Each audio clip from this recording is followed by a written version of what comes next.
Good morning and welcome back to the Racing Hondas Championship here today at Snetterton for our final round. It is, however, our second visit to Snetterton today where our drivers are taking on the 200 circuit. Now, whilst congratulations are in order for Dan Thackeray, who is our Class B and overall champion, there are still some vital points up for grabs with the Class A Championship still up for debate, with Will South and Phil Wright battling it out for the win. Now, congratulations are also in order for Matt Rowling, who secured the Class C Championship in Scotland at Knockhill last round. So make sure you stick around. Let's see who our Class A winner is.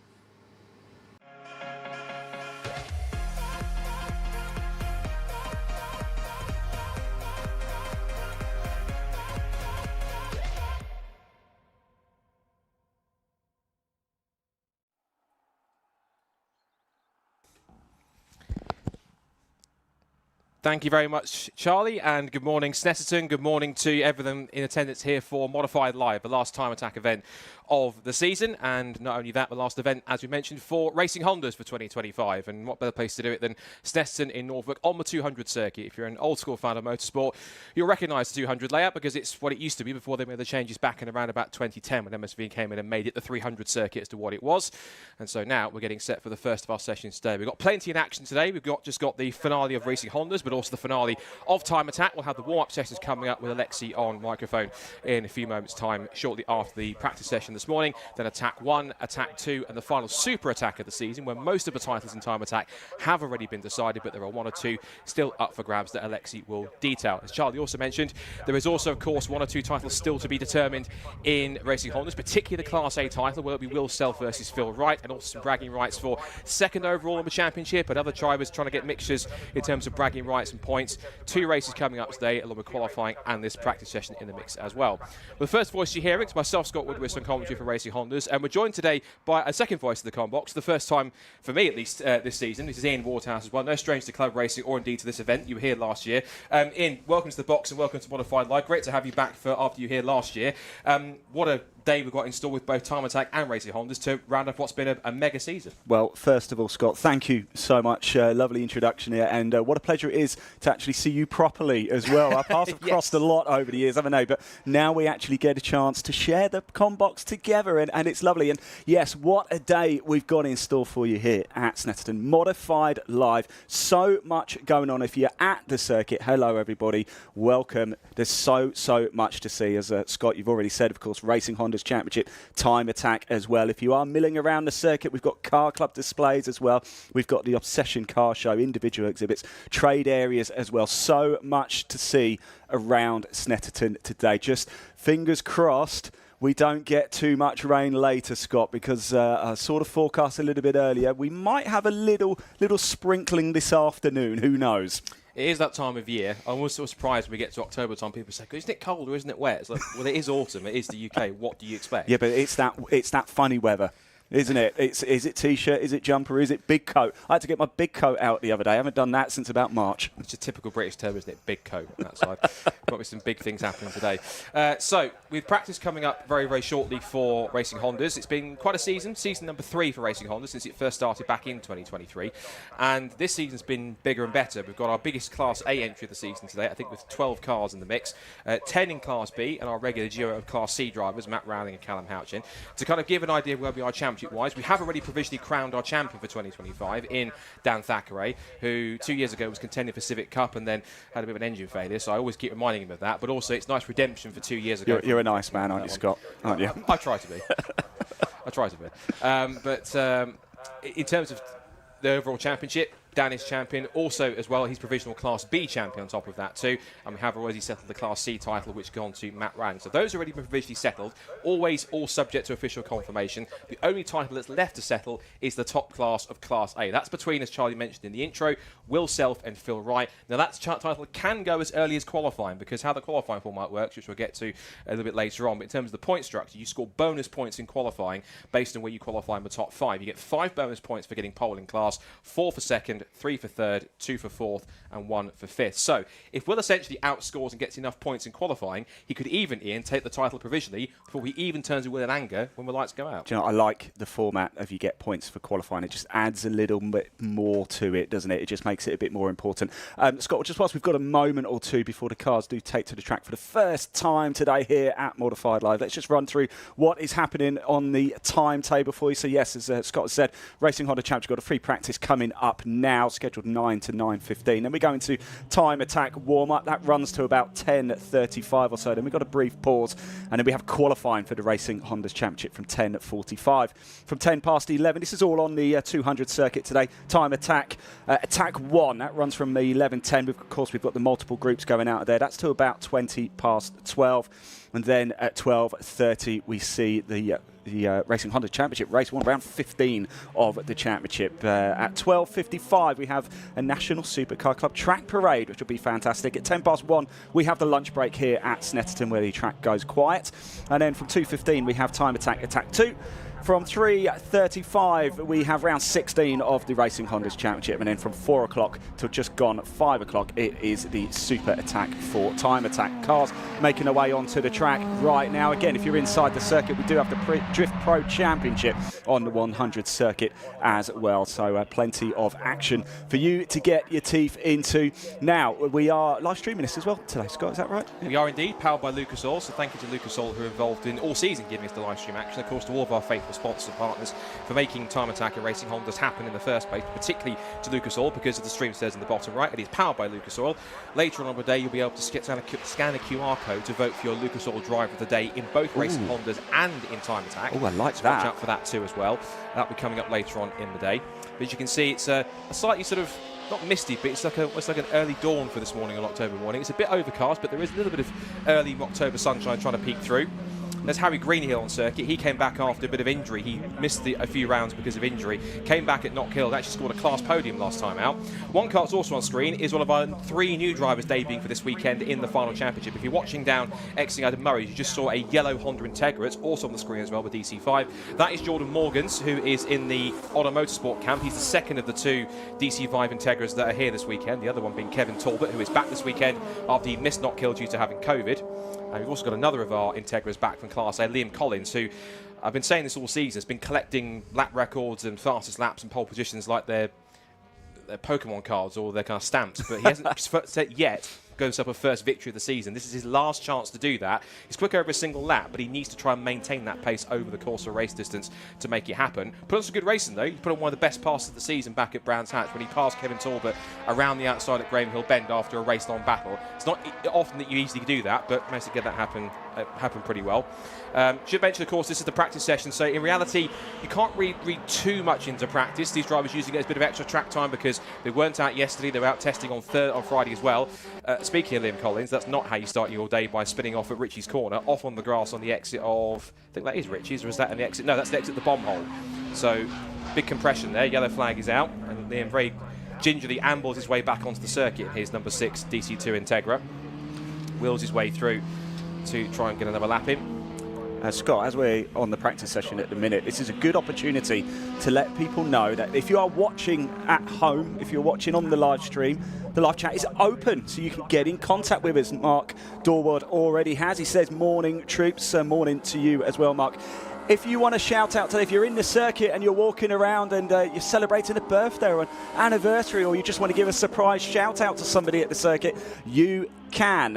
Hopefully you're on social media, because if you're not, you might struggle to do that. I have posted a picture on X, formerly Twitter, of course, and on my Instagram. So if you want to shout out, if you're in the circuit, head over to @IanWaterhouse1 on X, or Ian.Waterhouse2, I think it is, on Instagram. Do that. Comment below the picture of the Time Attack live stream right there, and we will give you a shout out here at the circuit. Live chats are open. You want to have your say. We want to hear from you here today at Snetterton Modified Live, whether you're watching on the live stream, live chat's open, or you're here at the circuit in social media. We are getting well underway here for this practice session. I'm very, very excited for today, and so far Will Self has done a 1:21.342. As we said a little bit earlier, can't read too much into practice, but hey, you never know. bit of a front splitter damage rattling around the front suspension, 4 tags. FN2 Civic, currently second fastest and top of Class B at the moment.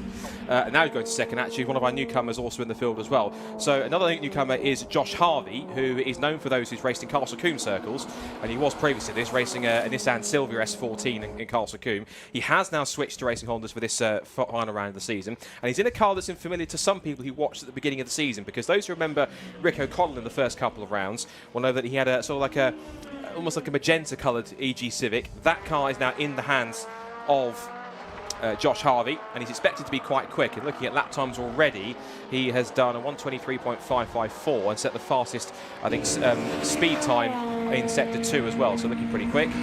Going past the camera there was Matt Rowling, who's our provisional Class C champion. And just coming to the screen now is Spencer Fortag with a very rapid front splitter, so he's going to have to come into the pit lane and get that fixed. He's not going at full pace, I don't think. No, it's not, is he? He's just going down the Bentley straight there, and you can hear it flapping against the tarmac as he goes round. And yeah, this practice session well underway now. We've got 10 minutes to go of the practice session for Racing Hondas Championship here at Snetterton. Modified Live 2025, the season finale. It all comes down to today, Scott. One thing I will mention is usually when we come to circuits where we've been to before is things about lap records.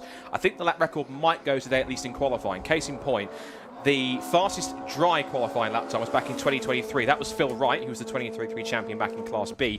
Did a 1:22.69, well, 1:22.690. In terms of a Class A lap record at the moment, that was set in the qualifying in the wet last year. There's 2 qualifying lap records, qualifying and race lap records. The qualifying lap record is a wet time, 1:33.059. If Will Self repeats the time he's done right now in the session, which is 1:20.164, which is his newest fastest lap, he will smash that by about 13 seconds.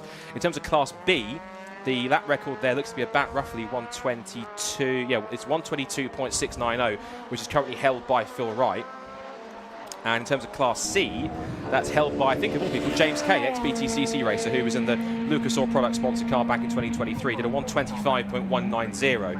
So that's the Class C lap record. So if we get anything closer to that to try and break those records, it could be pretty impressive. If anyone can try and do it, the Class A lap record will definitely go, because that was set 2 years in the wet last year. B and C could be up for grabs depending on how quick they are this afternoon, if the weather holds off and the rain stays away.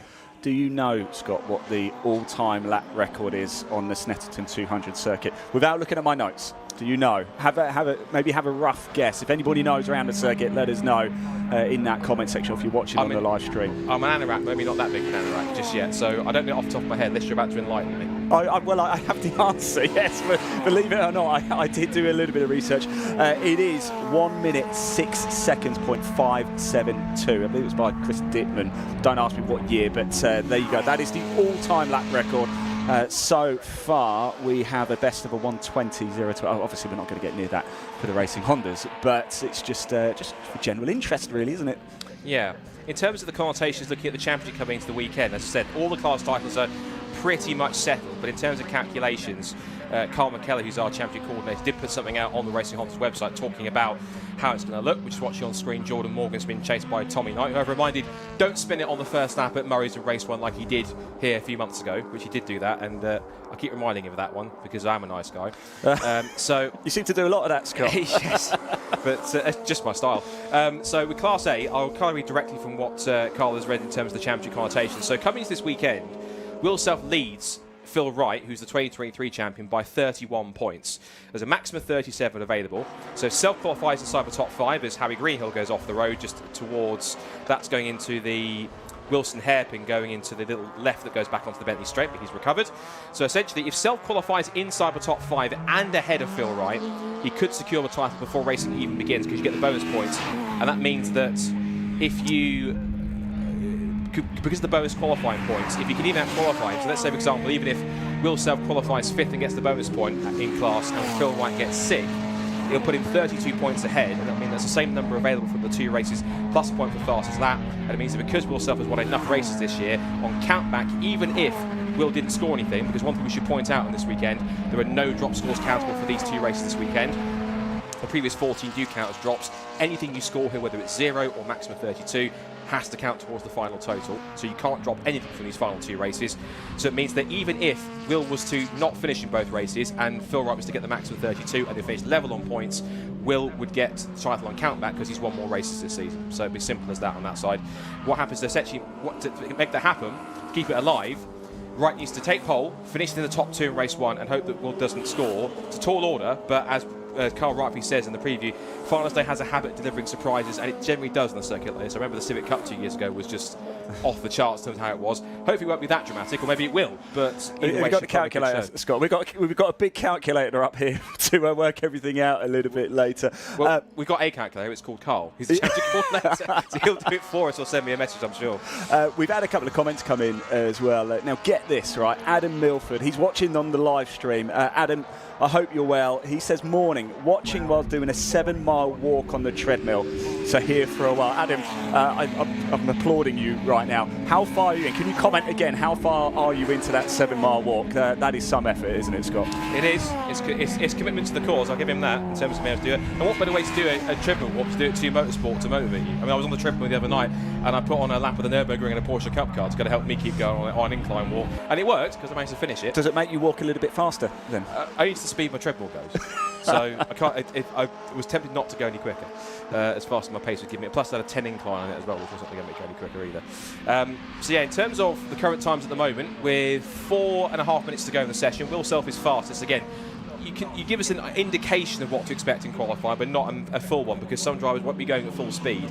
That said, Will Self has just dipped into the 119s. He's at a 119.035, which puts him a second clear of Bob Barron, a brand new race winner of the championship, because last time I was at Knock Hill, its home circuit, took both race victories, one in the wet and one in the dry. So that's got his EG Civic looking pretty strong. Phil Wright is 3rd fastest in the pit lane. 4th is Liam Collins. Then Dan Thackeray, who's our new provisional Class B and overall champion. So congratulations to him. He's currently quickest in Class B, 5th overall as well, or he was, but now Josh Harvey is one of our single round entries, which for those who don't know simply means that they are here in the results. He's on screen right now going through Richie's corner. Means that he will, for example, if he finishes on the podium, he'll get a trophy, but he's invisible for point scoring, so he won't score anything. So for example, if you look at the top 5, the race was to finish as it was right now on the screen, on my timing screen, of Will Self, Bob Barron, Phil Wright, Josh Harvey and Liam Collins.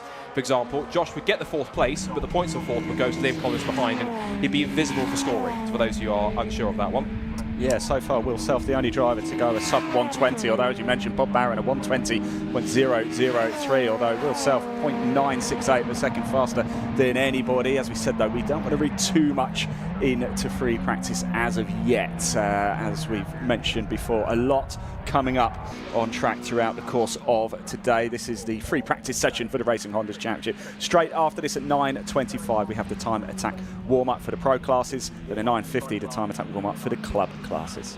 Look at some of the other stories going up and down, because it's not just the Class A title that's up for grabs. There's also bragging rights for runner-up place and for 2nd and for 3rd behind. One of the battles I think is going to be quite intriguing to watch out for in Class A is the fight for 3rd between Liam Collins and Tommy Knight. Tommy's really fired up for this. His car's been in really good form the last couple of meetings. Took his first win in his bright blue EK Civic, which I say this all the time, but I shouldn't have favourites as a commentator. Do quite like his EK Civic. It's a bright blue EK Civic which does look like a proper little touring car, and it's certainly one of my favourites in the field. He's only 2 points behind Liam Collins. If you can outscore him well enough, he could get 3rd place, and Tommy's pretty fired up for it today. He wants 3rd place, he's going for it, so don't expect him to hold back at all. But Liam, of course, will have the motivation not taking his first race victory, so there's reasons for both to go for 3rd place this weekend as well.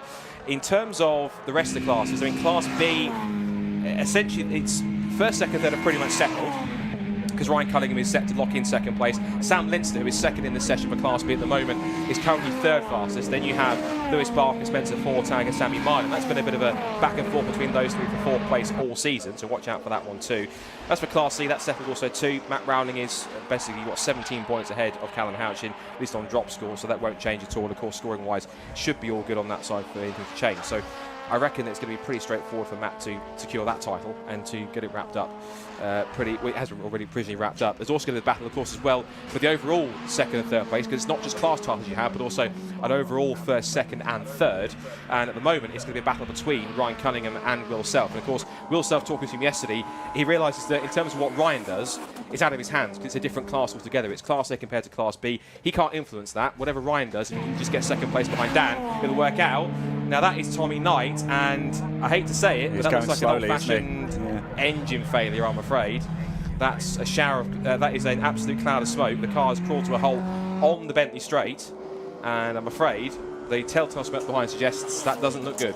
Yeah, let's just hope there's not too much oil. In fact, just looking out the window of the commentary box here, I can see you can see an awful lot of smoke down the Bentley straight. That is, yeah, it looks like the engine might have gone there. That's a real shame. And of course, two key things, of course, as we mentioned, he was in contention for third in the championship, 2 points apart from him and Liam Collins.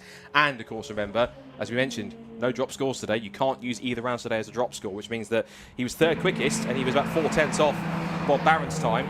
He's out of the car. You can see the steering wheel hung up on the roll cage.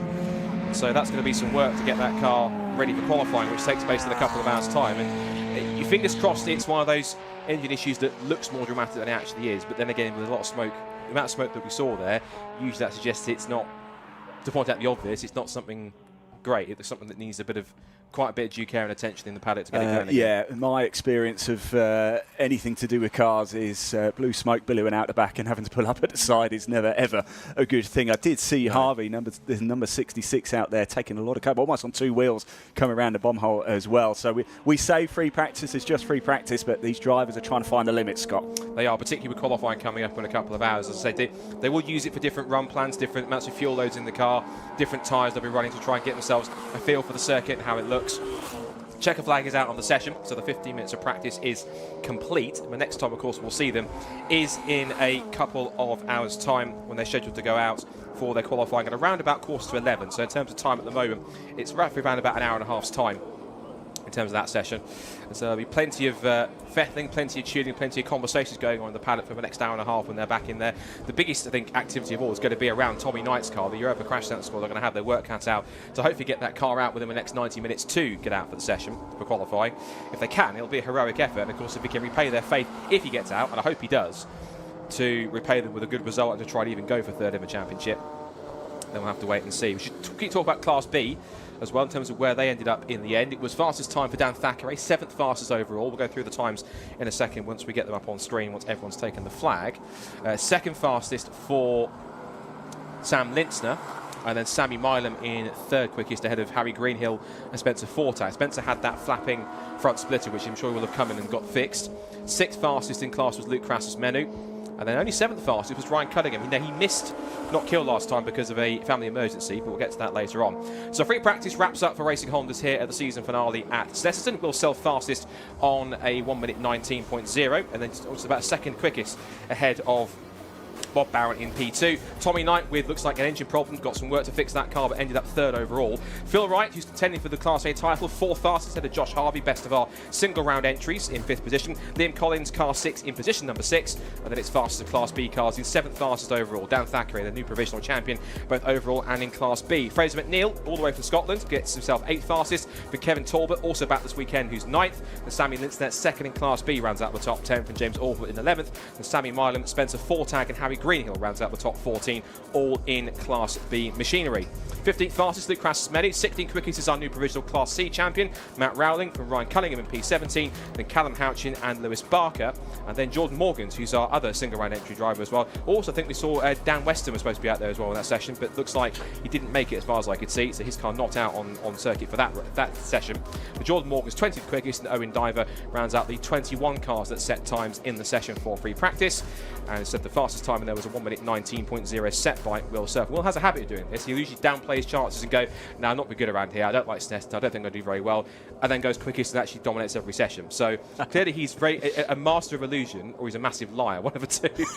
Look, it's pretty interesting. So that's Racing Honda's wrapped up. Of course, me and Ian will be back once again, but Ian will stick around because we're now going to hand over to Alexi, who makes a welcome return after his absence from Knock Hill. We now get set for our warm-up sessions for our first 3 on-track sessions for Time Attack here. The season finale about to get underway. Let's see who can do what in our first warm-up sessions of 2025's season finale.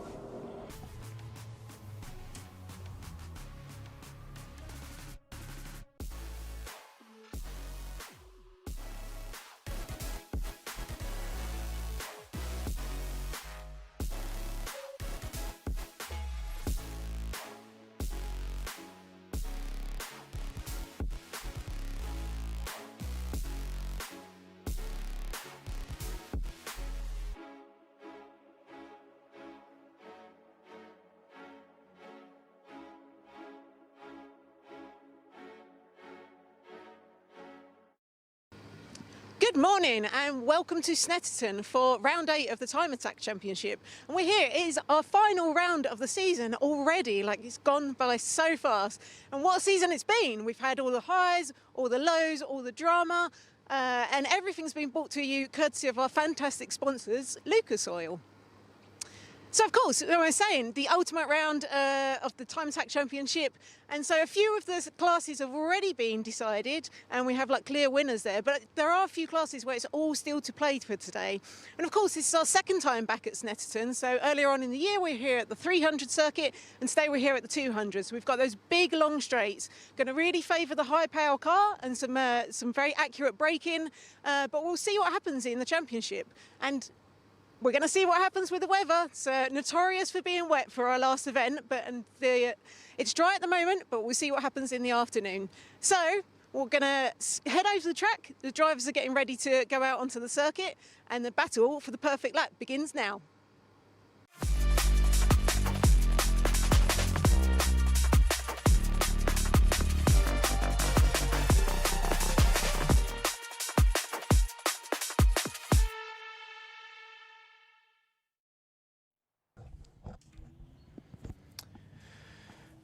Good morning, everyone, and welcome to Time Attack Round 8, the season finale, here at Modified Live, our second time visiting Snetterton this year. And today we're running on the 200 circuit with the big straights, considered a power circuit, more so than the 300 that we visited earlier this year. Actually, the 300... it's the first time Time Attack's been at the 300 circuit in quite a few years. I think last time I was driving, and that was maybe around 2018 or so, so we hadn't been at the 300 circuit for a good few years. But the 200 circuit that we're at today, the layout that we're running today, is very much a Time Attack fan favorite that we do pretty much year on year. So let's see what we can manage in the final round of the season. Those of you who are here in person and have managed to grab yourself a program, there's a great roundup of all of the championship results so far. Some classes have indeed been decided, but don't let that put you off, because quite a few classes are still very much up for grabs. Now, we're running our classes in a different order this year, so we begin with the pro classes, then down through the club and classes, so we'll see our fastest cars go first. But, oh yeah. Alexei, I was wondering what you were doing. Why I'm sorry to interrupt. Anybody around the circuit wonder what's going on. We've got the camera on us on the commentary box for the live stream, so I was just waving at everybody, hopefully that they can see us. Yeah, for all the information, if you've got the program, as Alexei said there, head to pages 12, 13, and from then onwards, and you can get all the information you need for Time Attack. This is going to be fantastic, isn't it? As I said before, a lot of you getting in touch with us. If you do want to shout out today, you're at the circuit, head over to X, Twitter, of course, at Ian Waterhouse1. Get in contact with me. I've posted a picture. Comment below that if you want to shout out, you want to surprise somebody if it's a birthday or something like that. But if you're watching on the live stream at Time Attack Organisation, the live chat is open. Adam Milford, we mentioned him before. He's currently on a 7-mile walk on a treadmill. He's 3.8 miles in, although that was a few minutes ago, so he's probably a little bit further in. Good effort there. William Dorwood's gone in touch. Good morning, Time Attack. Hope all is well. So do get your comments coming in. We can see them. We will give you a shout out. It is going to be a fantastic day, and Alexei, I'm very, very much excited to see the cars take to the track very shortly. Yeah, I think one particular thing to look out for, actually, we've seen in the paddock earlier today, Simon Norris in the one and only Pro Extreme car that we have today, the Norris Designs Mitsubishi Lancer Evo 9. I've seen Simon out in the paddock and in the driver's briefing. I'm not sure that I saw the actual car itself. Perhaps it was being scrutineered or something when I was milling around the pit garages. But do definitely look out for that. That should be on paper at least. Well, this is the fastest class that we have in Time Attack. This is essentially our unlimited class, the Pro Extreme. And Simon Norris's machine there, the number 9 Mitsubishi Lancer Evo 9, definitely looks the part. Short wheelbase, lime green Evo, loads of aero, so it makes around 1800 kilos of downforce once it's at full chat. And if you're looking at it come by and you're here at the track as part of the Modified Live show and you think, is that a Mitsubishi Evo Coupe? Is that really a 2-door Evo? It is indeed, because it's been shortened. Actually, in one of the interviews, one of my favorite things that the Lucas Oil live stream introduced was the driver interviews that Susie's been leading in the paddock. And there was a great, they're quite technical. The drivers there have as much time as they want, really, to really lean into the technical detail. And Simon actually saying that the shortened wheelbase 2-door Evo doesn't offer any tangible performance gain. At some point, that was done more as a marketing thing to get people talking, which it definitely did. It's one of the... to my knowledge, it's the only Evolution coupe that in the world that I'm aware of. So it definitely gets people talking. Looks very special indeed. And I can see we've got some recovery still ongoing there after the Racing Honda's Championship session. Yeah, that's why we've got a brief pause. The Time Attack first group, of course, the Club Pro and Pro Extreme. We have just gone green. Yeah, they are just heading out to the track. Now, another comment's coming out. Logan Corrigan said, do you know what Martin Henry is? That's why I've just stolen your bit of paper, actually. Martin Henry is in the white and orange Mark V Astra VXR, so he's come down from Scotland for today. He's literally just coming underneath us now, actually, isn't he? Making his way onto the circuit. So there we go, exactly. He's at the back of that little queue there, just behind Ilya Krylov's wide body Clio. So Knockhill last time around would have been Martin Henry's local round.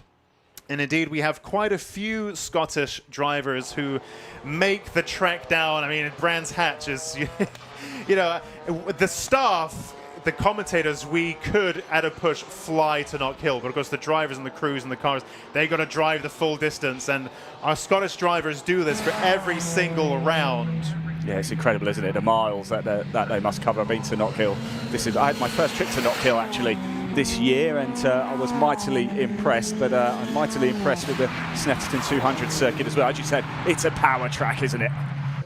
Very much so, and I think in these classes it's probably quite an enjoyable layout to drive, actually, with the big Bentley straight. But when you're in a slower class car, perhaps maybe something with, let's say, less than 300 horsepower, that Bentley straight can start to feel like yeah, quite, you know, you could get out, as they say, you could read a book as you drive down it. So if we look at our classes that are coming up, you know, I saw it, we've got a Classic and Retro naturally aspirated MX-5, who I don't think will be enjoying that straight too much. But for these faster cars, you know, 600, 700, 800 horsepower, 1,000 horsepower, they're going to be really smashing it down the Bentley straight. So yeah, very much a power circuit. That said, of course, if you look at the aero that they're running, I mean, even the Caterham 620R of Josh Barrett there, you know, usually very much a power-to-weight machine that relies a lot on mechanical grip and lightweight. In Time Attack, even the Caterhams have aero. It's so important here. And so, yes, they have lots of power, but then they have all that aero, all that downforce that's going to be dragging it back. And then you need the power to just try to muscle it down the straight and overcome that drag as well. So it becomes a bit of a vicious cycle where you add more power, then you're going to add more aero, and then you need to add more power to overcome the arrows, then you need more down. And that's how you end up with these things like the Pro Extreme Norris Design Evo, because you get this vicious cycle of aero and power kind of battling with each other. But there goes Josh Barrett ahead of Ilya Krylov's Clio. Josh Barrett in the little Caterham 620R in the Pro class. It's been a very interesting battle. We've seen all season Luke Senjakovsky there at the top of that class in terms of the championship standings. The Tegewa NSX very much has that in the bag. And in fact, I don't think I've seen Luke Sędziakowski here today. The Tegewa operation usually arrives with a big, very professional-looking truck that they load all their, it's like a big motorhome that they can load their car into and so on. I haven't seen that here today, so I think with the championship sewn up, I'm not sure that Tegewa are actually here today. It would be hard to miss, wouldn't it? Certainly would, and certainly from our position, I can't see it. Just for everybody's reference, of course, this first section is a 20-minute warm-up session for the Club Pro, and Pro Extreme. We've got 8 cars currently circulating the Snetterton 200, and what a mix this is, by the way. We've got a Mitsubishi Lancer. Norris has just put the fastest time in, a 1:12.973. We've got a Caterham 620R, Peugeot 205, a Clio RS, a Track Formula Evo, an Evo 6, an Astra VXR, and an Evo 9. Brilliant stuff indeed. What a treat. Eyes to the circuit, everybody, if you're inside Snetterton, because this is a real treat.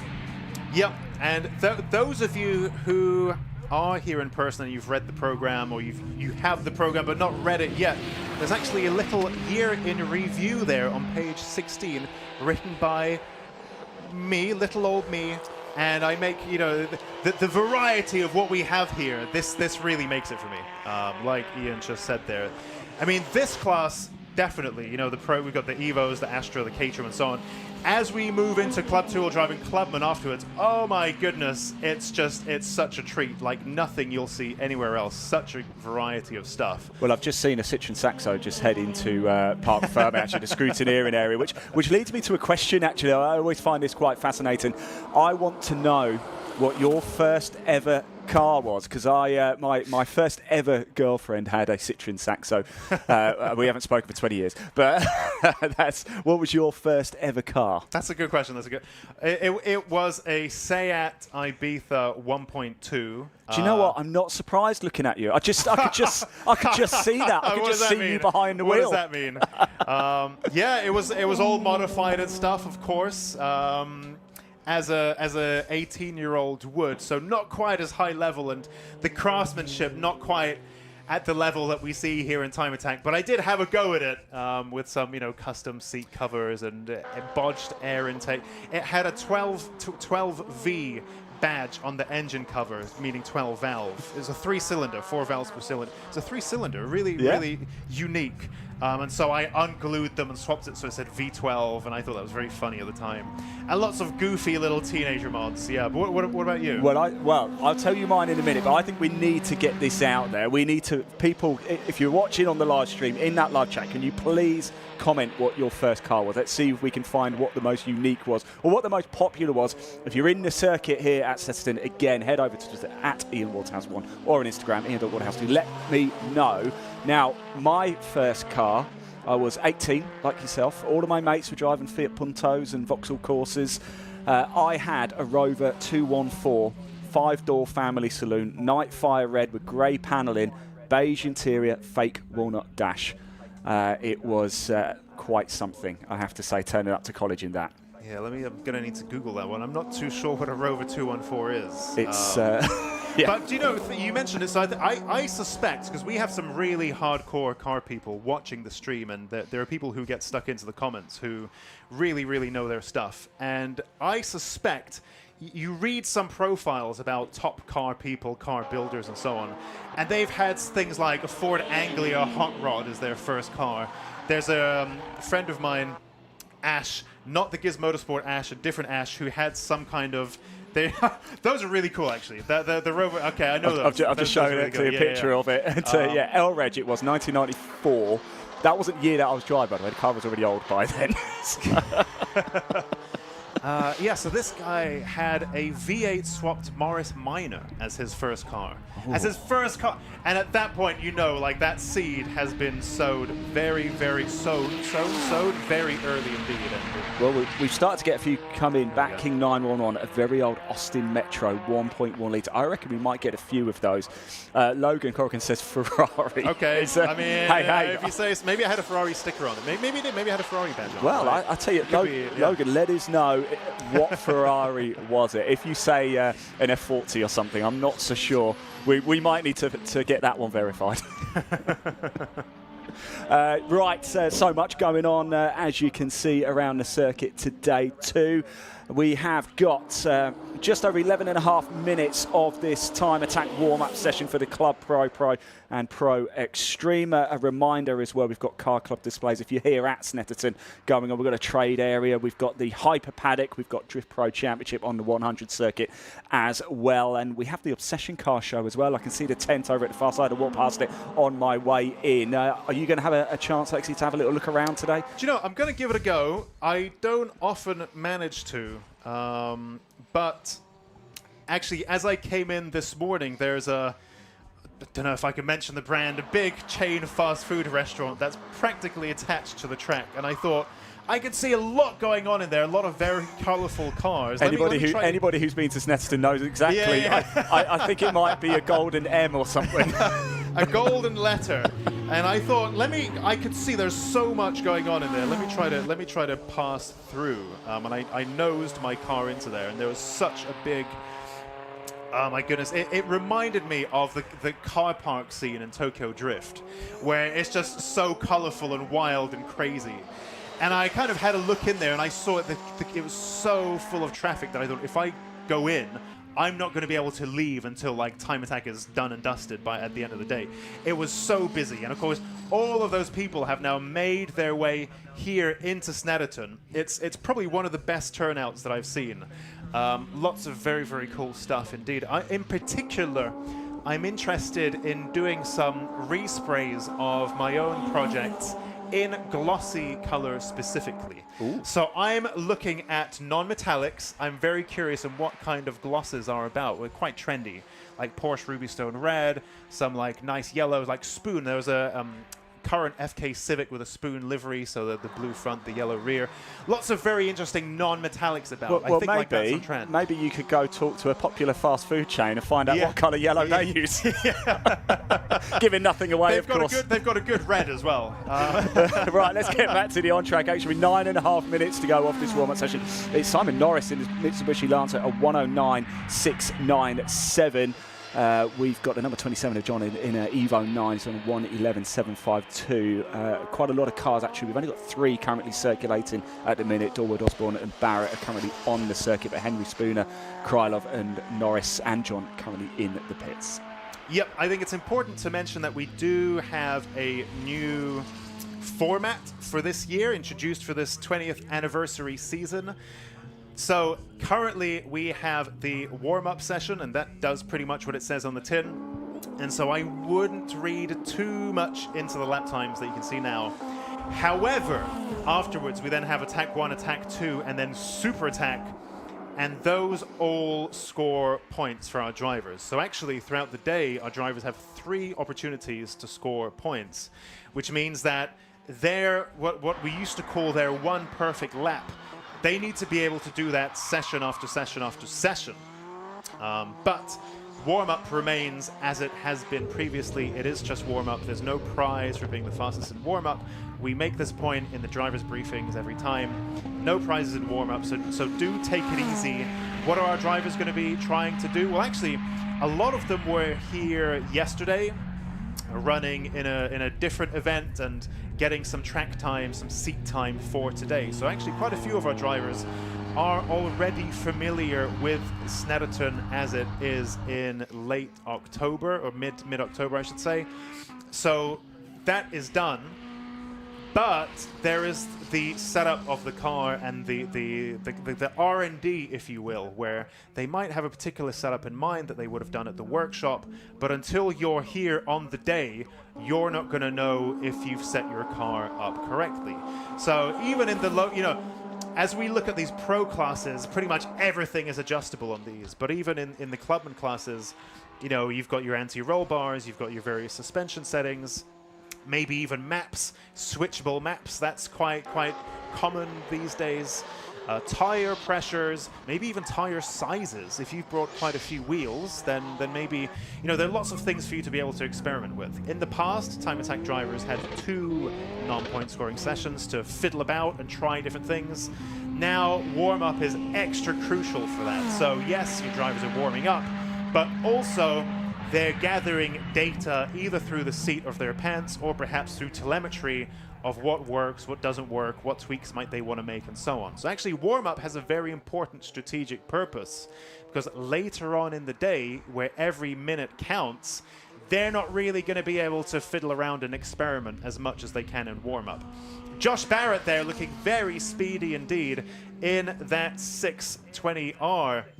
And you can actually see how much suspension lean was in that car there. So actually, unlike some of our other competitors, so for example, Simon Norris, whose car generates 1,800 kilograms of downforce at speed, needs to run incredibly stiff springs so that it doesn't just bottom itself out into the track. Someone running less downforce, like Josh Barrett here, can run relatively softer suspension, and you can see that car moving around a little bit and looking quite racy as a result. But it does mean that, you know, the car is then able to lean onto its tires a little bit more, maximize that mechanical grip factor, perhaps ride over the curbs that touch more without unsettling the car quite as much as some of our big downforce machines. So interesting to see there how much Josh Barrett's car is moving around. If we perhaps take a look at Martin Henry now in the white and orange Mark V Astra. Well, actually, he's there you go. He's just flicked his lights on. I was going to say he's not going terribly quickly there. And so the way we signal our intent in time attack is headlights on, you're on a hot lap, headlights off, you're on a cooldown lap, basically, in very crude terms. And only now has he put his headlights on. So there you go. And you can really hear him there. Oh, it sounds brilliant, doesn't it? They thunder past our commentary position onto the main straight here at Snetterton. We've got just under 5 minutes left to go of this warm-up session. And I tell you something, we have started something with our question about first cars. Just a quick note as well. In the Snetterton 100 circuit, there's a lot of smoke. The Drift Pro Championship have started over there. So if you like your drifting, make sure you head over there right now. However, our question about first cars is blowing up in the comment section. Mine was a 214. Yours was a Seat Ibiza. Let's have a quick look at these, shall we? NW Racing says they had something not very good, a 950cc Pop Plus Fiesta on an A-Reg. But then they also had a Rover 214 as well, mega car. Oh, there you go. It was a popular car over here, the Rover 214. Lucas Jansen had a Nissan Micra K11 1.3 litre. Those are quite trendy now. Drove it straight to the ring and got absolutely infected with the ring. Still driving a Micra as well. How good is that? James Dover had a Rover 416. Oh, yes, that a little bit more luxury there, absolutely. Does more numbers mean more gooder? For just bigger and better. Okay. I mean, the 1.6 obviously means a 1.6. Right, Peter Russell, get this, right? First car was a Renault 5 GT Turbo. Paid £500 for it in 1997. It lasted 3 weeks. However, you kept hold of that now, even broken down, it's worth a lot more than 500 quid. It's crazy how cheap all this cool stuff. I was looking at a 300ZX the other day, and like that, back in the day, about 15 years ago, they were crazy cheap, and you couldn't give them away. I think Renault 5 as well. Renault 5s, when I was growing up, they were terrible. But if you had one now, you sound a bit of a gold mine, I think. Yep. So Martin Henry there in that VXR, you can actually hear the Z20 powering that machine. I mean, in the case of Martin Henry, he's got a tubular manifold. I mean, that's like just barely scratching the surface, but he does run a tubular non-standard manifold. And that does make it sound a bit more interesting. But the Z20s have such a characteristic sound, and when he came past, well, if you can hear it on the live stream, it's got that. I don't know how to describe it using normal. It's like a honk, I guess, as it comes past.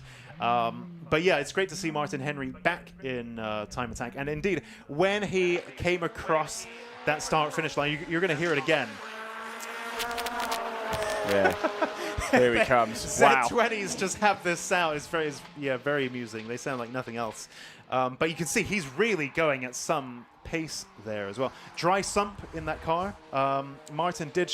We used to be, back in the day, VXR buddies. So back when I competed in time attack, I think it was just us two with this Mark V Astra VXR. So we've got that bond still, and he was showing me through all the changes he's made since he was last in time attack.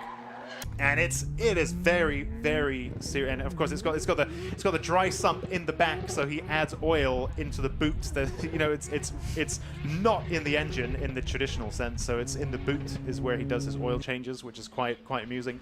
Ilya Krylov then in the Clio there, the wide body machine. Yeah, the brown and yellow. It looks fantastic, actually, doesn't it? That wing on the back, my word. Yeah. So it's really interesting.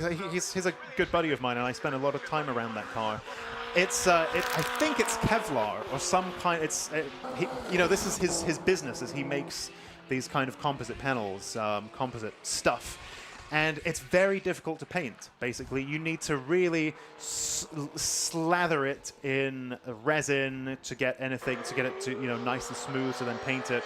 That all adds a lot of weight, a lot of work. And so he just leaves it bare, actually. But the stickers, if you get a close look at this car, the stickers don't even go on. This is a very difficult material to work with. I think it's Kevlar in this case. And for whatever reason, things don't stick to it. Stickers don't stick to it. Paint doesn't stick to it. And so for that reason, oh dear, that's Sparks not good. coming out from the bottom there of the car down the Bentley Straight there. But it sounded quite chattery as well, right? Like something's, something's catching there. So it wasn't too. But I mean, when you saw him in the back of the shot, he seemed to be carrying a bit of speed. So I know he runs the titanium skid plates to protect the underside, but I didn't realize they chatter quite so much. But maybe that's normal. Logan has got back in contact with us, the man who had the Ferrari as a first car, and he says it was a 1995 Ferrari 348. That's really cool. Megan Edwards has got in contact as well. She's a marshal here at Snetterton. A big thank you, of course, to the Orange Army. She says, please say hello to the marshals on post point 3. Keith, Carl and Andy, thank you to you guys and girls around the circuit. Without you, we can't go racing. That's very, yep, very, very true. Very important, I think, to mention that. I think we've had the checkered flag now for this session, so that's our 20-minute pro classes warm-up concluded. Yes, checkered flag has fallen. Yeah, oh, that's nice. We've got on the stream, we've just had a little message pop up in the top center, race control, checkered flag. That's pretty cool. So thank you for that. So next, we will have our club class machines, Club 2-wheel drive and Club 4-wheel drive. These are the classes for what I would call your track day cars, your track cars. You know, the pro class machinery is kind of race car equivalent, very, very fast, very high spec stuff. And then the Club 2-wheel drive, Club 4-wheel drive is for what you might call a track day car or a track build. Yes. So we will be getting that underway. I don't think there are any incidents that I'm aware of to need to clear up. So hopefully we will be getting that underway in just a few minutes. Yeah, we should.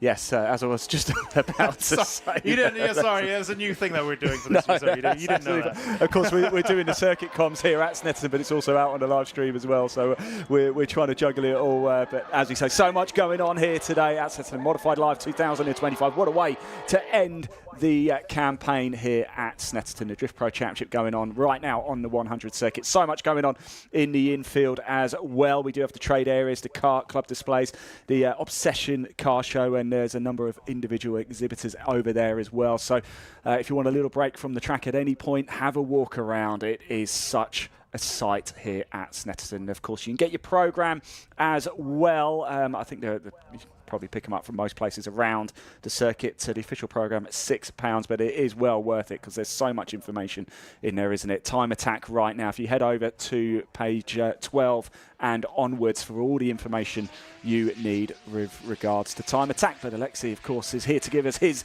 expert insight into this as well. The comment section is lighting up on the live stream, but if you're in the circuit or want to shout out, want to let us know what your first ever car was, please get in contact with me on Twitter at IanWaterhouse1. I've posted a picture of the Time Attack live stream. Just comment below there. If you're not on X and you're on Instagram, Ian.Waterhouse2, I believe it is. So do get in contact. We'll give you a shout out round the circuit. Right, the next session heading out on to the track. Still here with Time Attack to warm up, and this is for the club, the 2-wheel drive and the club 4-wheel drive. Scheduled for 9:50. We're bang on time, aren't we? This is perfect. Absolutely bang on time. Another 20-minute session. Look at that. Yeah, yep. Exactly.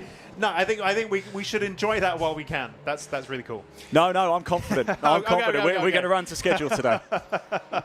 I also, do you know, on the subject of first car, I wonder, it might be more interesting and more relevant, perhaps. What was your first track car? Like, well, what was the first, maybe not that first car you did some track day in, right? Track day, or maybe some kind of scatter rally, but like, what was the first car you did some Let's chuck in there as well. Your first car, if you had it, did you modify it as well? What did you do to it? We've had more come in as well. We've got Torin had a Deacon Police Volvo V70. Wow. Rico Race had a 1.3 litre Hyundai Accent Coupe with Imola alloys. Nice. Oh, nice. This goes went as fast as a snail. How good is that? Right, who else did we have in? Quite a lot of Ford Fiestas. Oh, somebody had a Ford, a Fiesta Popular A-Reg in Sunburst Red. There you go, you're looking for a colour. That sounds pretty nice, doesn't it? Yeah. And of course, somebody had a Nova. Cost about £500 and the insurance was near £1,000. That's cheap these days, isn't it, for insurance? I was going to say, like, these prices, you know, it's kind of unthinkable to get a viable first car for a triple-digit number. It doesn't really happen anymore.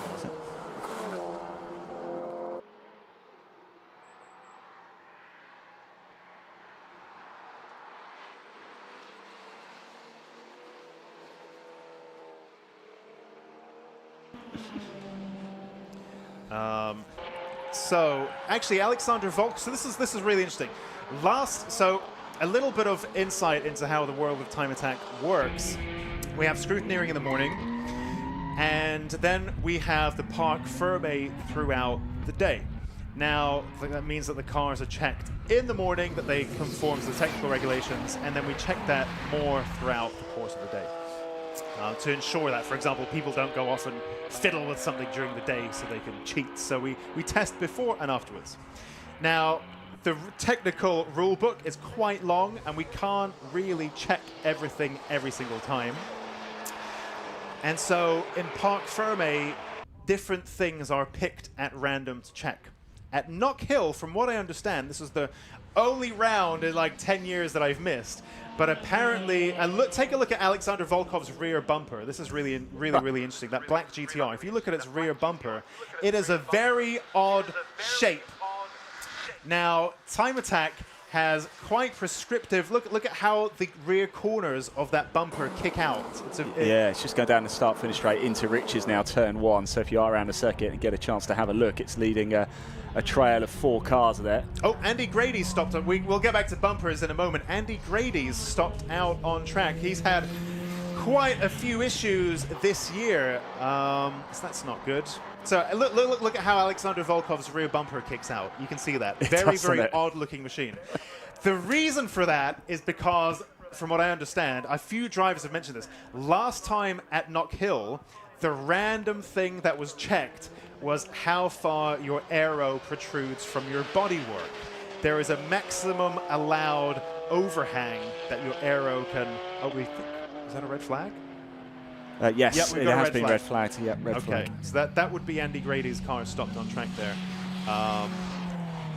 Let's see what that... I mean, I can't really see much of a oily trail or anything like that behind. He has already suffered big engine issues this year.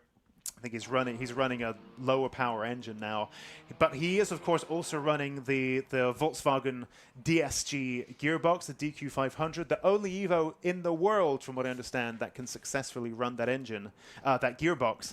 But it still has its hiccups. So is it engine? Is it gearbox? Hard to tell at this moment, but it's lost drive and it's stopped there on the track. But so the overhang was tested. And some cars were found that their rear wing or front splitter, it was all tested, pokes out, protrudes more past the bodywork than is allowed. And so in the case of Alexander Volkov, what he then did to rectify that is to put extra, he reshaped his rear bumper so the rear corners are further out, so that then that means that the rear wing overhangs less because he's extended the rear of the car. It's so interesting, and a few drivers, they kind of had warnings from what I understand, and they've had to either move their wing or perhaps do things with their bodywork to bring it back into spec. But that was really, really, really interesting. And so Alexander Volkov there with a one-of-a-kind bumper with those funny rear, and it isn't like an add-on. It's not a diffuser. This is the bodywork. So that's, from what I understand, that's within the rules. But now the bodywork pokes out back much further than on a regular GTR. So lots of ingenuity here in Time Attack. Yeah, some good news as well. The Grady's car stopped on the Bentley Straight. The flatbed is just about to take the car up whilst they remove the cut. The clock has stopped, of course, just under 16 minutes, I believe, left to go. Quite a bit of movement in the timetable today, so we'll probably get back underway fairly soon. And whilst on the live stream, we will just cut to a quick ad break.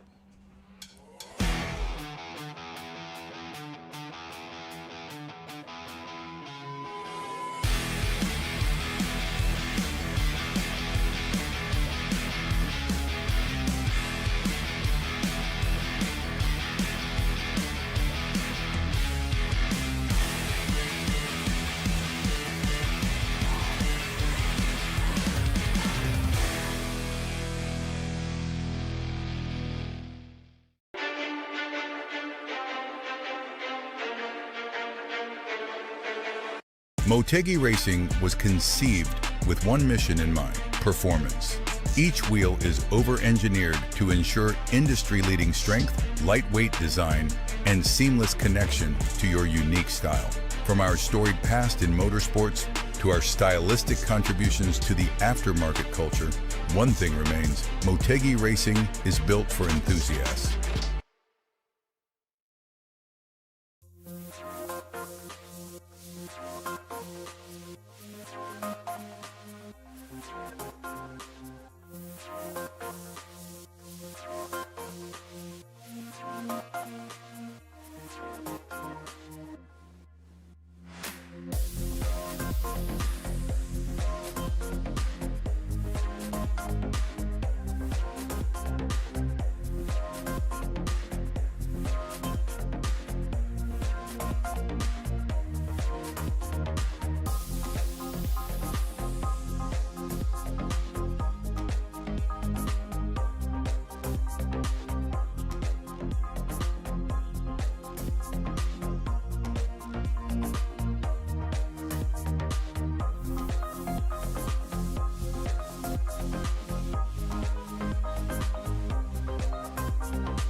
So, green flag is now out again, which means that our Club 2-wheel drive, Club 4-wheel drive warm-up can resume. Yeah, actually, the time carried on ticking, didn't it? So we've got just under 10 minutes left of this session. Great job, by the way, by the track team to get Grady's car off the circuit quickly. Didn't actually need the flatbed either. It was just towed by one of the service vehicles into the infield up near Agostini, which is part of the 300 circuit. So he'll be making his way back in. Taylor, the fastest of all in this warm-up session, 1:23.665. We've got a new GTR here on the screen that you wouldn't have seen before. That's Stuart Andrew in the 228 Volkov Motors GTR. So Alexander Volkov, who we mentioned with the black GTR with the tiger on the side, which we can talk a little bit about perhaps in a minute, but here's another car that he's built. That's one of his customers, Alex Volkov.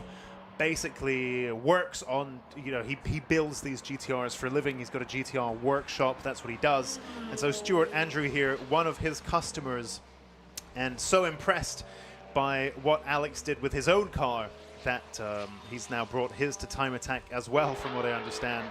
Alexander Volkov's machine runs 1,300 wheel horsepower on map 3, which is good enough for hitting 222 miles an hour with that wing. So that's been tested. But here on Time Attack, he runs about 1,000 horsepower on so-called map 2. So 1,100 horsepower, I think is what he said. Wheel horsepower as well. So little bit more than my Rover 214. yeah, you could say that. So we had. I think that was Jeff Kershaw's Focus there on one of the little service roads. So, yep, Jeff Kershaw, who would usually be in Club Pro, but he's running out of class and he's in Club 2-wheel drive. Just took me a moment there to check through my notes. Alexander Volkov there moving quite far offline, actually. Was he moving offline to let Stuart Andrew through, or has he got an issue? I think he had something to do with his something really banal last time. Like, there you go. He's struggling to get going. It was something like a door sensor, like the car didn't want to drive off because it thought the door was open, or some really banal thing. I think we've got another red flag here as well. So we had a very similar situation at Brands Hatch, and he fiddled about. I think turned it off and on a few times, and it got going again. In fact, Alexander Volkov is now in the pits. Yeah, we saw him just get going again, didn't we? Yeah. He's coming down the pit lane now, so I'm just having a little look. We've got the good benefit here of the commentary boxes. We've got the static circuit cameras as well, although I'm not seeing anybody stopped anywhere on track. Whilst we try and figure out exactly what has happened out there, a lot of you getting in contact as well. Adam Milford, we heard from him a little bit earlier. He started a 7-mile walk on his treadmill. He's finished it. Well, congratulations, Adam. 7 miles done in 1 hour and 15 minutes, now prepping for a roast dinner for later. Well, that sounds good, doesn't it? Indeed. As I said, the question that we've been asking you today is, what is your first car? We want to hear from you. Live chat is open on the Time Attack organisation YouTube channel. I believe it's on the Alpha Live YouTube as well. Or if you're at the circuit and want to get in contact with us up here in the comms box, you can head over to Twitter at IanWaterhouse1. Drop me a message or head over to Instagram, Ian.Waterhouse2. We can see them and we will give you a shout out. You see Alex's car there being checked over. It's a family team. And I think some of his employees also. Oh, let's take a look at the rear bumper. Let's take a look at the rear bumper, please. Yes, we've got the live stream pictures in front of Look us, at and that. you love that, don't you? It's the creativity. You know, this is what I love about Time Attack is. It's always the case, isn't it, where your technical regulations can sometimes result in quite odd or unique. You think back to Formula One, I think 2012 or 2011, with the strange noses that they had. So, like the technical regulation, that's a very famous example, but we see it all the time, where the technical regs drive some really interesting solutions. So, well, if you are around the circuit and you get a chance to have a look, it's the 186 Alexander Volkov in the Nissan GTR R35. Look at the back of it, as Alexis has said quite a bit there. It is something quite special, isn't it? You could almost walk up it. It's got that much of a gradient. Yeah. It reminds me a lot of these, JGTC, GT500, GT300 type cars with very, that's a silhouette formula where again we see some very unusual bodywork solutions happening. It kind of reminds me of that, because their rear bumpers are similarly stepped. I wonder now in hindsight, I wonder whether that's why they've done it, also to accommodate some kind of aero. Yeah, it's interesting. It is, but that particular modification really reminds me of these Super GT type cars, which I suspect they did for a similar reason. Yeah. The smoke there in the background, I keep thinking something's happened.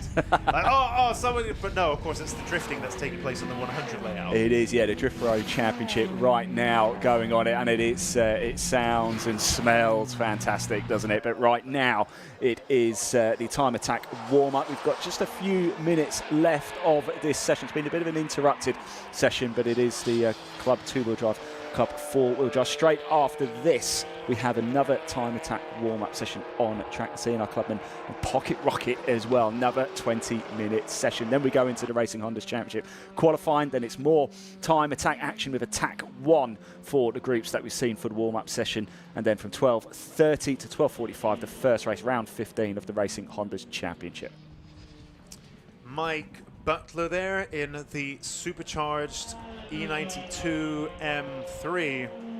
The number 67 machine.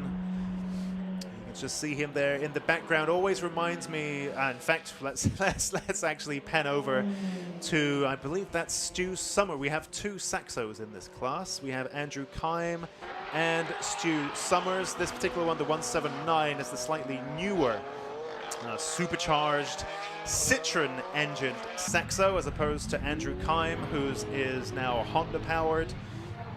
Oh, that's Alexander Volkov's car on track, on the track side again. Oh, and now he's got moving. There's something strange going on there, but yeah, he's got moving again. Yeah, I'm just having a look actually at the back of the yellow flags.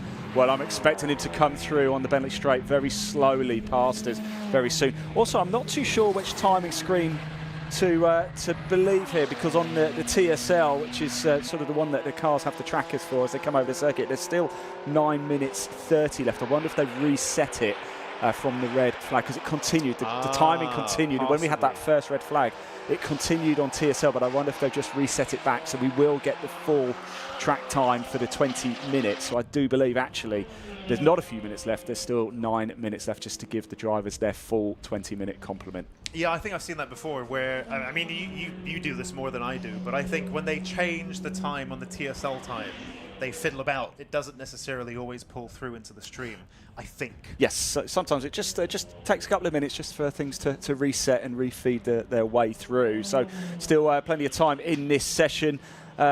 Dyson there in the Porsche Cayman GT4 RS, a 1:17.669, the fastest time in this session. Butler in the BMW M3, a fastest time of a 1:18.322. They're going quicker and quicker and quicker now out on the circuit. In fact, it's Fletcher now in the Vauxhall Astra who's just gone at second quickest with a 1:18.322. So Butler's fastest, a 1:19.433. Literally, as I was reading it out, I think they'd swap positions on track. Yeah, interesting there, Alexander Volkov in the GTR, just moving through some traffic there, chopping about, looking rather racy. You mentioned David Dyson there in the Cayman GT4 RS. Now, the Club 2-wheel drive class, and we've seen this trend year on year. I think it's actually one of our busiest classes traditionally. I think actually it might be pipped perhaps by Pocket Rocket. No, I think it is our busiest class this year as well. That is usually our most hotly contested class, and actually we've got a very unlikely battle here between David Dyson in the Cayman GT4 RS and Johnny Fletcher in the Mark IV Astra GSI. That championship battle is still wide open. One of the classes that could still be swayed either way today. Well, Alexander Volkov, who's had a couple of issues in this session, he's just gone quickest of all, though. 1:16.353. Absolutely flying. Looks like he's managed to sort that out. So, yes, we've got 7 minutes. Just confirmation then that the timing was actually stopped after that red flag. So we continue here with 7 minutes of this session to go. Time attack warm-up for the club, two-wheel drive and club four-wheel drive club sport session. Straight after this one, it's more time attack action on the circuit with the CNR Clubman and Pocket Rocket. Loads going on around the circuit as well. We've got the Drift Pro Championship on the 100 circuit. We've got the Obsession Car Show. We've got trade stalls. We've got so much to see. If you are at the circuit, get your trainers on and get walking around. You won't want to miss any of it. And on track, of course, we have time attack and the season finale also for the Racing Honda's Championship. Yeah, there's a lot going on, and I remember a conversation with some of our time attack decision makers in previous years who said that, you know, online stuff is all fine and good, but real life events and doing things in the real world is still so valid and so important, and that's why so much effort goes into making these shows as good as they are. And that really resonates with me, and there's so much joy to actually being able to, like you said, get your trainers on, walk around and see all the stuff that's going on here. You know, 3 different categories of motorsport, the Obsession Show, all the different car clubs. There is so much to wander around and see and do, and like you said, smell, you know, the drifting, the tire smoke. I'm not so sure there's much better things to do as a family on a day out. I don't think there is. Even if you're not particularly interested in cars, there's still a lot to do. There's a lot to see, and what's not exciting about seeing cars thunder around Snetterton, certainly as they get on the anchors, as they come around Coram, the long right-hander, and then get the anchors on into Murray's, the tight left turn back onto the centre straight, and then a power trip up the start-finish straight here. What's not to love about that? Absolutely. Stuart Andrews, Volkov Motors GTR there, the 228, the single round entry for today. This car also built by Alexander Volkov. Actually, it's quite a small world, because this car is maybe a chassis that was borrowed in the past, in a previous life, by another time attack competitor when they couldn't bring their one because of various issues. So we might have actually seen this chassis here at Time Attack before, when it was previous ownership and so on. Perhaps this is a myth that I've heard today, is that we might have seen this chassis previously. But as far as we know, today it's Stuart Andrews' 228 machine. From what I understand, 800 horsepower. Oh. This engine, which is tame for a GTR. You know, yeah. Alexander Volkov's on the top map is 1,300 at the wheels, so much more at the crank as well. But Stuart Andrews, yeah, around 800 horsepower, the fully built Volkov Motors engine. So one of Alex's customers there, who he's enticed onto the track. David Frost in the Dream Automotive TBOM in that Martini-inspired livery. Honda FK Civic as well, thundering around. Jeff Kershaw in the number 3 Turbo Technics Ford Focus. If you're wondering why he's in a different bit on your entry list, he's running out of class. Would normally be in Club Pro, but today he's running in this particular session with the club cars instead of the pro cars. And you can see his headlights are on, meaning that he is on a hot lap. He's on it. He is on it. How good is this, by the way, for a first car? A 1995 Volkswagen Passat TDI. That's a pretty good first car, isn't it? That is a pretty good first car. Yeah, yeah. We've also had a bit of a VW theme here, a 2004 VW Lupo, 1 litre, 49. Oh, that's a classic. That's a classic first car. You're talking about cars with 800 brake horsepower. This one, 49. 49? 49. Oh, that's less than I thought it would be 60. I think you have to get it out and push it up a hill, don't you? Yeah. Right, we are approaching the end of this session. Just under 2.5 minutes left to go, and Alexander Volkov, still the fastest man out there. Straight after this, it's more time attack action on the circuit with the CNI Clubman and Pocket Rocket, another 20-minute warm-up session. Yeah, I mean, at a circuit like Snetterton 200, I think you're going to be hard pushed to beat a GTR around here, aren't you? This is very much there. I remember a conversation with a GTR owner. I think it's just as COVID was taking hold, actually. So 5 years ago, I was talking with a GTR owner who wanted to come and do time attack, and I try to advocate for time attack wherever I go because I love this sport. And he was asking me, in his big power GTR, if he were to do a single round entry, what track should he do? And I said Snetterton 200. Easy, easy, easy, easy.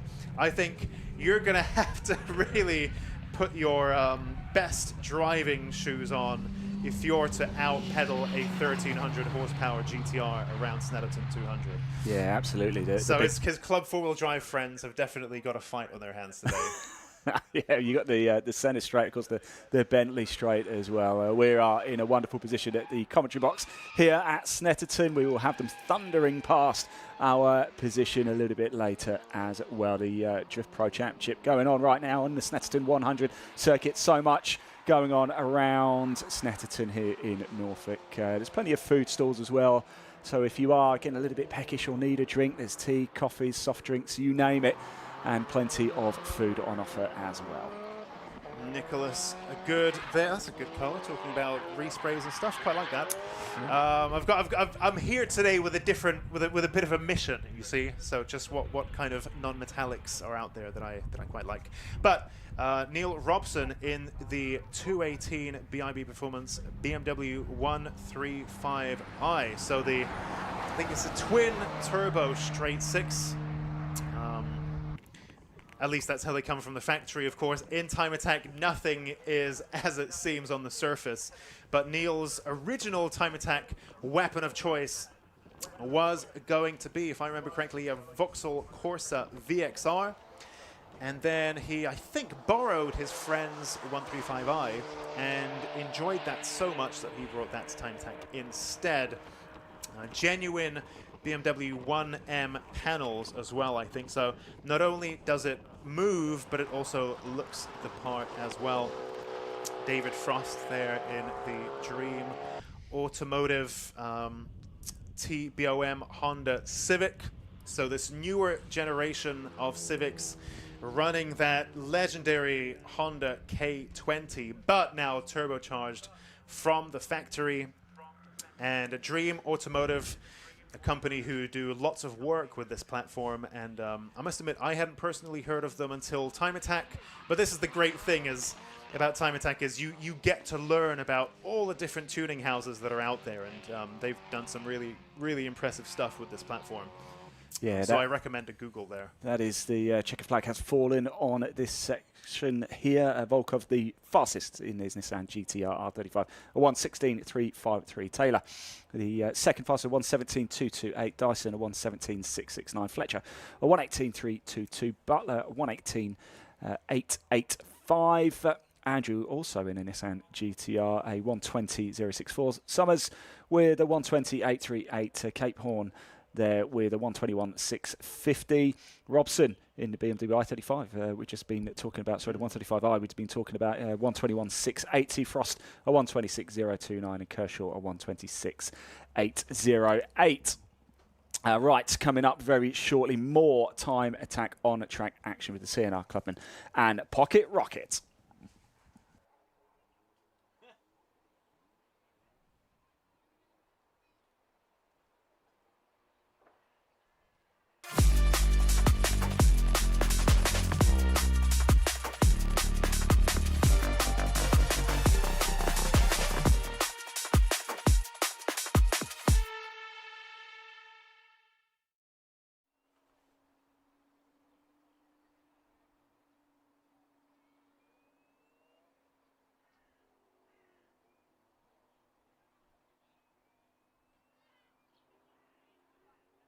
So, as we wait for the track to go live for our Classic and Retro Pocket Rocket and Clubman machines to head onto the track, Susie has been in the paddock catching up with classic and retro driver Dean Riley. So here I am having a quick bit of a catch up with Dean Riley. So how are you doing this morning, Dean? I'm good, yeah. Happy after Knockhill, winning Knockhill. So we've come to Snetterton, not much prep to do, and just wash the car and hopefully just go and enjoy the day. Championships-wise, I don't think I can change where I am in the championship. So I think second is where I'm going to finish. So let's just enjoy today. Hope for the rain and see if we can win. So. But it's been really close in the championship all year, hasn't it? Yeah, it's been really close. Mark early on dominated early on, and yeah, I thought he was going to run away with the championship. As the season progressed, my car progressed, I progressed. We've given him a close battle all year, as well as Eden. Eden's been in the fight as well. So between the three of us, it's been like a really good season. I think from a spectator's point of view, it's been really good to watch as well. So. Yeah. So. And it was Snetterton last time when I think that was your first win? Yeah, first win at Snetterton, which was the biggest surprise of the season, I think, because as I always say to Susie, it's my car's underpowered. I've never been to any of the circuits before, which is true, but I'll still over-exaggerate. My car is underpowered, and we are going to come back next year with more power, hopefully, but I use it as an excuse. But, you know, I'll try my best to win, and we've given everyone a good fight, and that's the main thing, so. Well, we've seen your onboard, so we've seen how fast you go into turn one. Yeah. So I'm not listening to any excuses from you today. But you've made quite a few changes to the car since I think it was Cadwell when we last spoke to you. So talk to us about those. So Cadwell, the car come as basically it was very, very standard. As the season progressed, I've realised what I need to do to the car. We had no front end, so developed the front end, added more aero parts, tried to do a little bit with performance on the remap side from Paul at TWP Engineering. And yeah, we've just basically done everything we can on the smallest budget. So the plan is to get more people involved, more sponsorship, and trying to develop the car even more. Once we get a new engine in, I think we'll be taking it another step, and hopefully we can challenge the club guys, and that's the plan. So big plans for next year then? Plans for next year. Still undecided on what class I'm going to do, but you know, we'll see how much sponsorship we can get and how much power we can get out of the new engine. And yeah, keep developing, keep progressing myself, and the plan is to win, and that's what we want to do. So.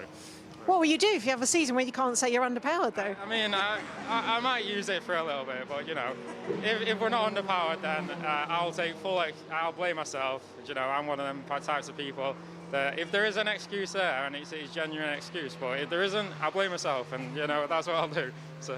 And your background is actually sim racing as well, isn't it? Yes, I've come from a sim racing background. This is my first ever season of motorsport. And, you know, it's been a learning curve. I've had great people around helping me, including like Mark and Eden and stuff, you know. I've asked them for advice, and I've also learned myself, you know. I don't like people telling me what to do, and that sounds a bit like, yeah, thingy, but I like to learn. I like to feel the grip. I like to learn from my mistakes, watch my onboards back. And the sim racing has helped the most, I'd say. Anyone who says like sim racing, you know, it's not the same. I jumped in a car and I did pretty much what I did on the sim, and I'd say we're not slow.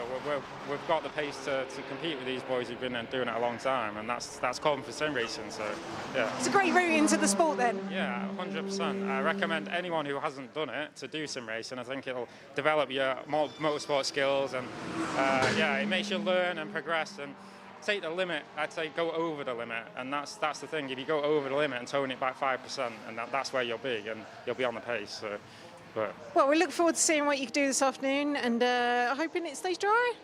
Not fussed. You know, I kind of want the rain, to be honest. So bring on the rain, and let's make it closer, because I think Eden's going to have a lot of pace. Eden's got a lot more power than me, and this is basically 2 long straights, this track. So the rain might give me a little small chance, so bring on the rain, bring on the torrential rain, to be honest. So, yeah.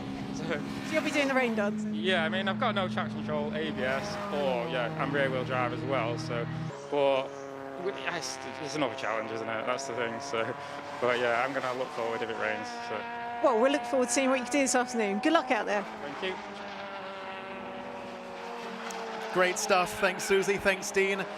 Interesting shot there just now of that VX220 with the GR Yaris just behind it there. It came into shot. The machine of Paul Newman, I believe. Now, the GR Yaris is not a big car by any stretch, But next to the VX220, it looked like a giant. You know, these VX220s are absolutely tiny, closely related to the Lotus chassis, the Exige, the Elise. The VX220 are all very closely related to each other.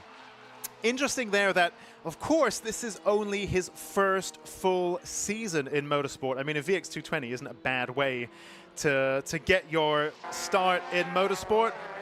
But interesting, you know, he was saying this is only his first season.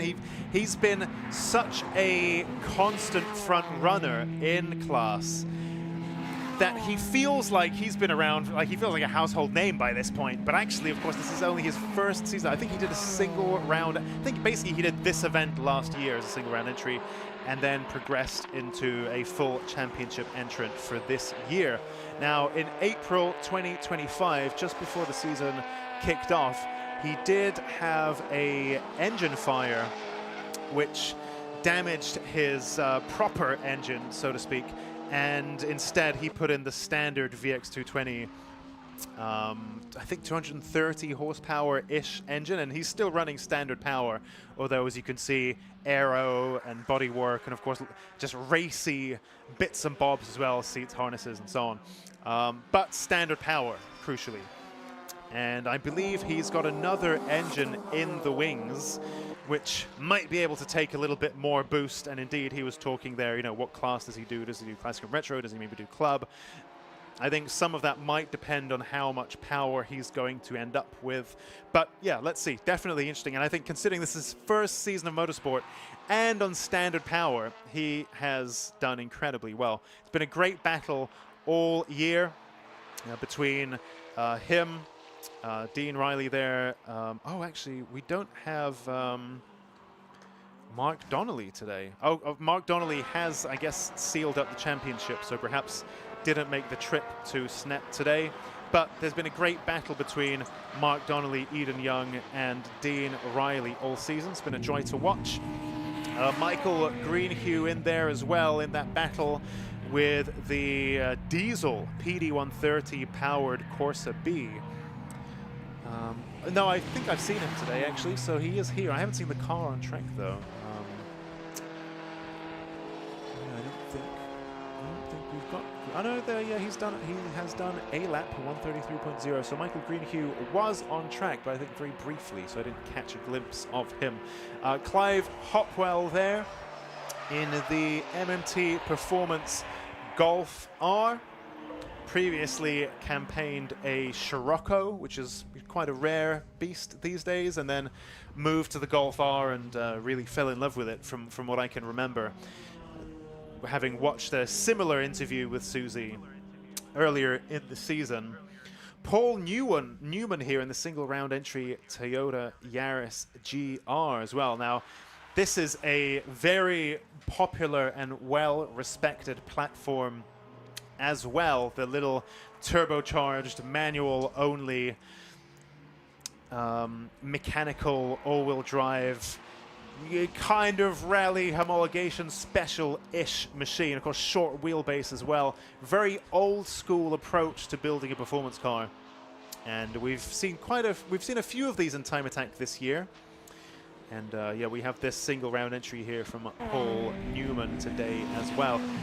Not a big car by any means, but when we saw it running there on track alongside Dean Riley's machine, it just goes to show how cars have ballooned over the years, because Dean Riley's machine looked absolutely tiny in comparison to this Yaris. Number 213 there, Mark Roberts in the JPR Racing Renault Clio 172. One of the few, actually, Renault-powered Clios that we have here in Time Attack. Quite a few of them opting for the Honda K-Series instead, but Mark Roberts still with the F4R engine. Ryan Barker, 714 Europa Racing Honda Civic. His brother competes in the Racing Hondas Championship as well, so both of them here today, running in different classes. We've got, what's this? The I'm pretty certain, Alexa. I've come back, by the way. Yes, I've come hello. back. Yeah, I'm pretty certain I've just seen the Nissan Micra go out. We're talking about first cars. This is a great trip for this, isn't it? We've got a Toyota Yaris, as you mentioned. We've got Clios out there. There's a Mazda MX-5. Honda Civic's going to see a lot of those today. There's Minis out there. There's a couple of R53s. Yes, there is the Micra I've just seen head out on track. Okay. Young behind the wheel of that, the 1995 K11. So, yeah, plenty. Spencer Fortag's out there as well, Honda Civic, Hotwell in the Volkswagen Golf, Langley in the Ford Fiesta as well. I'm pretty certain I saw a Corsa in there too. So this is really first car sort of territory, isn't it? Yeah. I mean, we've had a K11 Micra mentioned in the comments, right? There was somebody who bought it as their first car, drove it to the ring, got addicted to the ring, or with a K11 Micra. I suspect it could well have been Eden Young who brought them to Time Attack, because he has a very big following in the K11 Micra community. From what I understand, his wife Rachel is watching today as well. So, hello Rachel, thanks for joining the stream. Yes, and if you are watching on the stream, just tell us whereabouts you are as well. Are you in the UK? Are you overseas? I always like to know how many people are watching from where up and down the country. I've just seen on the live stream, actually, I didn't quite catch who it was. It was the pink Civic coming down the Bentley Straight. The bonnet was flapping. Yeah. Well, it was flapping quite wildly. Yep, that was Christian Vieira in the Hutchian Racing XRPK, long name, Honda Civic. Yeah, that bonnet. That's a bit of a tongue twister there. Yeah. I wonder whether it needs an extra bonnet pin in the middle, because it looked like fiberglass bonnet things to me, and they tend to do that. We're just coming around Corham now, I can see in the distance, and then just heading, putting the anchors on into Murray's. In fact, a bit of tyre smoke coming up. I wonder if he's going to pull into the pits here. Well, if not, then we'll get a cracking view of it, bird's eye view almost down here on the commentary box here at Snetterton on the 200 circuit today for Modified Live, and hasn't pulled into the pits coming over, and the bonnet is still flapping. It's not going to come up. It looks almost like it's just catching a bit of air underneath there, and it's just trying to lift it. Yeah, usually, often with the composite bonnets, people put loads and loads of pin on each corner, and maybe even a pin in the middle, because they can flex a fair bit at speed. Which at least, if it isn't unsafe, it just looks a bit unsettling, doesn't it? Kestis Dobrovolskis here in his Nissan GTR, the number 177 machine. I believe his dad is watching all the way from Lithuania. Oh, wow. Well, so, hello. Labas rytas, Lietuva. Wow, good to see. Yes, thank you. I've no idea what you just said. I said good morning, Lithuania.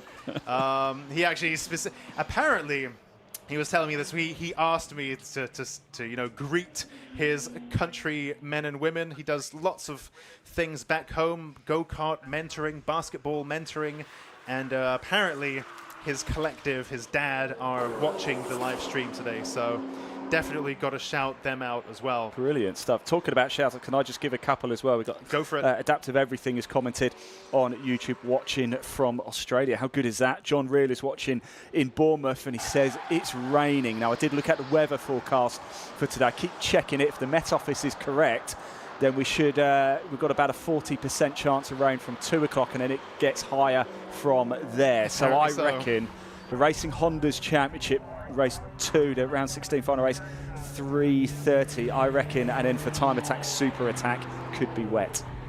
Yeah, so all of that work done throughout the day in terms of working out your lines, working out your setup, working out your braking points. At the end of the day, that's all going to be undone, and you're dealing with the unknown again, which, from a spectating point of view, is amazing. For some drivers like that, I tend to like that as well. But for others who are really keen on achieving perfection and knowing what they're dealing with, that might end up being quite frustrating. I think that's where experience counts, doesn't it, when you get those conditions. I talk to a lot of drivers, and they hate that little in-between bit where it's sort of half dry, half wet. That's the worst. It's one or the other. That's the one worst. or the other. No one. I don't think anyone. I don't think I've ever met anyone who likes that. Like, if it's fully dry or if it's fully wet, you know what you're dealing with. If you're at the back of the grid, you might fancy it. You know. You might. Yeah. It's just a roll of the dice, right? It might work out in your favor. Well, I was discussing this with a few drivers, especially in the lower powered cars. Traditionally, rain works in their favor because The great leveler. it is a great leveler. You know, you try to put down anything more than a certain, let's call it 300 horsepower, you're just going to spin that away. However, here at Snet 200, you wonder whether that's going to make that much of a difference, because at the end of the day, a massive straight is a massive straight, whether it's wet or dry. Yes, you want to get the power down and that punch as you enter the straight, but then you're on it, and then you just hammer, hammer, hammer, hammer, hammer. So is the wet going to make that much of a difference here today at Snet 200? Not sure. So, you know, if it were, let's say, the 300 layout, that would be a real game changer. Here today, I think that remains to be seen. So very interesting indeed. So we've had a message for you, Alexi. For me? Yeah, Yum Yum Racing has come in and said, missed you at Knock Hill. Alexi, had hoped to make it to Snep, but unfortunately the tides were against us. Still great to be watching live stream. And how about this for a little teaser? Could be back next year with a new challenge. Ooh. A new challenge? What does that mean? Oh, can you tell us more, Yum Yum Racing? Please tell us more. Yeah. Do you know, it's the the only round I've ever missed, I think, as a staffer at least, in 10-ish years, and it's the only time in my time that we've been to Knock Hill, so I was really sad to miss that. And of course, all of our Scottish drivers who are based there, I'm sure they would have all been there. And it would have been super fun and awesome, but yeah, I'm sad to have missed that as well. But thank you, Ben / Yum Yum Racing. I've just had one for me. Nathan Shaw, is that Ian Waterhouse on commentary today? It is, Nathan. Yes, I am here. I'm here with Alexi and the team. Scott Woodward's coming up as well for Racing Honda Championship, so it's going to be a fantastic day. We're well into it now as well, aren't we? What time are we? 10:37. Time just goes so quick, doesn't it? Right now, we are in time attack warm-up, the third session here, the CNR Clubman Pocket Rocket session. Then straight after this, we go into the Racing Honda Championship qualifying session, a 15-minute session. Scott Woodward will be up in the commentary box with me for that one. You can see Eden Young here in the Haltech Micra getting looking quite aggy on the lights there as he was flashing. I think it's quite a small car, so it's perhaps easy to miss. So when he's on a hot lap, he needs to try to make himself as visible as possible. So, and you can see he's got these quite bright LED headlights, and he's really flashing. Well, he's on a hot lap now, isn't he? He's going for it. He's going for it. Oh, I think he's just abandoned. Well, I guess he's finished that lap and just decided to ease off the gas at that point. But yeah, he was really on it, quite agitated, flashing his headlights, trying to carve his way through the traffic. Be interesting to see on the. I'll get the timing screen on here. There you go. Well. I've got it for you. Because we got the stream, we got the timing screen. All this, it's all happening. Yes. But curious to see what Eden Young can manage there. Eden Young in the Micra at 121.416. I mean, it is only warm up. I get that, but it's still interesting, right? It is still. Well, I think you can gauge a good measure, can't you? Because the drivers are trying to find the limit of the circuit and the car, of course. So this is the first real time here at the Snetterton 200 circuit in anger, isn't it really? The first proper time to see what you're made of. Just get comfortable, change setups, see what works, see what doesn't. The Civic, again, just coming past the number 5 with that flapping bonnet. It looks fantastic, actually, it does as it does come over. But do I say this right? Dobrovolsky's in the Nissan GTR, fastest overall with a 1:18.769. Riley in the Vauxhall VX220, a 1:21.070. We've got just over a minute of this session left before the checkered flag will come down. I've just seen I've just seen a Corsa come through as well. And then Young, third fastest in that Nissan Micra, of course. We've just mentioned that in the 1:21.416. Langley in the Ford Fiesta, currently fourth fastest, but in the pits, a 1:22.711. And Hotwell rounds out the top 5. Also in the pits in the Volkswagen Golf that has put in a 1:22.955. That's your top 5 for this practice session, the warm-up session for the Classic and Retro Clubman and Pocket Rocket sessions. Here we have 40 seconds left to go on the clock. Then the checkered flag will fall, and anybody who's on a hot lap can finish that, and then we will get ready for the Racing Honda Championship qualifying session here at Modified Live Snetterton 2025. What a way to round out the year. Yeah, I'm just looking. Our current Pocket Rocket forced induction front runner, Rafael Tsartsaris. I can see him on the timing screen. But sorry, Alex, I just turned it off. That was my No, that's fine. He's on. I haven't seen him running on track, and he's in the pits. Has he actually done that many laps? He's done 4. What does that mean? 4 laps, I think. 3 laps. So he's not really okay. So he's had a very short session. Then he's done 3 laps. Completed 3 laps. So, yep. Curious what's going on there. But I think Pocket Rocket's going to be one of the remaining battles this year to keep an eye on. Annie Thompson in the Lotus Exige, of course, the Series 3 powered by the V6, the 2GR V6. So probably my personal favorite of the Lotus generations. Great engine used in all kinds of fast and spicy cars. But yeah, checker flag is out. So Ian there ran through our warm-up results. Of course, warm-up is only warm-up, so no points up for grabs here. Unless, hypothetically, you were to set a lap record, which from this year would stand even if it was set in warm-up. But we've got a whole day left to go, so I suspect the lap records, if any, will come later on. We have seen quite a few lap records this year, and that perhaps has coincided with our new control tire, the Yokohama Advan AO52, and I wonder whether that might explain some of the lap records that we've seen this year. In the meantime, I think our clubman Pocket Rocket and Classic and Retro Machines will head back into the pits, which concludes the Time Attack warm-up. And we will be getting the Racing Hondas Championship qualifying underway in not just a few, might take more than just a few minutes, but it won't take long. It won't be long. Just a quick note as well, no change in the top 5 either for the time. So Dobrovolsky's in the Nissan GTR 118 at 7.69, fastest of all in that session. The marshals are just going to have a quick check, make sure the track is clear. See a marshal just heading on to the start-finish straight just to sweep a bit of debris away. And up next, as you said, Alexi, yes, it's time for qualifying for the Racing Hondas Championship.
So from Time Attack, we move back to Racing Hondas and the first proper competitive session that will set the grid for race number 1 later on this afternoon here at Snetterton, the final round of the season. We've had 7 down, 1 still to go back here at Snetterton on the 200 circuit. Scott Wood was here back in commentary in Waterhouse once again alongside, as he has been all morning here in the box between myself and Alexi. And this now is the session where it counts. 15 minutes to decide who sets the grid and who starts on pole position both overall and in classes A, B and C. Remember, of course, there are points up for grabs in this session. You get 5 points for pole position in your class. It's 4 for second, 3 for third, 2 for fourth and 1 for fifth.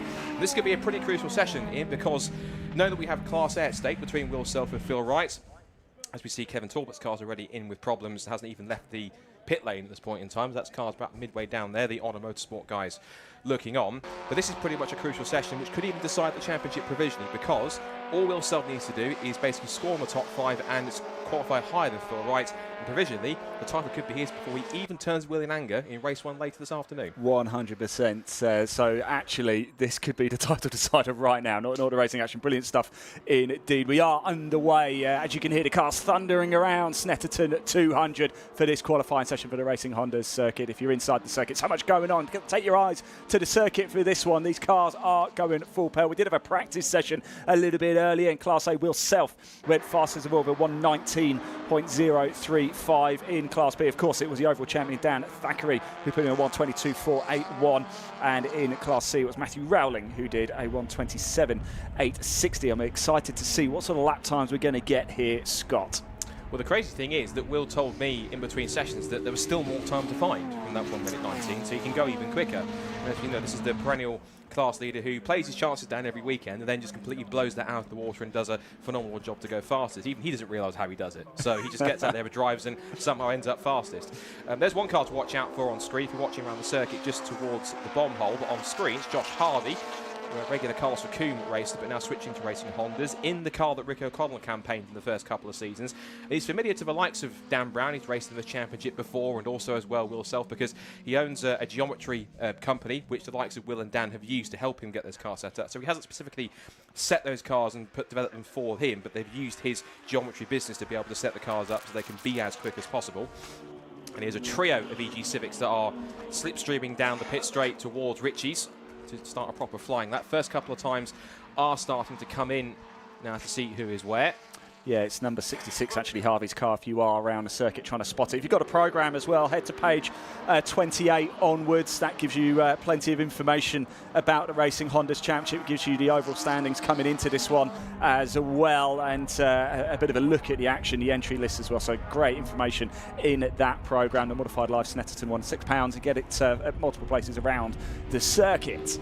I have a feeling that if the times are going the way at the moment, this could be the trio that we look at for most of the day, because Will Self, Bob Barron and Josh Harvey, all in EG Civics, which apparently appears to be the car to have in the championship, they're all currently first, second and third fastest, although Harvey and Barron have both put in 2 laps, whereas Self has only just put the 1 in. He's second quickest. Currently, it is Josh Harvey, who I was warned pre-event is one to watch for. He is pretty quick. Even Will Self was saying you need to watch for Josh because he is pretty rapid. Case in point, he regularly has driven a rear-wheel drive S14 Nissan Silvia around Castle Combe. Now he's switched to a front-wheel drive EG Civic, just as fast. I love it. Great stuff. We've got 11 minutes to go off this session. A quick one, Scott. Actually, I was talking to Alexi earlier. We were talking about first cars, and then I was asking people where they're watching from. We've had a couple of comments coming in as well. Safety for You's watching in the Philippines, and a name fairly familiar to Racing Hondas, Ashley Patton, raced in 2024. He's watching from Shanghai on business. How good is that? So far we've had Australia, had Lithuania, we've got the Philippines, we've got Shanghai, and we've also got Harvey, who's watching in his bed. I was also watching just there, Liam Collins going down towards Ritchie's corner. I'll come back to that in a second, because just saw a little bit of wisp of what looked like maybe smoke coming from the back of Liam Collins' car. We've already had one car with a problem, and that's Tommy Knight, who we should mention, sadly, is out for the rest of the weekend. So the car who was contending for third in Class A with Liam Collins, sadly, will take no further part in the event. If you watch back in the stream and warm-up in practice, his car did have an engine failure on the back straight. They can't fix it. Sadly, that's his season prematurely over. And that's a shame, because he really did want third place to try and pry it away from that man, Liam Collins. So it looks as though, really, barring any dramas for him, touch wood, it's pretty much a free run for Liam to get that final step on the championship podium. Yeah, and you mentioned Josh Harvey is a man to watch out for in that number 66 machine. In the warm-up, in the practice, did a 121.781. I get this is qualifying, but just going to show the sort of pace. He's done a 119.151, currently fastest of all. Out of everybody, fastest of course in Class A. It's Barker who's currently fastest in Class B, and looking down, it's Huchin in Class C who currently quickest of 128.08. A long way to go though, still 9.5 minutes of this session to go, and as you've said, it's got a crucial session, the final qualifying session for the Racing Honda Championship in 2025. And at the moment, it is looking to be, at this point in time, if his time stay as they are, game, set and match for provision of the championship. I've just watched Liam Collins go back down the pit straight, and again, that rear end of that DC2 Integra is smoking. It's not doing it anywhere else, but it was doing it down the pit straight. So fingers crossed we don't have another Honda that's going to need some attention before we get to race 1. I wonder if it's just in the braking zone. I wonder if it's just a tyre rubbing against a bit of bodywork or something. I'm not too sure. Well, obviously it's a left-hander, so you lean on that right-hand side. So if it is something that's leading a piece of bodywork or the tyre rubbing on the rim, either way that might be causing something. It's not hurting his performance by the look of it. He's still going as quick as he was before, but it seems as though it's being a bit of an inconvenience. So the team will spot that, and they'll know to have a look at that post-session. Will Self is making his way just through Coram corners. It's always one of the trickiest corners in UK motorsport, I find, because you see Cox to left rear, huge wiggle as he goes into the right-hander of Coram, and then Murray just about gathers it up. He did what Tommy Knight couldn't do, all fairness to him, which is to gather it together before getting to the left-hander. That was way back in July. And Self goes to the line, and let's see what time that gives him, even with that slide. Comes across the line and did a 119.819, half a second off his best time at the moment. Still Josh Harvey, who is a single round entry, which means he won't score points. Currently fastest. Will Self in second quickest. Bob Barron third. Phil Wright in fourth. And as it stands right now, it'll be 4 bonus points that will go to Will Self and 2 to Phil Wright. Considering there are 37 up for grabs, the gap was 31 points coming into the weekend. If he scores those points, that will effectively be provisionally the title secured for Will Self before we even get racing back underway. I want to give a shout out in Class B. You mentioned Lewis Barker quickest. He's been getting quicker and quicker as the season's gone on. Had a bit of bad luck a couple of times, but he's managed to get himself a really good bit of pace, and he's now fastest out there and getting quicker. So he's been doing some sim running on the Snetterton 200 circuit in between rounds, so getting quickly there. Sam Linster is in second quickest, and in third fastest in class, no, in fact, it's Dan Thackeray. In fact, I completely eat my words, because Dan Thackeray was about third in class. He's now being pushed all the way up to first because of that effort. So the provisional Class B and overall champion, topping the times there in the session, as we now get both Bob Barron and Josh Harvey doing a little bit of pre-race practice in qualifying, going side by side through Coram. Yeah, good stuff. If you do have a program, head to page 36. By the way, there is a fantastic spotter's guide. Although Josh Harvey's car is greyed out, yes. So you won't quite be able to. But I can tell you, it's number 66. They could have used a picture of Rick O'Connell's car. That would have been. It's exactly the same car. They could have just done that and just pasted over his name in the picture with Harvey instead of anything else on top of that. Harvey's still quickest though, and the time's looking pretty competitive. The 3EG Civics are the only ones that have gone sub 120, all of them in the 119s, all separated by about 0.3 of a second. You have to look a further second back to find Phil Wright in 4th position. As just pointed out again, Liam Collins' car going back past the pits. In fact, he's been given the black and orange flag, which is the meatball flag, which signals some kind of mechanical issue, so you're going to have to come and pit in. So whether he spotted it, I'd be surprised if the team hasn't spotted it, but the team will have to bring him in to have a look at that, because that car is not, according to the stewards, it's potentially causing a hazard, and even if they're watching on down the pit straight, there'll be the big LC LED board next to the lights that will show a big black square with an orange circle in it for car number 6. It's a clear enough sign that he has to come in and make that amendment to that car and see if we can get it fixed with 6 minutes to go in the session. I'll tell you something, looking at the free practice classification from a little bit earlier, the drivers were going for it when Liam Collins actually had a lap time disallowed. In fact, 3 drivers did, and then a further 3 drivers had 2 lap times disallowed for exceeding track limits. But that's when you need to do it in free practice, isn't it? When you're just trying to find the limits. And dare I say, I think the sun is coming out right now. It's actually pretty nice here in Norfolk at Snetterton right now. Although, as I said to Alexi earlier, it is scheduled potentially for a bit of rain from around 2-3 o'clock. So race 2, round 16, the final race of the season, could be a wet one. It's quite humid, and typically humidity tends to follow with some kind of precipitation at some point. I think there was a bit of a moment between 2 cars at least, whether it's Spencer Fortag and or Dan Thackeray. They're just backing off because they're just trying to get themselves in line, because both had a bit of a wiggle coming out of the little left-handed kink off the Wilson hairpin. They've managed to gather it together again. There's Lewis Barker, picked up a podium last time at Knock Hill, so confidence is up for the Europa Racing machine, Europa Crash Centre squad. Yeah, right, Scott. We've got 5 minutes to go. So this is it now, isn't it? We're getting to the nuts and bolts of it. Crunch time in the championship. So it could all be about to be decided. But it is Harvey, fastest of all still, with that 1:19.151. Will Self a 1:19.313. In fact, we've got 4 drivers all sub 1:20 right minute. Bob Barron a 1:19.475 and Wright with a 1:19.857. So 4.5 minutes left to go. It could be a very, very big 4.5 minutes for the season for the Racing Hondas Championship. Certainly could. See there in the middle of the screen another of our newcomers, Jordan Morgans, in his bright yellow DC5 Integra, and the same morning as Kevin Talbot's Honor Motorsport green machine. Livery very much reminiscent of the old school Jordan 191 Formula 1 car, as Will Self with a massive slide through Richie's corner. How has he held on to that one? He's all over the shop exiting Richie's corner, but that's the style in front-wheel drive cars. Typically boot the throttle and eventually the front end will come back around, and Will Self did do that. So that's a clip for his highlight reel. And in case he wonders after post-session, yes, we did see that, Will. You were on camera. Yeah. And I have to say, even though it's a front-wheel drive car, well held. Yeah, absolutely. We're doing a circuit comms here at Snetterton today. We're also on the live stream as well at Time Attack Organisation. I believe it's on the Alpha Live channel as well. So plenty of places to keep up to speed with all of the action as it happens today. Live chat is open at all of the channels, so do keep your comments coming in. A lot of you getting in contact, watching from North Wales, and people getting in contact about their first car. My first car for 8 years was a Vauxhall Mariva. Then it finally fell to pieces at 180,000 miles. Not bad, and then upgraded to a Cupra. Fair play getting the mileage out of it. Yes, right, 3 minutes to go. That is it. Harvey set that 1:19.151 quite a while ago now.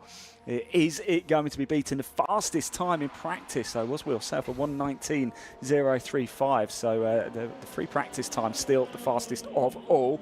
Mind you, that could be about to change. We're just looking at the back of Dan Thackeray's car currently in the pits now. Just I can see it actually from our commentary position as well. He's what a season it's been for him. It's 11 wins, I think, for Dan Thackeray this season. 11 wins. Wow. It's about that. We do have there was a stats bomb that was put out by Carl McKenna on the website about various victories. I think you're absolutely right. If I scroll down, yes, 11 class wins for Dan Thackeray, 3 for Ryan Cunningham. Yeah, Will Self has picked up 6 wins in Class A. Kevin Talbot's had 3. Phil Wright's had 2. Tommy Knight's had 1. Bob Barron's had 1. Of course, you mentioned it at Knock Hill. In Class C, Matthew Rowling, wow, 9 wins for him. Andy Barnett, Andy Barnett's had 2, and Callum Houchin's had 3. So they are your race winners in 2025. I think Will Self has come in, and I think that's his other half checking that his trousers are still clean after that after that sideways moment at Richie's corner. I'd be surprised if they were. I don't think there's any shops around here where you can get some spare clothes from. There is a garage right outside, but I don't think they sell spare trousers. He's not too worried because they're back out again now. Absolutely. Just mentioning as well as also who else was in there too. In terms of things, you can see on the screen as well, we mentioned it earlier on. If you want to vote for your Lucas Oil Driver of the Day, both in Racing Hondas and in Time Attack, if you're watching, you can do that.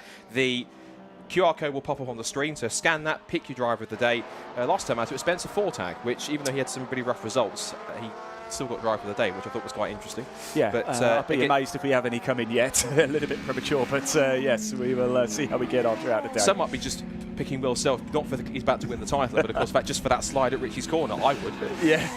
Do that. Let's see how we go. Right, we are in the closing stages now, aren't we? We've got less than a minute to go for this qualifying session. I've literally just clicked off the TSL timer. Let me pop that back on screen so we can keep up the speed. I'm actually, there you go, I've just updated for the qualifying session now. It's coming through. 40 seconds left of this session. The final qualifying session for the Racing Hondas Championship of 2025 here at Modified Live. Must be quite emotional for you as well, Scott. You've been with the series the whole year, haven't you? I have, and it's been a real genuine pleasure and a privilege to be part of the championship in its 3rd season. I think it's definitely the best season that they've had yet. It was my first time in the paddock when I stepped in Cadwell Park back in May, and since then I've grown the paddock. I've grown to build a lot of new friendships, a lot of new partnerships with the team that I work with and the drivers around and everyone who's involved in the championship, and indeed those who in the wider regions of Time Attack. And it's been a really rewarding paddock to be a part of, and I'm genuinely looking forward to, all things being well, to come back and do it again next year, fingers crossed, on that side, because it's been a really great thing to be a part of. And there, sorry to interrupt, Scott, is the checkered flag. So the cars currently out on circuit on a hot lap can complete it now. And then we will have our grid and potentially our champion as well. So checkered flag will be out then. As I said, unless Phil Wright can put in, but he's just crossed the line and hasn't improved on his time. So I think, unless Will Self somehow gets the time deleted, across Touchwood, I think that is going to be the two extra points that he'll pick up. He was rear end skittering around again as he braked for Brundle, turning in for Nelson. And I think he's just about to go on his way to cross the line. And yeah, given the fact that he will outscore Phil by 2 points in this qualifying session, so he'll get the second. No, in fact, no, he'll get the 5 points, because Josh Harvey's on current provisional pole, but he's a single round entry, so he won't score. So in actual fact, I do believe that Will actually get 5 points for what would be the pole position rather than the 4. Josh Harvey has taken a checkered flag, so he can't go any quicker. 1:19.151 currently the fastest time of anybody. And we having more cars come out. Wright has taken a checkered flag as well. Over they come. And Self has gone fastest. Wow. Will Self goes faster of all. 1:18.816. Wow, 0.335 faster than Josh Harvey. Well, he's suddenly turned up the dial. Well, if that's the way you want to sign off the championship, there, even before we get to racing going on, that's the way you do it. Fastest time, 1:18.816. And naturally as well on top of that, because the Class A qualifying lap record set last year was in the wet, this is in the dry. That is emphatically, but I think incredibly compared to the wet time, about 15 seconds better than pole time last year. I'm doubting because of different conditions. But that is, of course, on top of that, he secured a new lap record in Class A. And I think with the 5 points, he also gets on top of that as well. I'm certain, given the fact that Phil will have 3 points, it's 2 more points scored. It should take his advantage from 31 to 33. So we believe, and I'll stress the word provisionally, that has essentially given Will Self the 2025 Class A title in Racing Hondas. And he didn't even have to start a race to do it.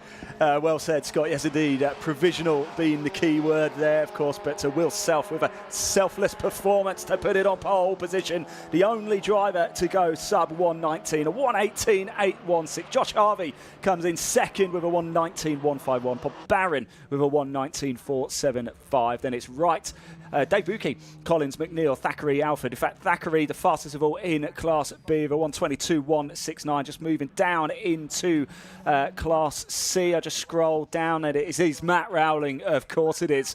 Fastest of all in Class C with a 1:27.007. How good is that, Scott? Yeah, there'll be some likely characters for Charlie to talk to down by the Lucas Oil board, which he's talked to quite a few times in 2025. And what's interesting also is that the front 3 cars are all EG Civics, so it is the EGs that prefer the circuit. On top of them is Will Self, who takes pole position by 0.3 of a second with a 1:18.8. That only gives him the fastest time. It also gives him the 5 bonus points, and because he out-qualified in terms of point scoring positions by 2 points in the qualifying top 5, it essentially, provisionally we stress, should give Will Self the Class A title in the process, so congratulations to him.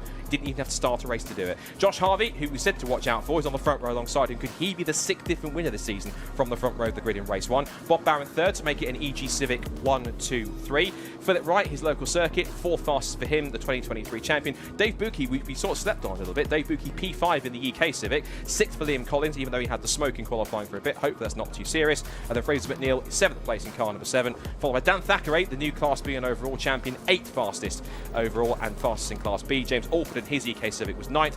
Rounding out the top 10, the man contending for 2nd in the championship with Will Self. He's 2nd fastest in Class B. In rounding up the top 10 is Ryan Cunningham, the outgoing overall champion. Sam Linster, 3rd in Class B, ahead of Spencer Fortag, Lewis Barker and Sammy Mylan to round out the top 14. And then for 15th place downwards, as we scroll through the order, it will be from 15th place downwards. On Alpha Live guys to scroll it through. There we go. 15th for Luke Crassusmedi, then 16th for Harry Greenhill, 17th for Danny Weston, who got out there after he didn't go out in practice earlier on. Then Owen Diver, our Class C pole sitter and provisional champion Matt Rowling, Callum Houchin and Jordan Morgans in the Class A DC5 Integra rounds off the 21 runners from qualifying. So, essentially, that is every single title provisionally, we think, sorted. We're now just waiting for drivers to make their way down to the Lucas Oil board, where Charlie will quiz them on how they found that session. Yes. And it will now make it this is going to make it kind of just a race now more for races for bragging rights rather than for securing any championship titles, isn't it? Well, I think as soon as those lights go out, it's can sometimes be very, very exciting and enticing indeed. We've just seen the drivers down at Park Fermé getting out of the car, a few handshakes, a few fist pumps down there as well. I can also see Will Suffolk's got out. I think he's hugged his other half. I think he realises that he's done the job. So that's the first person he went over to congratulate him. So I think Will now realises what that means. And the key thing is he did proclaim it at the start of the season. I think he was more going for the overall title, but at the very least he said, I want to win the championship. And for the very first race, when he took that first race victory, he was on that course. Had a bit of a shaky couple of rounds after that, but went on a run of good victories, 4 or 5 victories in a row. And now he's gotten to the point where he is now at least provisionally Class A champion, we believe, and he's certainly going to look forward to that. I'm just going to fill a little bit before we get to our class pole sitter interviews. Well, whilst we do that, whilst we just fill a little bit, can I just say I think Oddballs on the comment section has summed things up perfectly. Holy moly, Will. That's I think what a last lap that was. He's also said as well on the stream, and I quote, Will's not needing new trousers. If there's any more of that, I'll need a nappy, is what he said. That's word for word what Oddballs has said on the stream. Oh, dear. Just whilst we are filling, a quick reminder of what's going on here at Snetterton on the 100 circuit. We have the Drift Pro Championship. Just making our way onto the track right now. It is Time Attack 1, the Club Pro Extreme. Alexi will join us very shortly for that. And, of course, a lot going on in the infield as well. We've got trades, exhibitors out there. We've got the Car Obsession show. There's trade stands. There's exhibitions everywhere. So much going on. Don't forget to pick up your program as well from various vendors around the circuit. There's food stalls. So much. And the sun has just come out just as Alexi makes his way up into the commentary box as well. The cars have made their way onto track for Time Attack. For the live stream, we are just waiting to hear from some of the drivers from the Racing Hondas Championship. Yep, so we'll do that in just a moment's time when we throw. I can see they're getting just about ready down there, that they're in front of a Lucas Oil board, so I'll get the signal on my ears in a minute to throw down when we're ready. And they are ready now. Let's head down to Charlie, who can have a chat with our class pole sitters at our new provisional Class A champion, Will Self. She's down there with Charlie. Right, we are down here fresh off of qualifying and with our Class A champion, Will. Last lap dash, that was fantastic. Congratulations. Thank you. Yeah, I came in towards the end and saw it was all quite close to the top, and I thought I probably had a better lap in me, so let the tyres cool down a bit. Went back out, got a bit fortunate with a tow off of a couple of Class B cars, and yeah, put a bit of a better lap together, and that was good enough. Amazing, no, fantastic. Obviously, it's been quite a season. It was down to the wire, down to the last round. How has it been for you? Yeah, hell of a season. Obviously, Cadwell at the start. With that big crash, it took a lot of, I don't know, cost a lot of money, took a lot, emotionally, like time and everything to get back on the grid for Donington and then push for the rest of the year. But yeah, it's great to have done it at the end. I thought after Cadwell, I didn't think I'd be back out at all, let alone in the position to win the Class A championship. So yeah, really happy. You gonna take it easy in the last 2 races, or are you going to give it your all? I don't know. I think it's wet for the last one, isn't it? So I don't know. I might take it easy in that one, but no, I go for the win. Why not? Yeah, absolutely. Done the hard. Might as well go for a triple. Yeah, absolutely. Amazing. Well, congratulations again, Will. Thank you so much. Brilliant stuff. Right, we're going to grab Dan over now. So Dan is our Class B pole. Dan, I mean, finish as we started. How was that? It was nice to finish that night. We had a target that time. We didn't quite make it. It was a bit tricky actually with traffic. It's something that I've had to learn this year. Is the different speeds between the cars makes it quite interesting when you're on a flyer and you're like no. But luckily I had a clear enough lap to get pole, and this is exactly how we wanted to do start the weekend. Confident going into the last 2 races? I think so. I mean, congrats to Will as well. I've heard he's just done it, and Matt as well. So I think maybe it'll be a bit more tame. I think if it was on the line for those guys, the turn 1 might be a bit spicy. So I think it might be quite a grown-up couple of races, and we can have a stress-free. What a nice show for everyone. Exactly. Well. Exactly. That's the idea. Hopefully, drive the car on the trailer later on. Yeah, definitely. Amazing. Well, congratulations again. Thank you. Right, we're going to grab Matt over now. Class C pole. Matt, how was that? Oh yeah, good fun. Yeah, it's quite a short, quite quick circuit. The faster boys are on you quite quick. But yeah, managed to get a clean lap and push one in. The lap time, I said I've just got into the 126s, but officially it's 127.08, I think, something like that. Yeah. But yeah, quite happy. Going to play with the car a little bit more and see if we can find a bit more. No, definitely. Obviously, I see Callum had it for in the beginning there. It was a bit touch and then second half, you just sort of was like, I'm still here. Yeah, I don't fancy my chances for the races, if I'm honest. Callum's going to come past me. There's 2 long straights where he's just going to be flat on the, flat to the mat all the time. So yeah, It's always the famous last words. Then. yeah, I know, but quality's gone okay. So I'll keep fingers crossed for a race. We're not gonna make it easy for him. We'll push him as hard as we can do. But let's see. Enjoy the last 2 rounds. Yeah, absolutely, exactly. Brilliant stuff. Well, congratulations again. Thank you. Cheers. Brilliant stuff. Right, that's everything from us at qualifying. Congratulations again to Will for securing the Class A championship. Let's see what race 1 brings.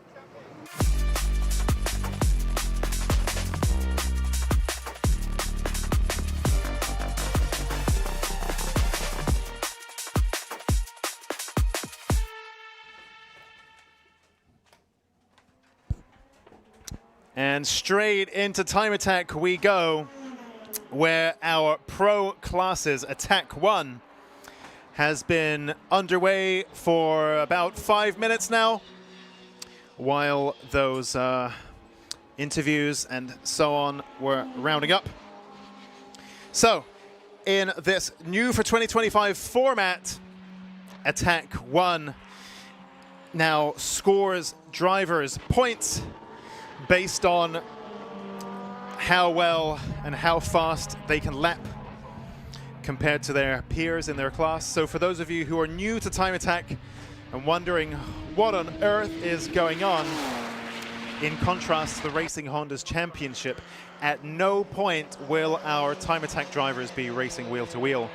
All they are here to do is to try to set as fast a lap as they possibly can, what we might call that one perfect lap compared to other drivers in their class. That is what decides the winners and the runners-up.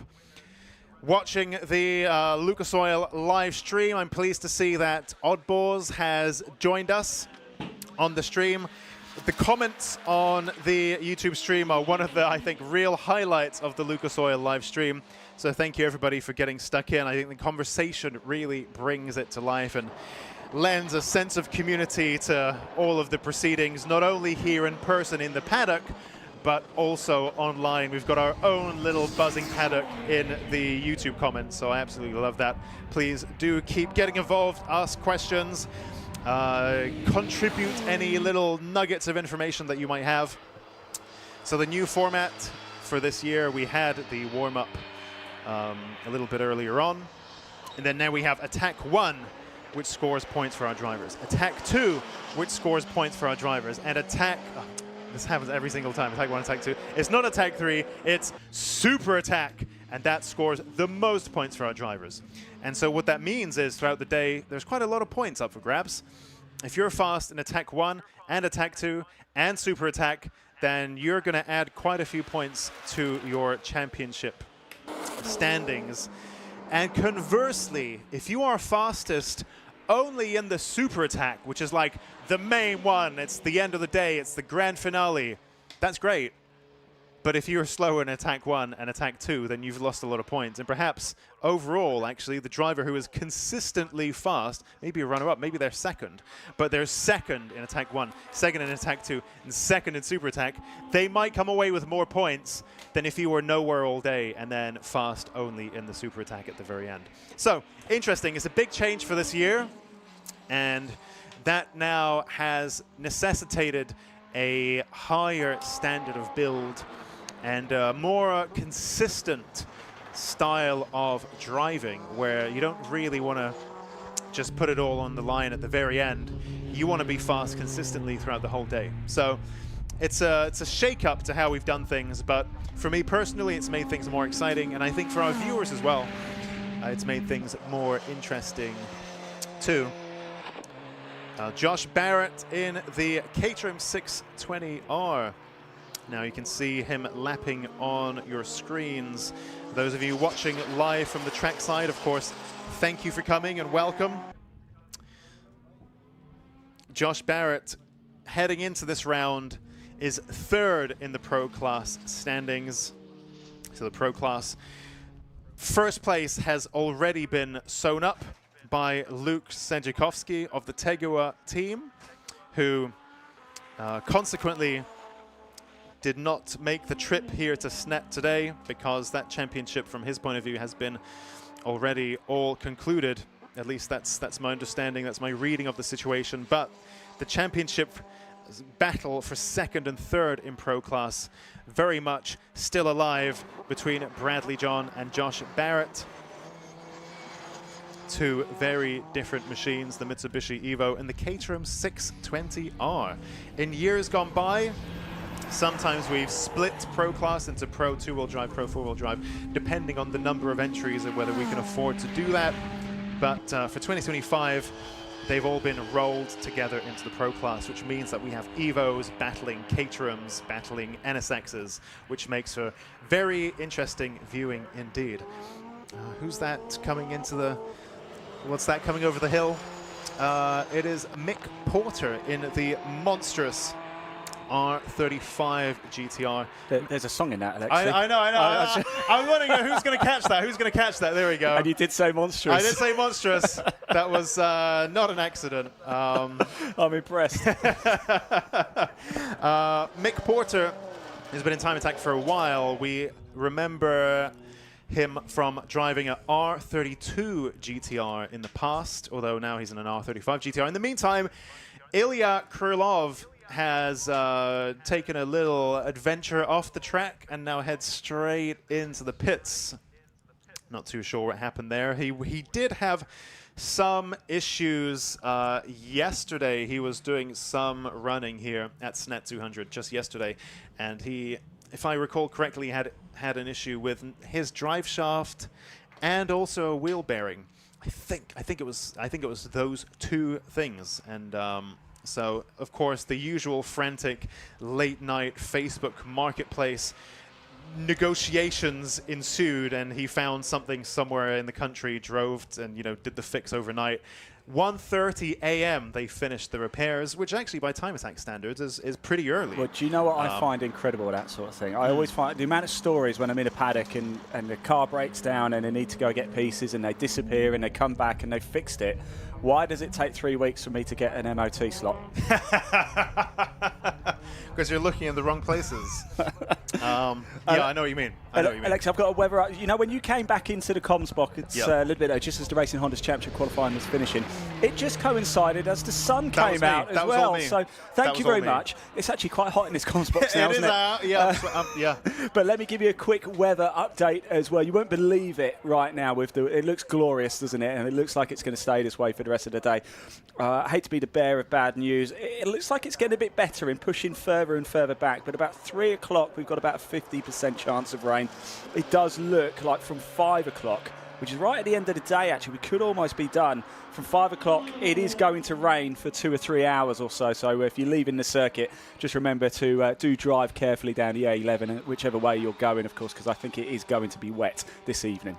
Yeah, I've got some bandages on my belly, and they're getting a bit sweaty right now in this weather, so I'd welcome it getting a bit cooler, actually. I'm so glad you shared that with us. Yeah. It's hot. I don't know if it's the same outside, but we're in a little glass box. We are in a glass, so that's why. We're like an ant under a magnifying glass. Listen, I'm just going to start taking some clothes off up here now. Yeah. Yep. I mean, I've got the official Time Attack shirt. I'm not sure if I'm allowed to take that off. Okay, it's a bit chilly out there, apparently.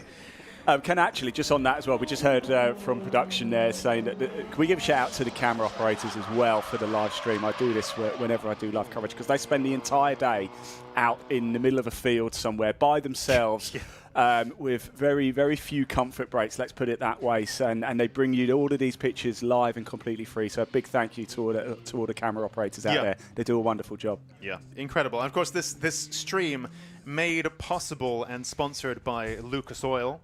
So I think it's a big thanks to them as well for making the stream possible and making it happen in the first place, which has been a very welcome addition to the coverage for this year. So I think it's been a very popular return to the live stream for this year. And it's interesting you were just saying that. Of course, we have the trackside photographers as well, who have quite a tricky job too. But not to try to downplay their sacrifice, but they're moving around, right?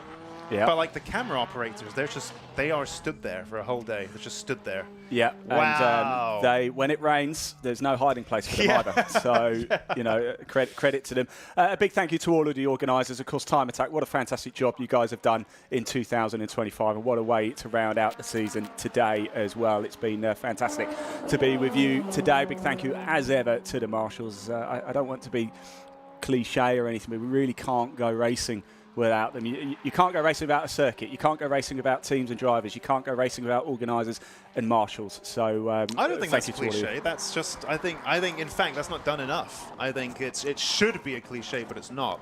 I think you make some really valid points there. I hate to say it, but you can go. You can go racing without us. So thanks for having us, really. Oh dear. Right, yes, here we go. Where are we? We've been kind of going off topic a little bit, haven't we? 5 minutes left to go of this session, and it is Simon Norris going very well indeed. 107.998, 2.922 seconds faster than John in the Mitsubishi Evo 9 there, and that was set. The 107 was set on the last lap as well, so it's getting quicker and quicker and quicker. In fact, this is probably the best. I reckon probably the next hour or so is going to be the best track conditions we're going to have all day long. So if we're going to see some records tumble, it's going to be in the next 60 to 90 minutes, I think. Yeah. Yep. Good point. Martin Henry, you can see a great lick of flame out of the right side exhaust. That very, very well developed Z20 powered Astra Mark V VXR, dry sump and all. One of the Martin Henry was explaining this to me with great pride. I think it's a fair point actually, because he still has an H pattern gearbox, which in the pro classes a lot of people are now running some kind of sequential flappy paddle, whether it's a sequential or whether it's a DSG or something like that. Actually, perhaps Josh Barrett might also try to look into the cockpit there. It's one of the few cars that you can see so clearly into, but didn't quite get a good look. I wonder if that Caterham is an H pattern, but I'm not sure. Martin Henry assured me that he is the fastest H pattern gearboxed car in Time Attack, which could well be true. Very fast machine indeed. Listening to it, that doesn't sound like he's fiddling around with a clutch pedal and crunch, crunch, crunch. That sounded very quick and seamless as he backed it into the next gear. Perfect. Yeah, that's the 145 of Barrett there in the Caterham 620R. As we mentioned before, we've got a Mitsubishi Lancer Evo 9 out there. In fact, we've got two Evo 9s out there, haven't we? We've got a Track Formula Evo as well, a Caterham, the Peugeot 205, a Spooner. I love that car. The Vauxhall Astra VXR, a Clio as well, and the Nissan R35. In fact, the Nissan isn't out, is it, of Porter? Porter's Nissan hasn't set lap time yet. But it looks like it's gone back in. Let's take a look. Oh, indeed, there aren't that many cars out on track at the moment. But of course, this is the sun. It's the sun on my laptop screen. Yes, we've got two cars on track. Because the little icon is grey and it fades against the black background if you're using the TSL website in the sun. In fact, we've just had Krylov, Martin Henry's just gone in as well. So it's Josh Barrett only on track. And actually, this happens time after time after time. Josh Barrett is running very light car. With a relatively unstressed engine, and what we see is Josh Barrett is probably the only car in the pro class which can go out and send it for a full 20-minute session, which is of course what these cars were designed to do from the factory. All Josh Barrett did was just tickle and fettle it a little bit so it can do that a little bit better, but ultimately that's what they were made to do. They're super light, they're small, they're not really stressing anything in particular. Great cooling as well. We've seen this time and time again where he goes out at the first second of the session going green, and he's the last one back in the pits because he can just attack and attack and attack, which has its own strategic value. We look at a driver's pace, we look at the quality of the machine, but of course the seat time is such a big factor as well. We have an open pit lane format, unlike some other You know, there's other similar stuff like sprinting, hill climb, rallying, which are against the clock. But in those disciplines, it's one car on its own, and they have dedicated allocated slots to do so. In Time Attack, we have an open pit lane. You have 20 minutes. You can go and take as many stabs at this as you want, and not all the drivers are able to take advantage of that, but Josh Barrett is. So he's out there lapping and lapping and lapping. His current best then a 1:15.2, which is good enough for third in the pro class.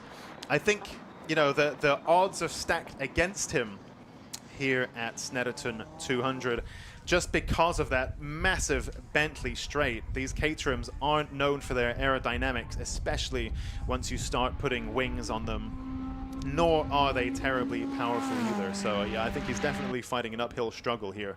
But to balance it out, he's getting more seat time than anyone else. So very interesting stuff indeed.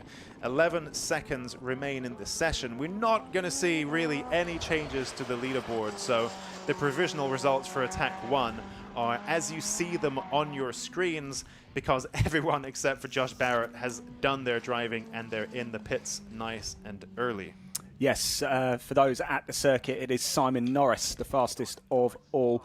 Sorry, Alexia, I'm just looking over your shoulder here. 1:07.998, and Bradley John with a 1:10.920. Colin Dorwood, a 1:11.906. Michael Osborne, a 1:14.198. And Josh Barrett has just come over and taken a checker flag, a 1:15.134. Darren Spooner, a 1:17.864. Martin Henry, a 1:18.431.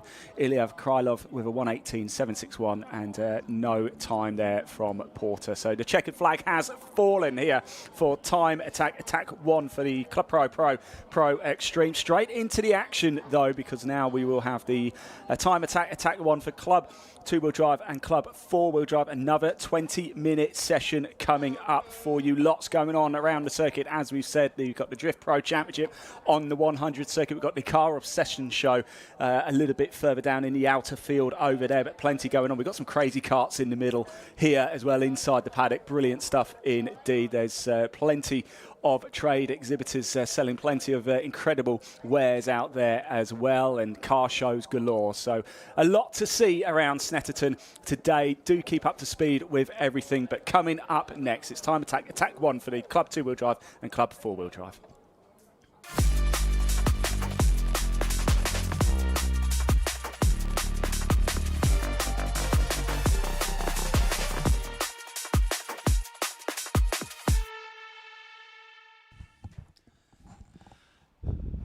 So you can just see Josh Barrett there at the back of your screen.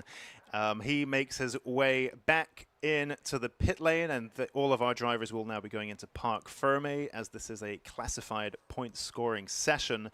In the meantime, while we wait for our pro cars to leave the track and our club cars to join it, Susie has been in the paddock catching up with Neil Robson. One interview that I'm actually really looking forward to, because this BMW 135i is very interesting indeed. So here I am in the pits with Mr. Neil Robson. Good morning. Good morning. How you doing? Yeah, I'm not bad at all. So I'm catching up with you because so you've got this so 135, not the 1M, although it has the arches. But you were having an absolute blast at Knock Hill, right, in the last round. I was. It was. I was smiling ear to ear. It was the best 20 minutes I've probably ever had in the car driving. It was hilarious. I was trying to go as fast as possible, but the car was going as sideways as possible, and it looked like I was doing a drift competition, but I was actually trying to go fast, and it was just good fun. I really, really enjoyed it. I mean, when we were watching it, I was very concerned. You know, it starts raining, rear-wheel drive. I'm like, they're not going to enjoy this at all. You were just having the time of your life. Yeah, so it was dry for the first 3 sessions we did. We queued up in the pit lane, started raining, tyres were still on dry setting, suspension was on dry setting, hadn't changed anything, on a track that is really bad for rear-wheel drive, really. And I thought, oh dear, this is it. And I went out there and just had fun. And I had no idea how fast I was going to be at all. I was just enjoying it. And I only came in because I ran out of fuel at the end, because I'd fueled it for dry. And I was just doing lap after lap after lap, trying to find the grip. Came in, and the guys in the pit lane had the live feed on the screen on a mobile. They said, you're in first place. I was like, no, surely not. And I watched the live feed, and it was Johnny Fletcher who was closest to me. And I was watching the last 3 minutes on the live feed, and he spun off on the last lap. He was getting faster and faster. And unbelievably, I took the win. Admittedly, there was less cars there in that class because it's not kill.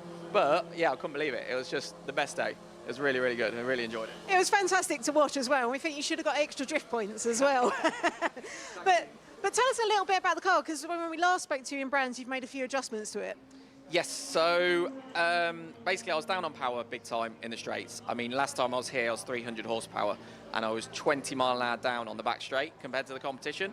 The corner the speed of the car is pretty good. I've added the aero to it, and I watched the onboard videos of everyone else, and it seems it's there or thereabouts with the majority of the guys.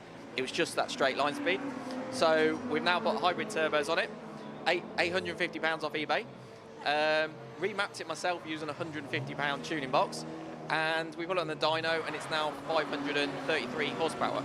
So it's a lot of power. It's still probably 5 to 10 mile an hour down on the fastest cars in the class, but it has closed it up quite a bit. So yeah, the development's going well.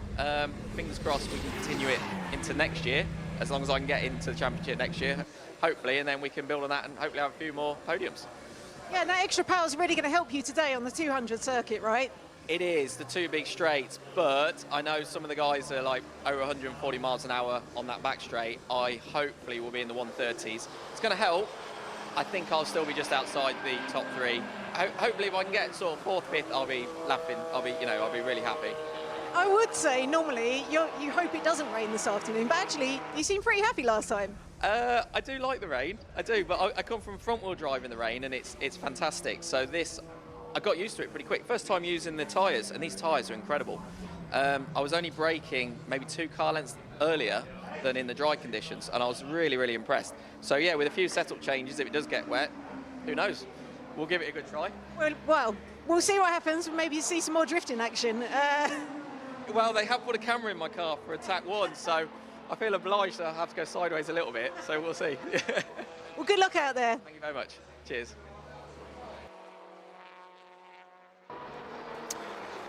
Great stuff there from Neil.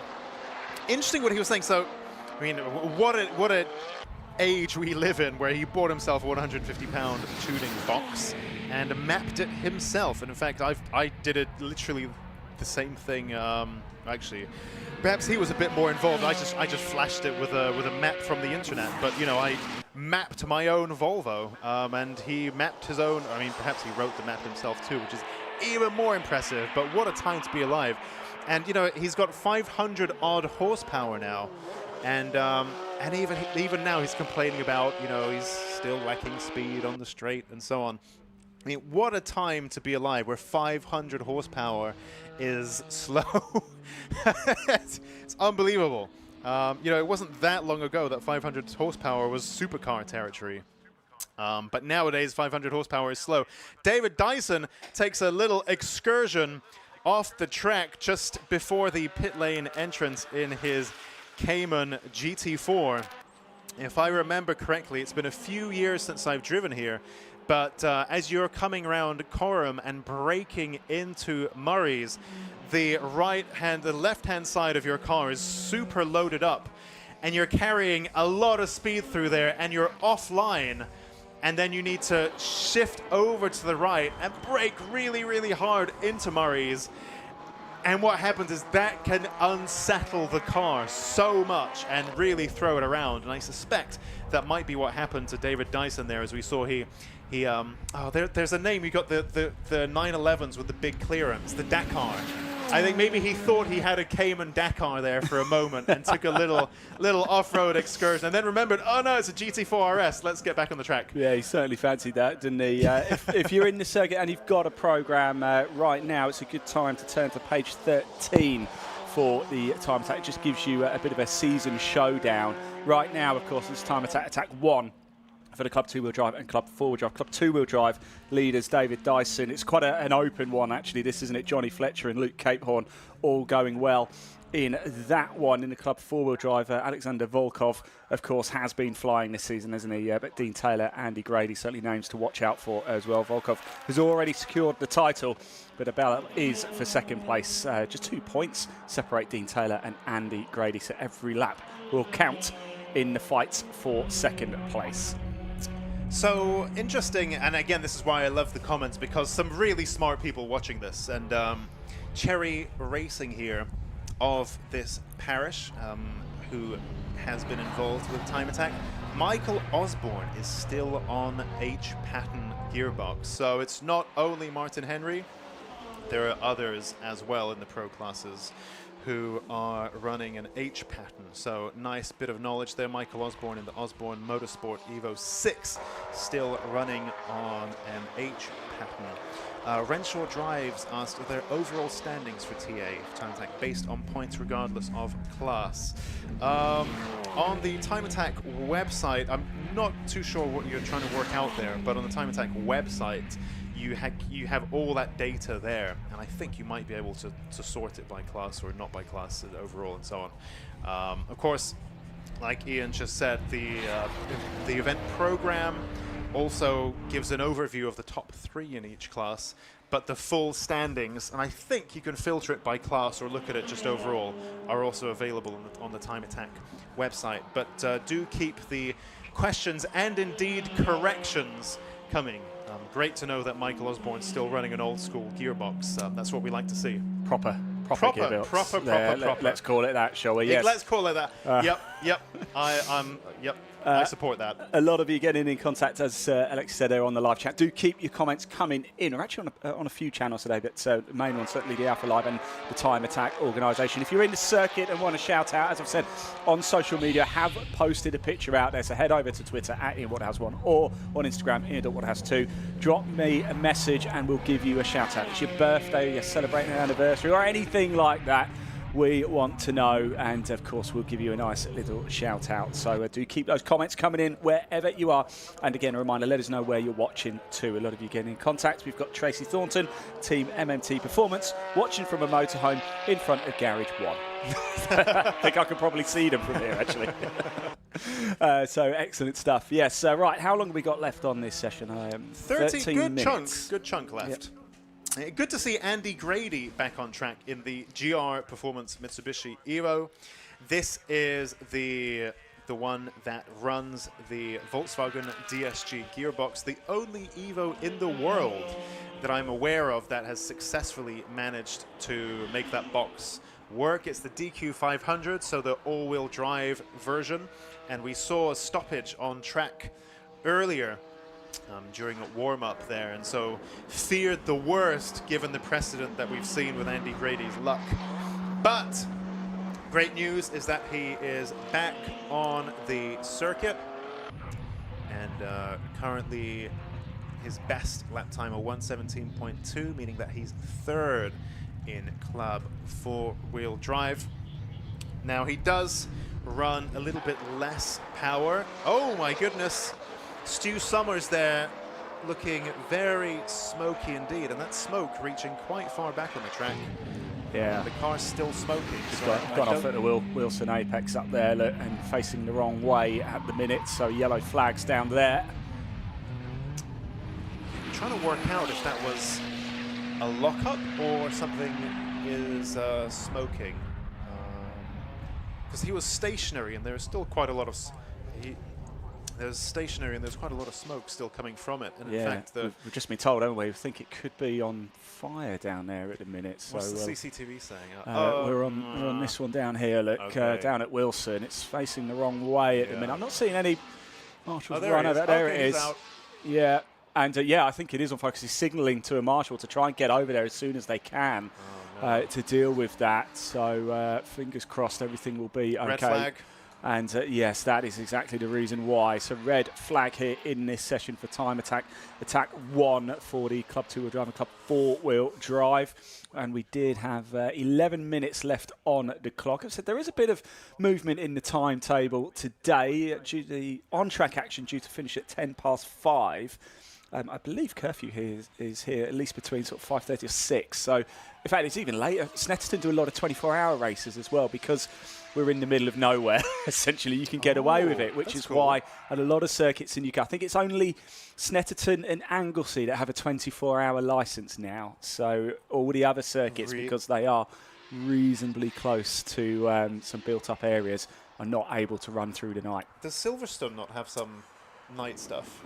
Yeah, but into the night. I don't think. I'm not so sure. I mean, it might have special dispensation for a couple of events. Okay. But I know because I've done the 2CV Citroens around here for 24 hours, and I know Anglesea's done quite a few 24-hour races as well. But yes, so I think there is a little bit of movement. I mean, the issue actually isn't necessarily if there was a curfew; it's just light, isn't it? Really, now that the evenings are drawing in. Yeah. And on that note, actually, it reminds me how a few years ago we actually did a nighttime time attack here at Snetterton. It was the end of year round, so same as this, where it starts to get dark quite early. And I mean, it wasn't that; it was like 6 or 7 p.m. And we managed to actually run a time attack session at night. Ooh, that was nice. That was good fun. I think that was maybe 5 years ago or so. In the meantime, I believe we have Susie in the paddock with another interview. So I'm here down in the pits grabbing a quick couple of minutes with Simon Norris from his Pro Extreme car. So good morning, Simon. How you doing? Yeah, morning. Good, thank you. So we didn't see you over the last couple of rounds, did we? But you're back today with the car. And anything interesting been changed? No, not really. Since Knock Hill, we went to, obviously hadn't been there for well over a decade. Came back, a few bolt checks, nothing major, no major changes. All those big changes have been done quite a while ago. It seems to be working well, so we're sticking with the same format at the moment. And from chatting to you earlier on in the year, we noticed actually there's been a few changes to the car since we last talked about the spec, because originally twin charged and still the four-wheel drive system, but a few changes there. Yeah, that's an understatement. Yeah, so we went down a bit of an alleyway with the development of the car, with twin charged, four-wheel drive, power. It's a big part of the mix anyway, still is, but we've gone for lightweight, remove anything that we could try, and things you don't want to remove, like the twin charge is amazing. So that's a thing that you will definitely want to keep, but it's an expensive weight. So we came down to basically take everything off we could, possibly. Cut the doors in half, replace B-pillars, go two-wheel drive to remove the front diff, front shafts, take the twin charger off, go for a smaller turbo, all kinds of things. Not because we thought we needed it, but we wanted to give the lightweight option a real chance to get a true back-to-back from where we were to where we are now. So that was the big change we did. But that was 2/3 of the way through 2024. We tested that at Donington last year, was the first outing for that sort of all-new spec, if you like. So how much weight do you think you saved in total? I don't need to think, I know. So we were 12.15 before with no driver. We got down to 10.40 with no driver, so massive, massive difference. We've still got a fair bit we want to try over the winter. We're hoping to get it into the 900 range, then plus fuel, plus driver, obviously. So, and going from that heavy weight in the braking zones, the cornering, you don't notice so much in acceleration, but it is very noticeable the way the car behaves, the way it works the tyres. So as an example, Brands Hatch, our PB was 43.8 on I think 2.6 or 2.7 bar of boost four-wheel drive. Well, we tested it in December 23 with the spec, was it December? No, December 24, sorry. And we did 43.8 on 1.4 bar of boost. So 300 horsepower less or something, because the car handled better and was more dynamic, I guess. So. And now you've got rid of the supercharger, are you noticing the difference out of corners? Yeah, absolutely, yes. We went for a different diff ratio, so we changed that to lower the gearing, because the car's obscenely high geared anyway, because it used to be an all-round car, so top speeds, quarter miles, circuit work as well. So it's had to be a jack of all trades, whereas we've kept the same Hollinger box, double overdrive, but we've reduced the ratio in the rear, so all the gears are lower, to try and help really go through the box rather than wait for the turbo to come on. It's still very responsive, but not the instantaneous response that we had previously. But again, everything's compromised, so we tried that compromise, and we're fairly happy with it. And so obviously last round of the season, but have you got any more changes lined up over winter? Yeah, there's some weight stuff we want to do. We've got a different aero design with the floor and the rear diffuser or tunnels, which we might do the tunnels this winter. We might do it winter 26, because that's quite a big project. Might involve rear suspension arms being changed. So we might do that, definitely get some more weight out. We've got a few little things we want to do, which might pull another 40 or 50 kilos out, so into that 900 bracket, hopefully. That's more of a sort of just a psychological place you want to get. But that still, everything helps, as anyone who drives race cars or motorbikes knows weight is your enemy. So we've got those to try for the winter. So we may do quite a lot, we may do just a few things, we'll see. Excellent. Well, we look forward to seeing it out. It's good to see you back. And yeah, good luck out there this afternoon. Thanks very much. Really, do you know there were quite a few. Ian would have seen I was furiously scribbling away throughout that, and I say it time and time again, but I absolutely love these interviews. Sometimes we manage to sneak in a few shots, close-ups of the car as well, which is always great fun. But on this occasion, just some very interesting stuff there from Simon Norris. 1040 kilos without driver is incredibly light. As far as I knew, that car was twin-charged, but there we go. That is actually now simply running a smaller turbo, 300 horsepower less, but crucially about 170 kilos less as well, and faster overall as a result. Really, really interesting stuff. Yeah, I'm not so sure if those interviews are going out over the circuit comms, but yeah, really good stuff to hear, certainly on the live stream. So if you are around the circuit and didn't catch up, you can hear that interview on the live stream. Head over to the Time Attack organisation. I mean, it might be going out, but I don't think I could hear anything. A little bit of work going on the circuit as well, just to make sure everything is clear. We're still under the red flag, of course, for the Time Attack, Attack 1, the Club 2-wheel drive, Club 4-wheel drive. It looks like Summers Saxo has been moved now, but there is, I've just seen a service vehicle pull away from Wilson, and it looks like they've just put something down on the circuit just to dry things up a little bit down there. So hopefully not too long before we get back onto the track action.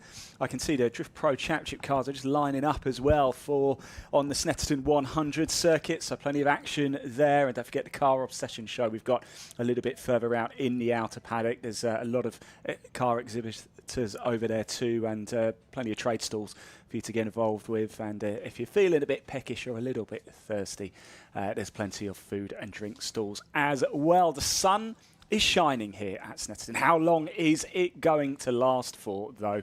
In fact, actually, just talking about Summers cars, it's just coming back into the paddock near us, up by Parc Fermé on that flatbed now.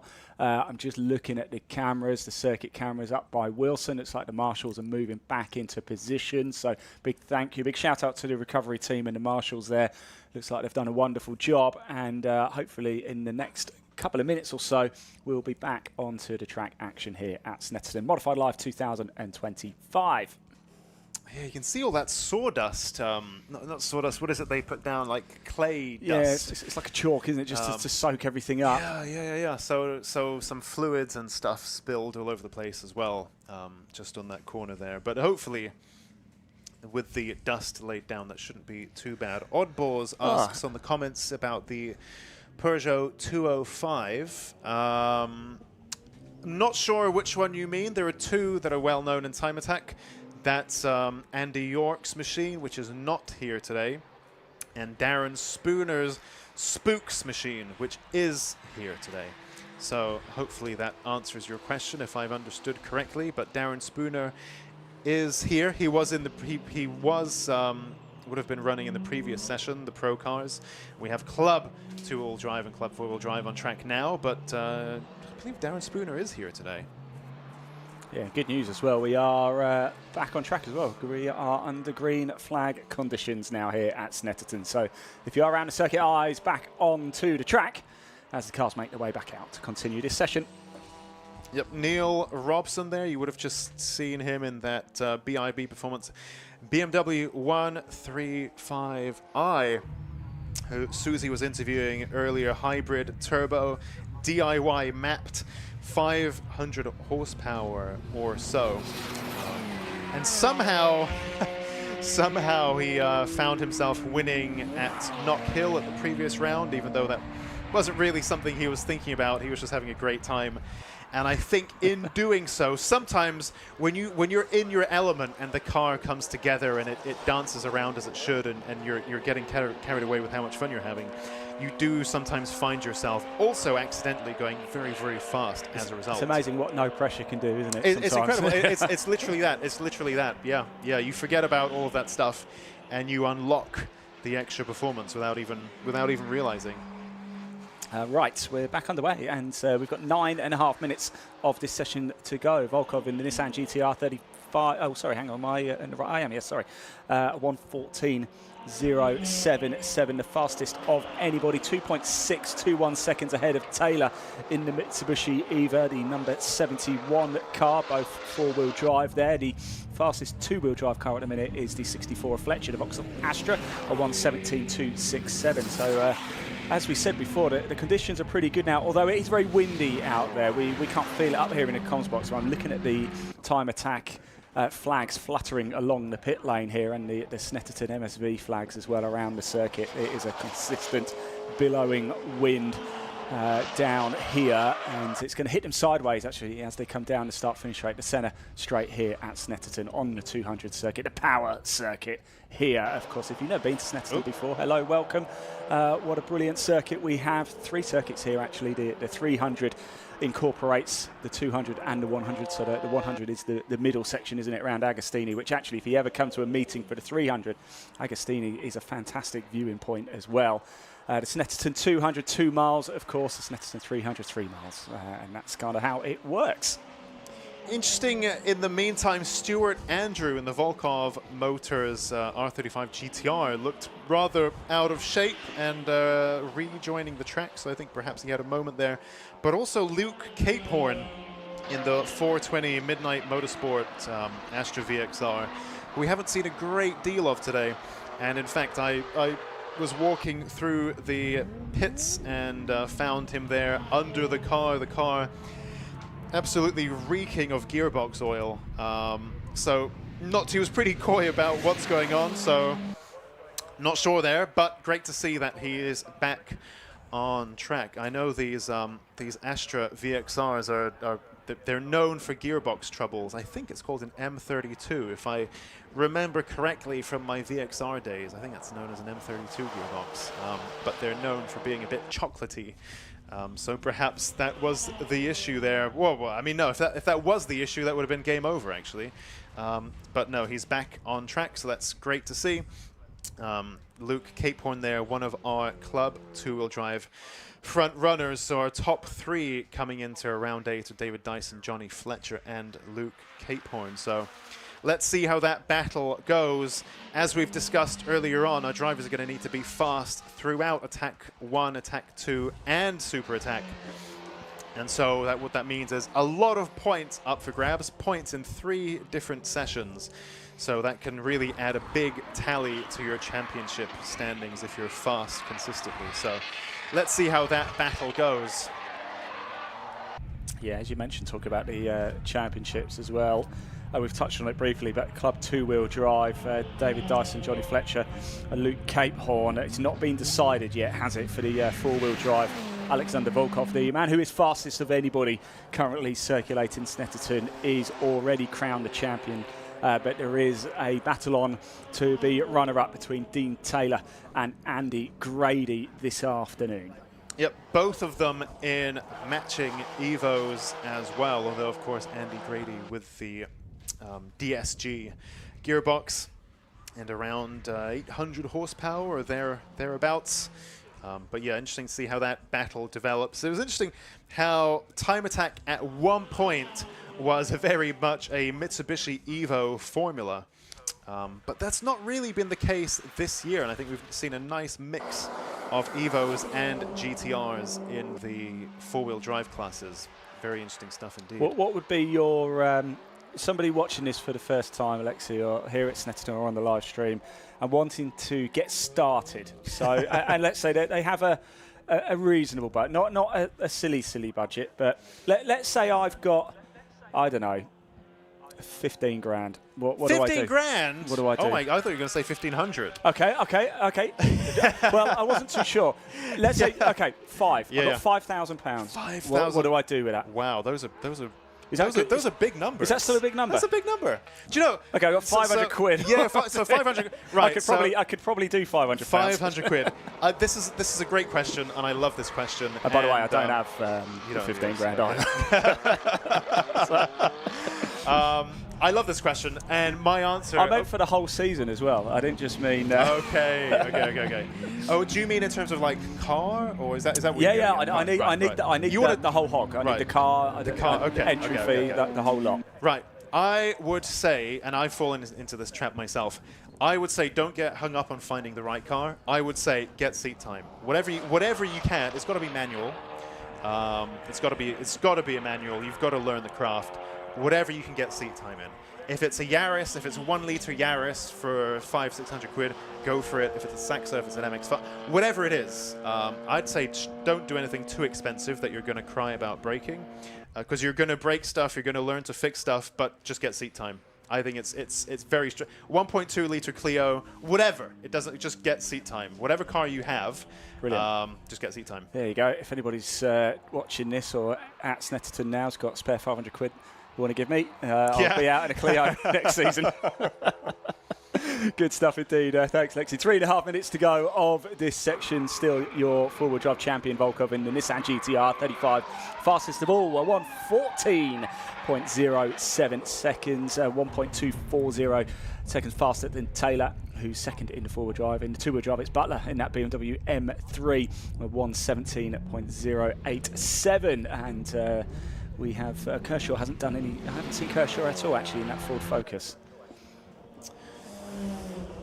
Yeah. Oh, he's just said a 1. There you go. Said a 1:32, but a 1:30. Yeah, oh, there you go. Just come over the line. Yeah. Is that an out lap? Is that an in lap? I'm not sure. Or is that just a lap? Who knows? It'll be a time. Yes. It's a time. It's a time. It is the first completed. I don't know if it's a flying lap, but it's the first completed circulation of the circuit under time conditions. Yep. That is a good officialese. That is the correct terminology for all of the above. Luke, Cape Horn. So actually, if you are new to Time Attack and you're wondering what's the flashing light on the back of the car, I gave you a very simplified version. If you're in a hot lap, your headlights are on. If you're in a regular lap, your headlights are not on.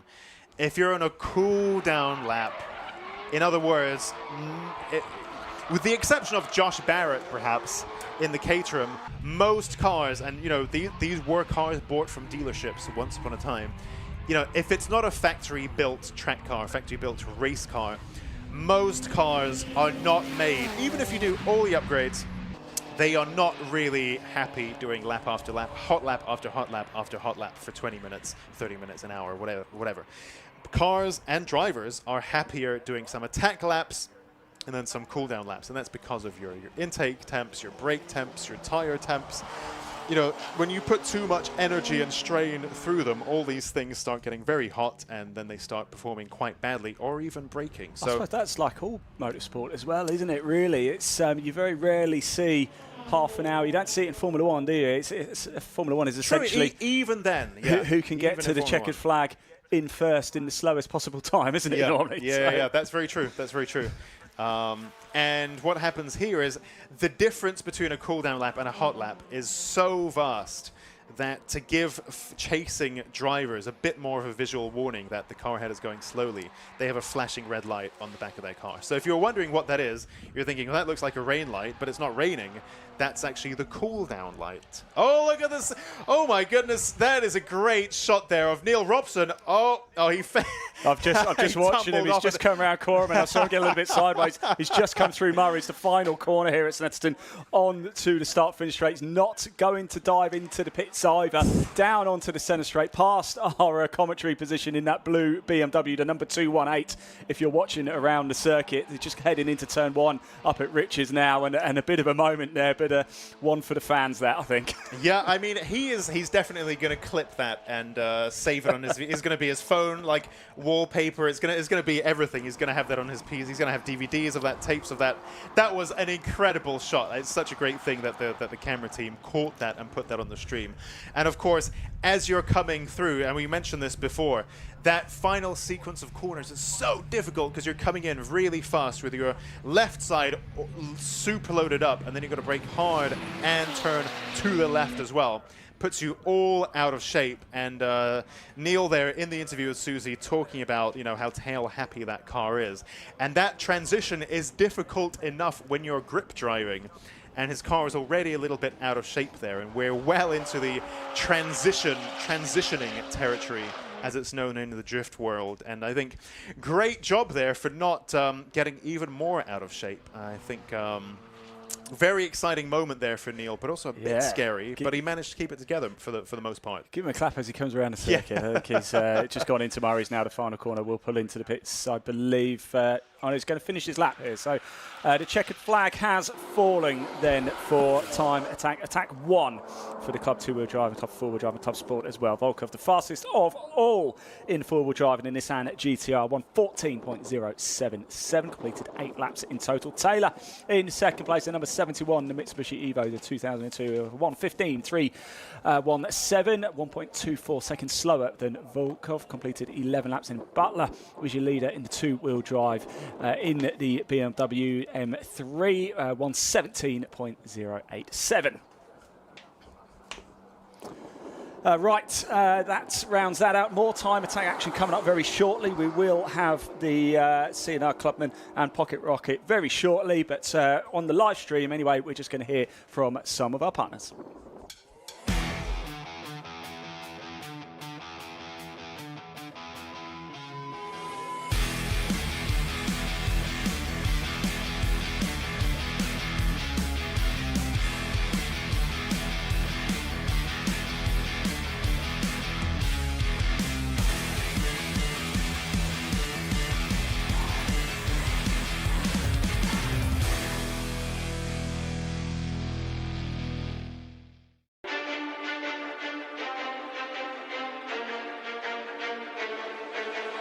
Motegi Racing was conceived with one mission in mind: performance.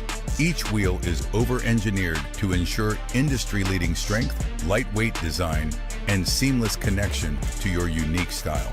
From our storied past in motorsports to our stylistic contributions to the aftermarket culture, one thing remains: Motegi Racing is built for enthusiasts.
So then, our Clubman, Classic and Retro, and Pocket Rocket machines head on to the track. These are, and I use the term very loosely, are entry-level classes, but we still have some pretty high-spec builds in these classes too. So Classic and Retro for the older chassis that are 25 years or older. The Clubman is for what you might call your fast road build, so a remap, coilovers, spicy brake pads, and not a great deal more than that. There's a few things you can do, but not much more. Pocket Rocket naturally aspirated is for the cars with little engines up to 2 liters that are naturally aspirated, so things like the Honda K series, K20 specifically, of course. This is a class that really favors those. And then we have Pocket Rocket Forced Induction, which is for the little cars, little engined cars that are up to 1.6 liters in capacity, but with forced induction. So sometimes we roll Pocket Rocket classes together, depending on numbers, but here we have enough of them to split them out. So we've seen some quite interesting competition in Pocket Rocket Force Induction as well. Rafael Tartaris comes into round 8, leading the standings in Pocket Rocket Force Induction. And I think what's great about the modern era is we see a lot of our drivers, our builder drivers, putting updates on their various social channels, YouTubes, Instagrams, and so on. And actually, Rafael put an update out about some very interesting Porsche 911 GT3 RS type aero that he's added to his Mini, although he said he needs to adjust them a little bit, to tweak them, to make them compliant with the time attack rules. So I think he might have one version that he runs outside of time attack and then a compliant version for time attack. But very interesting to watch these builds develop. Back in the day, I think build threads on forums were quite labor intensive and not everyone did that. But now in the modern day, you can spray and pray with the camera app and then upload all of that stuff onto the various socials pretty easily and get lots of great behind the scenes access to how these builds are coming together. Dean Riley is first out of the gates to put in a time to, oh my goodness, looks like a lot of smoke there. From Michael Greenhugh's machine, the Corsa B. You have to double take sometimes, don't you? Because I can see the Drift Pro Championship behind us kicking up. I don't know what that is. There is a car off. In fact, is that damage oh my as well? Goodness, look at the rear wheel. Yeah, he's had some contact there. He's crabbing along the track. The 151 car there. That's the little Corsa B. Sorry, is it 131, I believe it is, sorry. Perhaps, I'm not actually sure, but it's the little Corsa B, yeah, 131 of Michael Greenhugh, Team Law Motorsport. I don't know if that's some kind of contact or failure there on that rear upright, but that wheel was not pointing how it should. I heard an awful lot of tyre squealing. I wonder if it was a suspension or something. I think it's just parked up by Wilson on the inside. So actually, that is pretty good stuff there by Greenhugh to get it off the circuit safely and parked right in front of a marshal post. So fair play there. Good driving. Yeah, I think it's always it seems kind of superficial on the surface. But actually, a big part of being a responsible track driver is reading the situation very quickly and, if safe to do so, finding a way to stop your car that is not going to impede others. It's not always possible, but if you manage to make it work, then that's some excellent judgment and quick thinking. So I think it's always worth calling that out. He's done it to perfection there because it means we can just carry on under green flag conditions. Looks like it. Very, very good driving indeed. That smoke is very smoky indeed. I remember I was at a track day that coincided with my birthday once, and we had a little barbecue in the Brands Hatch paddock, which was quite silly actually. And as the coals were smoking up, all of the smoke was blowing onto the track, and the marshals kept thinking something was on fire, and they came over and told us off. This isn't the same situation, but it's a bit like you said. It's a bit like, where is that smoke coming from? And then you hear the tires squeal and the drift cars, the V8s and so on. rumbling, and you think, oh, okay, the smoke's blowing across from the 100 layout, and that's what it is. Well, we benefit here, actually, don't we? People won't notice the circuit because we've got camera crew around the circuit. Sometimes we can hear the audio, the ambient from that camera as well. So that was the tyre squealing we heard. It wasn't actually from the Drift Pro Championship. It was from Greenhugh's car, as it had a bit of an off there. But he's parked it up at the side of the circuit, I'm pleased to say, and looking like he's out of the car there. Yeah, I mean, sometimes, it takes a few moments to deliberate. The red flag can take a few moments to come out, but I think we're in the clear on this one. So, like you said, he did a really good job there. Yeah, we've got just under 14 minutes of this session to go. Riley, the fastest of all, with a 1:22.737. There is information about all this, actually. The entry list for Time Attack is page 17 of your programme, if you have one. And if we do look at the multiple classes in this one, of course, the Clubman, the Pocket Rocket, and the Classic and Retro. You mentioned Rafael Tartasaris, is that right? He is the champion, actually, isn't he? The battle is for second between Stephen House and Tommy Langley. There's going to be a good battle in that one. I'm just looking through Pocket Rocket. Ryan Barker has taken that one. Mark Robertson second, and Stephen Wilkinson in third. Yeah, interesting. It looked like Kestis Dobrovolskis was going a little bit slower down the Bentley straight. Visually quite slow indeed. So perhaps if that's a cool-down lap, then that's very cool indeed. Tommy Langley briefly went faster than anyone else in the number 313 Ford Fiesta. Before then being dethroned by Dean Riley with a 1:22.7. Different classes, of course, so Tommy Langley leads his class in the 313 Motorsport Ford Fiesta. Dean Riley leads his class, Classic and Retro, respectively, in the VX220, the DRS racing machine, with a 1:22.7. But Tommy Langley there briefly faster than anyone else on track. Now that honor belongs to Dean Riley. Meanwhile, Dan Buckingham in the Honda Civic leads the Clubman class ahead of Clive Hopwell. Well, that one's interesting, actually, because Annie Thompson is the championship leader. She's in the Lotus Exige, the number 19. As you mentioned, the title is open, so Annie must score at least 23 points today to avoid this becoming her drop score. If Dan takes maximum points with a perfect 38, Annie will need at least 28 points to secure the championship. So definitely a little bit later, Alexi, we'll get the calculators out for that one as well, shall we? Yep. We've also got a pretty interesting single round entry today. Soren Georgi in the team entries, not another Civic. It is another Civic. It's a 2000 Honda Civic from the year 2000.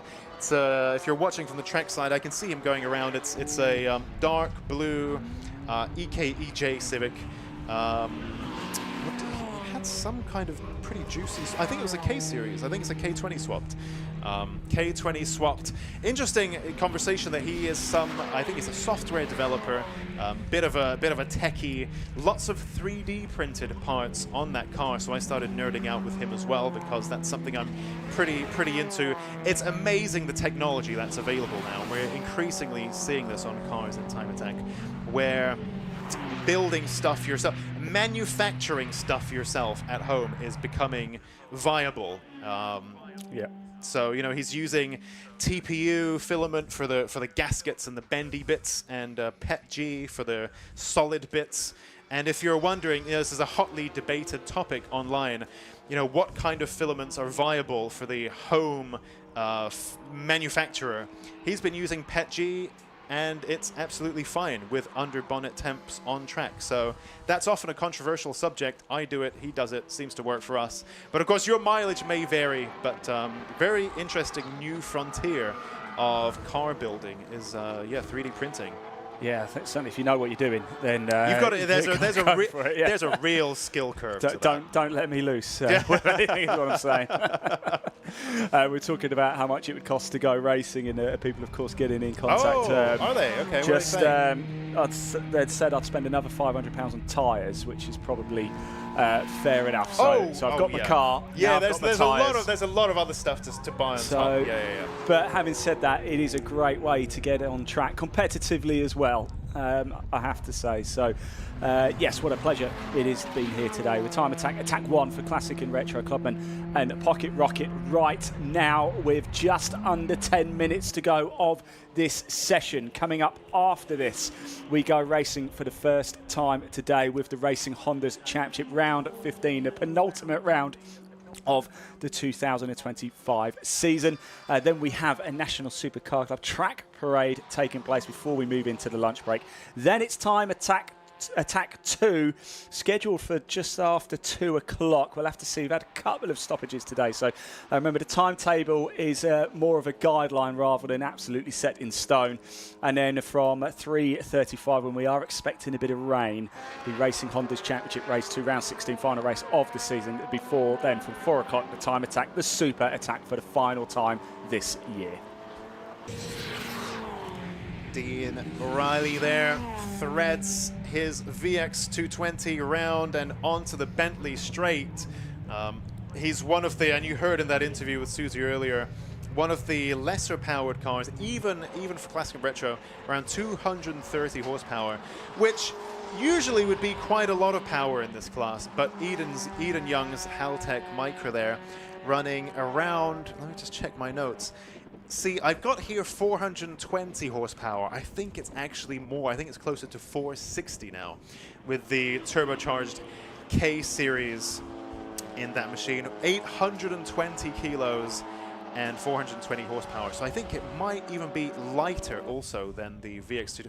The VX220 is going to be around 800 and the Micra is going to be around 800. So hard to say there, but Eden Young's machine really packing a punch there. And Dean Riley with a fight on his hands. Mark Donnelly not making it to Snetterton today, who is, he's actually confirmed as the class winner in the championship. He's got so many points that he is unassailable by this point. But the battle remains open for the other positions in the Classic and Retro class. So, yep, interesting to see how Eden Young and Dean Riley do there at round 8. Again, points up for grabs in Attack 1, Attack 2, and Super Attack. So lots of points here to try to swing the result either way.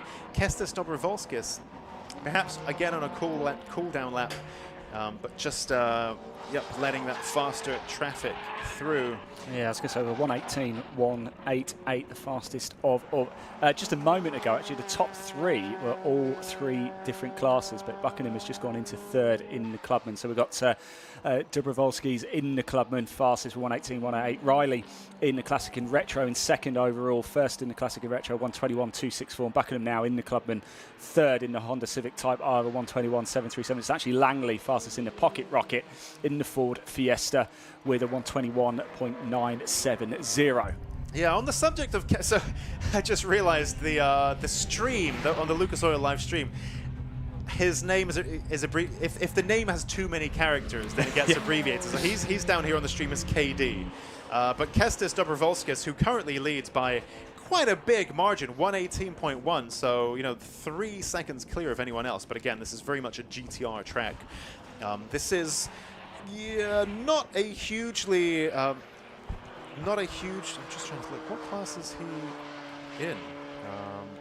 He's in the clubman, is Dobrovolski's, but he's got a plus next to it. Ah, so. He's in clubman plus. Okay, so right, fair enough. So he's in clubman plus as a single round entry. He's done around 30,000 track miles on that car, on that engine, which Alex Volkov was telling me is like some of the most that anyone's ever done with a GTR, or at least like it's up there. It's a lot of miles for a GTR. No issues whatsoever with that engine, touch wood, although it is getting a bit leggy and a bit long in the tooth, so he is looking to rebuild or replace that over the winter. He did mention to me this morning that he's on the lookout for sponsorships. So if anyone's got a free GTR engine lying around, then he will gladly take that, as you do. Otherwise, it looks like perhaps Alex Volkov might be rebuilding it over the winter. I was going to say, good luck with that. Good luck with that. Good luck with yeah. If I can't get 500 quid to go. I mean, I'm looking for a 2GR for my car as well. So if anyone's got a spare 2GR FE V6 lying around, I'd gladly take one of those as well. But there you go. Kestis put out the call, but I suspect he might need to pody up and rebuild that over the winter. But yeah, 30,000 back to reality. Back to reality. Back to reality. Mind you, we should get in touch with the Guinness Book of World Records for that 30,000.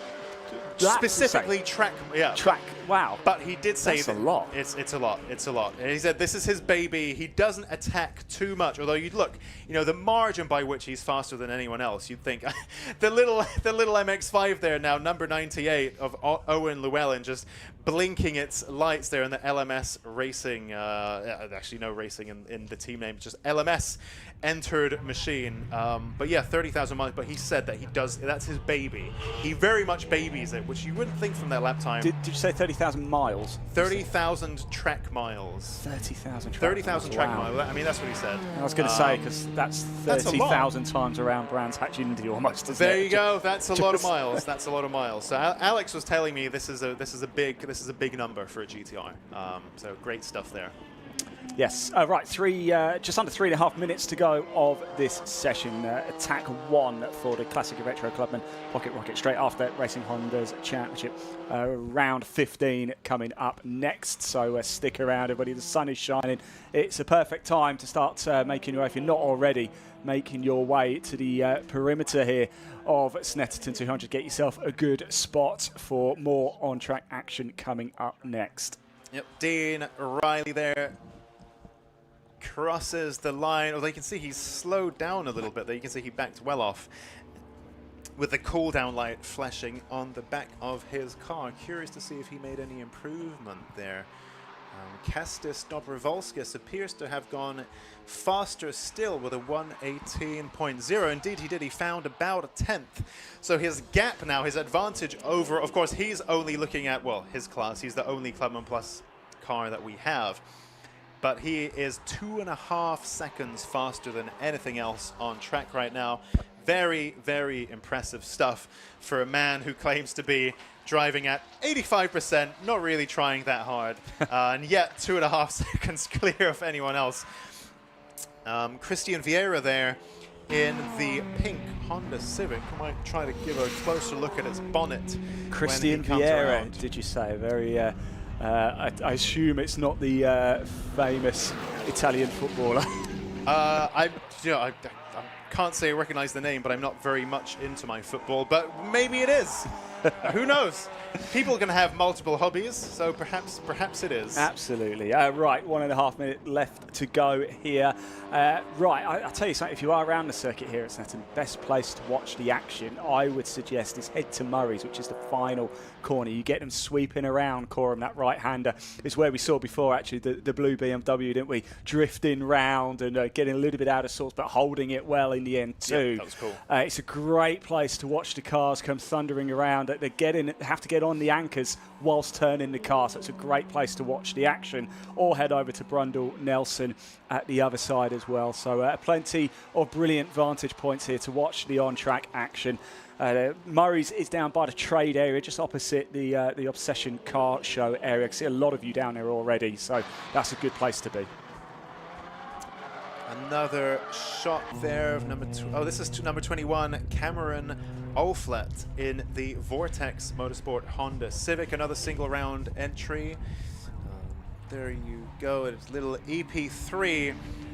Perhaps he's only got a Time Attack banner on the car. Some of these Civics, we see them running in both the Racing Honda's Championship and Time Attack. They use Time Attack as a means to get a bit more seat time and to try to eke out an advantage over the field in the Racing Honda's Championship. But this car running only a Time Attack banner, so I wonder.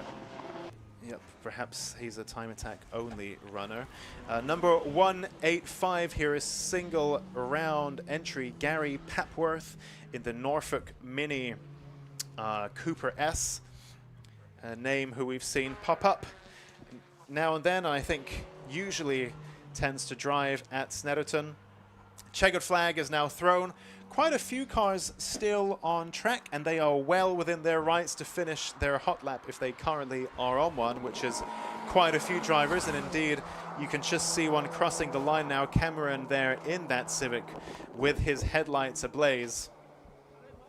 See if any, we have got some personal bests, I think, being punched in there. Clive Hopwell in the Golf R with a 122.0, so a personal best that he set. It's the glare on the laptop screen. It is. It makes it. It's so sunny in here. And in fact, we've got the door ajar now. So thank you for that. Which is really nice. Makes it a lot more tolerable. Spencer Fortag just has done his fastest time as well, a 1:27.312. But Dobrovolsky's fastest of all in his Nissan GTR with a 1:18.021. Riley fastest of all in the Classic in Retro in his Vauxhall V220, a 1:21.545. And in the Pocket Rocket, it's Langley in the Ford Fiesta of a 1:21.970. So checkered flag falling here at Snetterton. It's turning into quite a fine day right now. I can't believe the forecast is still to rain this afternoon. I'm not so sure I quite believe that. The car's just finishing up. More action coming up for you next. Scott Woodwith has just made his way up to the commentary box as well, because very shortly it will be round 15 for the Racing Hondas Championship. As we said, a lot going on. It looks like the Drift Pro Championship, they're just having a brief pause, but they are on the infield in the Snetterton 100 circuit. We have the Car Obsession show as well in the outfield. Plenty of trade exhibitors and car display stalls as well. And if you are feeling a little bit peckish or need a drink, plenty of food stalls as well. There is the cafe down in the paddock too, which is open and serves a bit of hot food, teas, coffees, drinks, you name it. I believe there's a bar there as well. Right, that is that for Attack 1 for Classic and Retro Clubman and Pocket Rocket. Coming up next, it's Racing Hondas Championship round 15.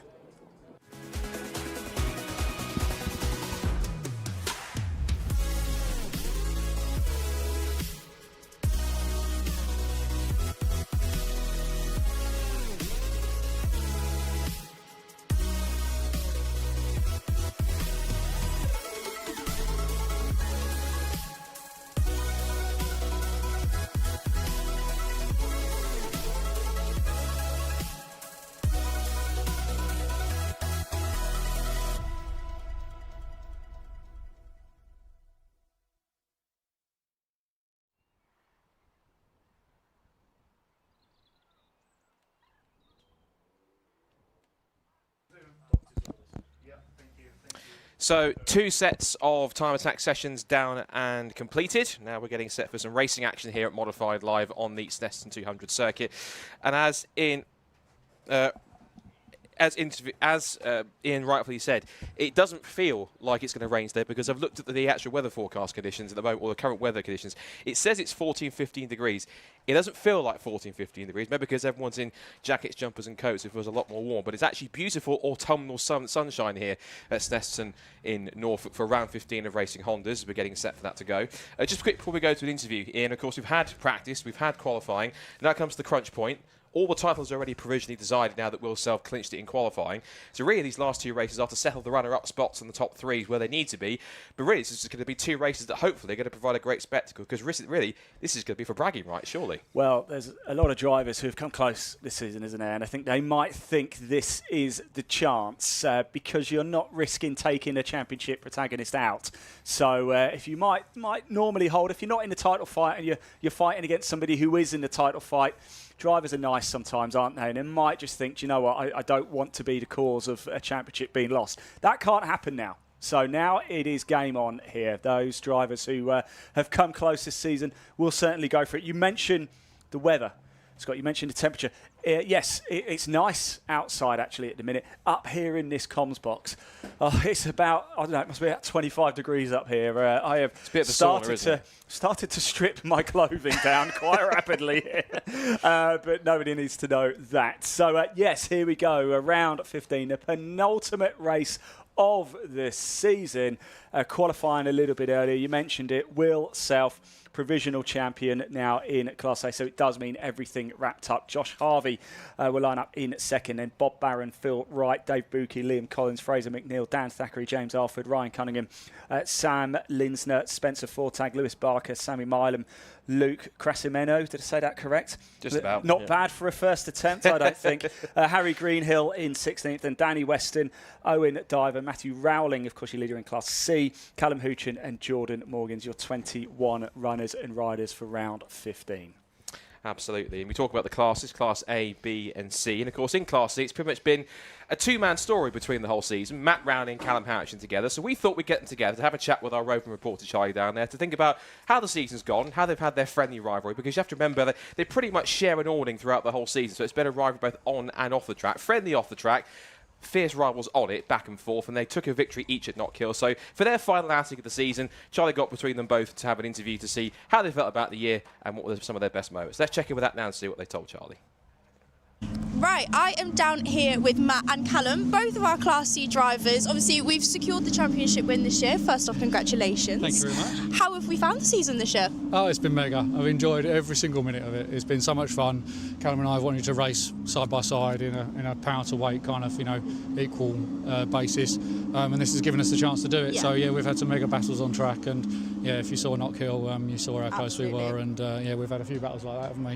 It's been really good fun. No, definitely. I think it's nice. It's added you guys are obviously great friends off track as well. It's just been the two of you in Class C this year, so it's been nice to have that off track friendship, but on track battle. Oh yeah, definitely. As soon as the lights go green, I think we're arch enemies, aren't we? I think it's fair to say. But yeah, no, we're great friends. We've known each other for years, and we've raced together in the past. But yeah, not kind of such an even playing field. So yeah, this power to weight, this has worked really well. So it's been really good fun, really close racing. Amazing. Callum is a man of few words today. He's got a very poorly voice. That's why he's not saying too much today. But the smile sort of says it all. Are we going to see both of you next year? Yeah, 100% we'll be doing something. Yeah, love the club, love the tracks. Yeah, it's such a friendly paddock.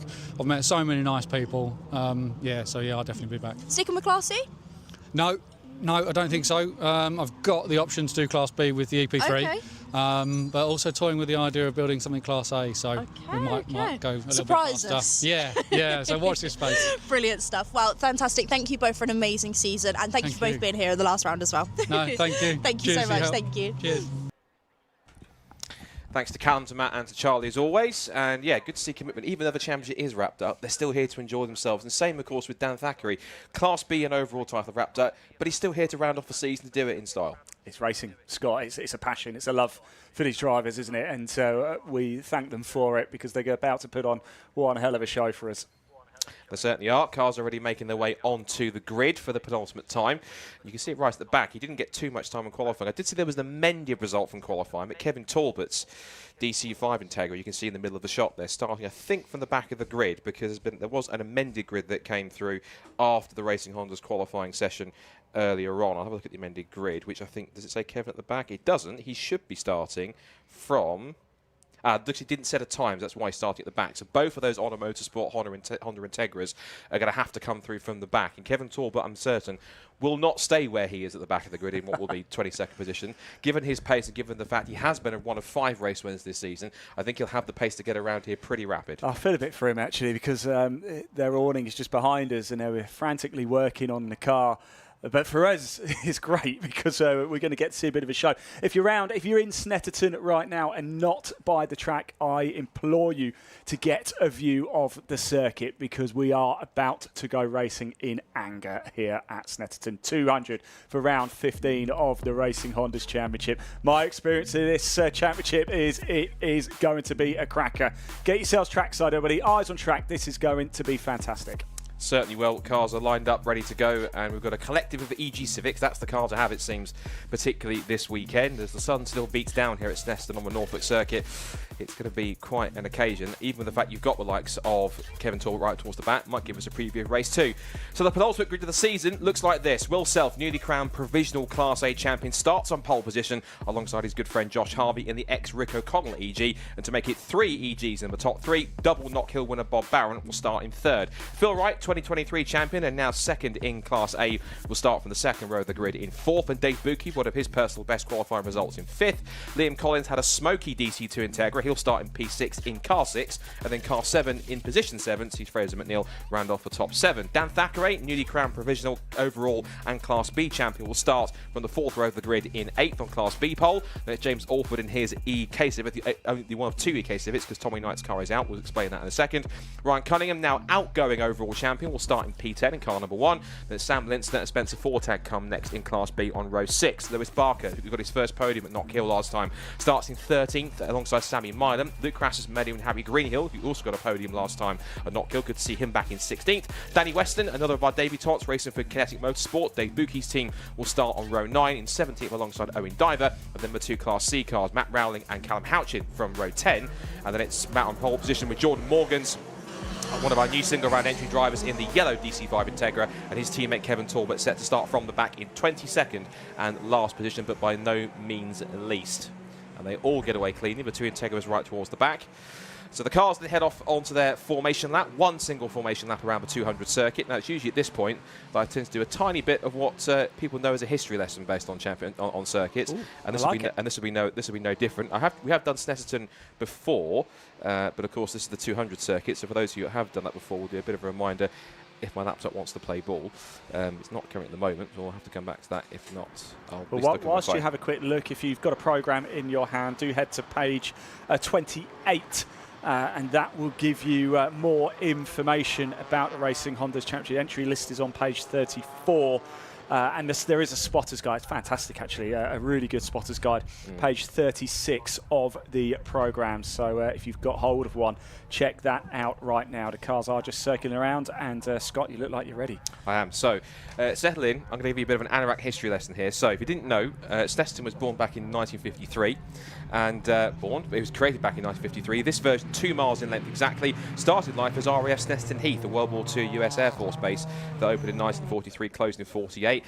Racing started here in 1951 on the airfield, and the original 2.7 mile layout featured the long Norwich Straight, which ended in a tight hairpin and was marked out with oil drums and Christmas trees, would you believe it? Nice. The first chicane, Russell Bend, came in 1965, the shorter circuit came into 1974, and then the long circuit was phased out by 1980. And then that kind of layout stuck from about 1991 until 2010, when of course MSV made the developments, made the 300 circuit layout, which means you have 100, 200 and 300 circuit layouts here at Snetterton in Norfolk, and since then it's continued to host British touring cars, British GT Superbikes, and so on and so forth, including Time Attack, until this day, of course. We've already run once on the 300 circuit earlier on this season at the end of July, where we saw some new lap records established because it was our first time racing on that layout. For the 200s, there has already been a couple of new lap records established too, because Will Self in qualifying set the new Class A lap record for pole position, 1 minute 18.816, and Class B qualifying lap record went to Dan Thackeray with a 122.119. Class C hasn't dropped. That's held by, of all people, James Kay, ex-BTCC racer. Did it in 2023 in the first season, 125.190.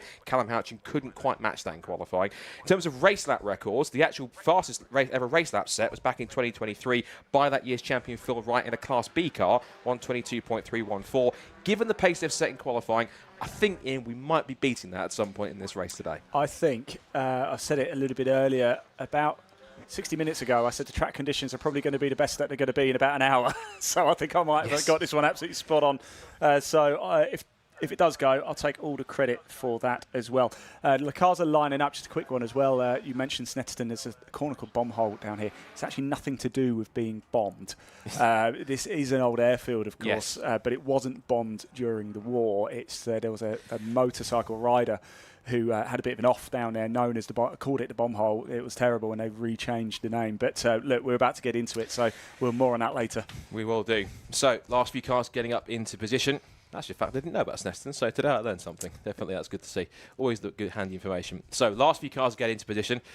And as we know, we have a bit of a saying in this championship, which is it's all calm and quiet until the VTEC kicks in, and it will do in just a few moments' time. We're getting set then for the 15th and penultimate race of the season of Racing Honda's 2025. It's been a magical season so far. There are 2 more 15-minute contests left to go, one of which is coming up in a few moments' time, waiting for the green flag at the back, which it goes. So, is Will Self about to take another race victory, what could potentially be his 7th of the season? Are we going to get a 6th different race winner, or is somebody else going to steal the limelight? The 5-second board goes up, the red lights are about to head on, and round 15 of Racing Racing Honda's 2025 is all set to go.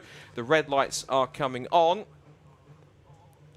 Any second now, they will go out. And round 15 of Racing Hondas is underway. It's a clean start from the 3 EG Civics. They've sprinted away from the first 3 spots easily enough. It is Phil Wright into 4th position. Dave Buki slots in behind him into P5, but it's side by side for second. Barron going up the inside to try and pick up P2 from Josh Harvey. They're turning into Richie's corner. I'm not sure if there was contact, but Harvey is sideways on the exit of the corner. Then they're still side by side. It's 3 wide down towards Montreal corner, or Wilson corner, because Phil Wright was looking up the inside of both Barron and also that was Josh Harvey. Harvey's still there on the outside to lose 3rd position as Phil Wright goes through, but Will Self from pole position has escaped and is up the race 2nd place. There's cars running wide, both Dave Buki and also Liam Collins kicking up the dust, but down Bentley Straight for the first time, Will Self like a whippet is away and gone on lap number 1. What a start, what a great start. This is exactly what we wanted. Bob Barron got a good start as well. They were too deep going into Riches, weren't they? And I think Barron got away with it. You mentioned there actually Josh Harvey getting a little bit sideways. We'll see where he is very shortly, but yeah, brilliant start. Down in 4th, thank you very much. So there is Josh Harvey. Then we said to watch out for him. Will said to watch out for him, of course, because he has been quite prominent in Class of Kunisei. Because I think there was a tiny bit of contact. There's the telltale sign of the bodywork hanging off the rear bumper.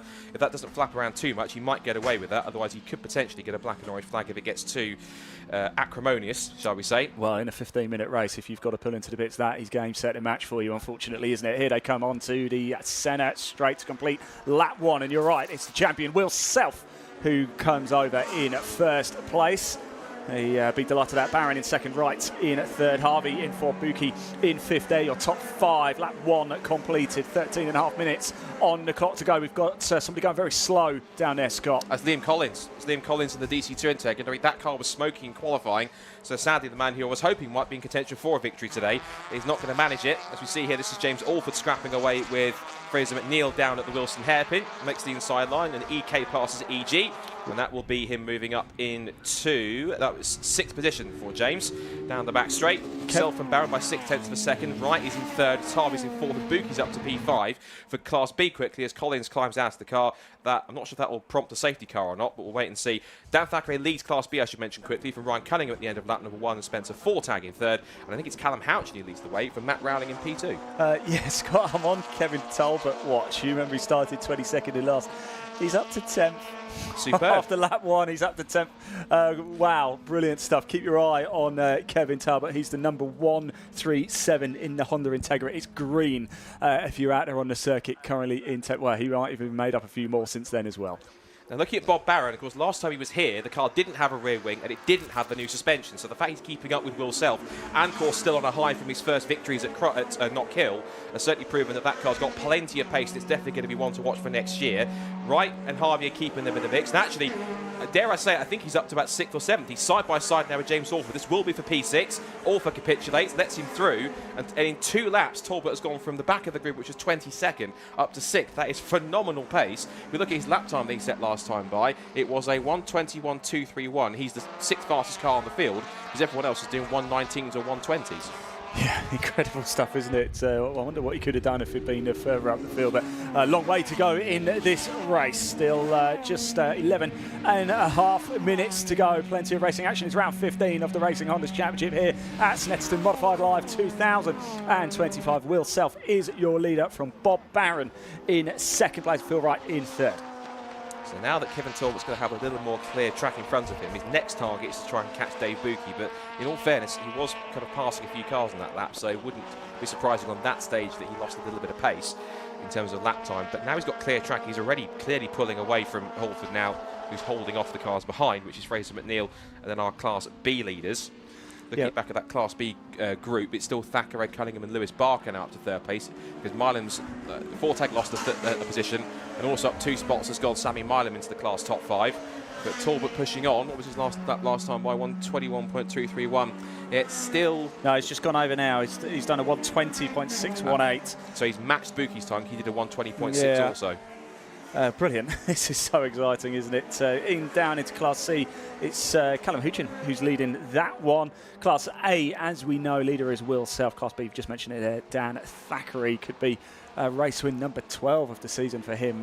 Class win anyway. Fantastic stuff. Who's gone off there? Luke Crassus-Meny's off the road and bouncing back on again. Side by side, I was watching the battle while you were going through that between Sammy Milam. And Contact, that's between, looks like that is Harry Greenhill and Luke Crassus-Melli, so a shaky couple of corners for Luke. Skips over the grass and past the tyre stack on the inside. I wonder if that corner was going to trip people up, considering that you're not turning all the way 180 degrees. You flick left back onto the back straight. There's a three-way fight going on here between Spencer Fortag, Sammy Milam and Sam Linster. Fortag in the FN2 Civic and Milam having a look up the inside in the Kinetic Motorsport car. That's the team run by Dave Buki, who's also in that white EK Civic. They turn out of Brundle and Nelson. This is on lap 4 of the race. There was some debris on the track at Nelson. I think, I'm not sure it's been cleared or been picked up by somebody, but it almost looked like the tail end of an exhaust, but it's no longer there. It's either been run over or Marshall's been very brave and taken it away. What are we now? It goes so quick, doesn't it? 9 minutes left to go. 4 laps completed. Will Self, your leader. He's a best time of 1:19.643. That's the fastest lap of anybody in this race. Kevin Talbot still in 6th place. He's 3 seconds now behind Dave Buki, doing similar sort of laps. Actually, Dave Buki did a 1:20.276 last time. He was quicker by sorry, he did 1:21.618. Sorry, yes, you're right. Quick about 1.2 seconds. So he's charging. He's coming along. He is, isn't he? Wow, he's going to be right on the tail of Dave Buki by the end of this lap. Now, this three-way fight that's going on for Class B is pretty fascinating because you've got Spencer Fortag battling Sammy Milam. Now, these two duelled for position right on the last lap of the race in race 2 at Brands Hatch, and they had a photo finish at the line, and Fortag just about won out. But they do say sometimes that, ironically, they do say sometimes that the FN2 is not the best Civic Type R compared to the EP3. But I think Spencer would argue that because he's given both these EP3s a run for their money. Linster's keeping a watching brief just behind them. Just watching Ling Milam do the battling around because he's in a catch-22 situation. He's got to keep one eye on Fortag in front of him and one eye behind in the mirror at Linster because he could charge at a moment's notice. Out of Brundle and Nelson, back into the right-hander at the bomb hole. There's Harry Greenhill, who's coming after the contact that he had with Luke Crassus-Melli up at Wilson Hairpin.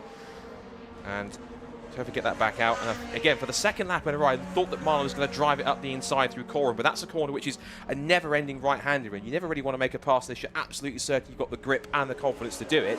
But the 3 cars nose to tail out of Murray's onto the pit straight. This is for, in terms of class, where they are. This is for 4th, 5th and 6th in Class B. 12th to 14th overall, because the Class 3 top 3 is still going to be Thackeray, Cunningham and Barker. Now side by side is Milam. Is he waving at Fortag out the window saying, no, come on, go with me. If you can let me through, let me go through and let's just go try and defend it properly. Tries to go for the up and under into Richie's corner. Fortag will run a little wide, but he calls enough to the inside line because he's not comfortable staying on the conventional racing line to hold on. And Milam sweeping around this way and that, but Fortag unable to, well, choosing not to let him through. Also getting involved now looks to be Danny Weston, who's taking his first ever race in the championship in the Kinetic Civic. He might be giving Miles a bit of backup here as these 4 cars continue to go back and forth, and now it's side by side again, and with a bit more straight line poke it seems. In fact, you can see Miles going, look, don't fight me, go with me, just try and work together, let's try and get into a tone here if we can. I think I've just seen Talbot go a little bit wide around Nelson as well, kicked up a little bit of dust. He was a second faster than Buki on that last lap, but Buki might just be able to keep a little bit of space between himself. This is a great fight, isn't it? We're looking at a minute with Spencer Fortag there and Milam getting involved, going toe to toe right now. Keep it together, boys, keep it together. And he's there, he's got himself up the inside of open the door, and this will give Sammy Linster a chance to get through. Weston gets involved as well right behind them, but that was the perfect move. He set him up into the bomb hole, got the inside line and opened the door. Linster a little sideways under braking as Fortag tries to hop over the curb. Linster runs wide, Milam runs wide, they all run wide behind him. Fortag keeps it on the road, he tries to get a little more punch off the corner to try and sprint down the straight towards Ritchie's, and look in the back for Danny Weston. He might get 2 for the price of 1 here, down towards Ritchie. He's side by side with Linster. Fortag holds the inside line. Yeah, he's on the outside, and I think unfortunately he's going to be blocked off by Spencer Fortag to go round into Ritchie's. But a great fight here. You often see it, don't you, in motorsport, certainly around Snetterton, is sometimes the drivers helping each other, getting as tight as possible to punch a hole in the air. Big lock up there, and no contact. Good driving. That was a do or die move from Weston. Keeps it side by side with Linster, who's done the whole season. Weston's off the road but backs out of it. He might still be side by side with Linster. There's a track limits flag going out for car 63, which is Phil Wright, who's in 3rd position.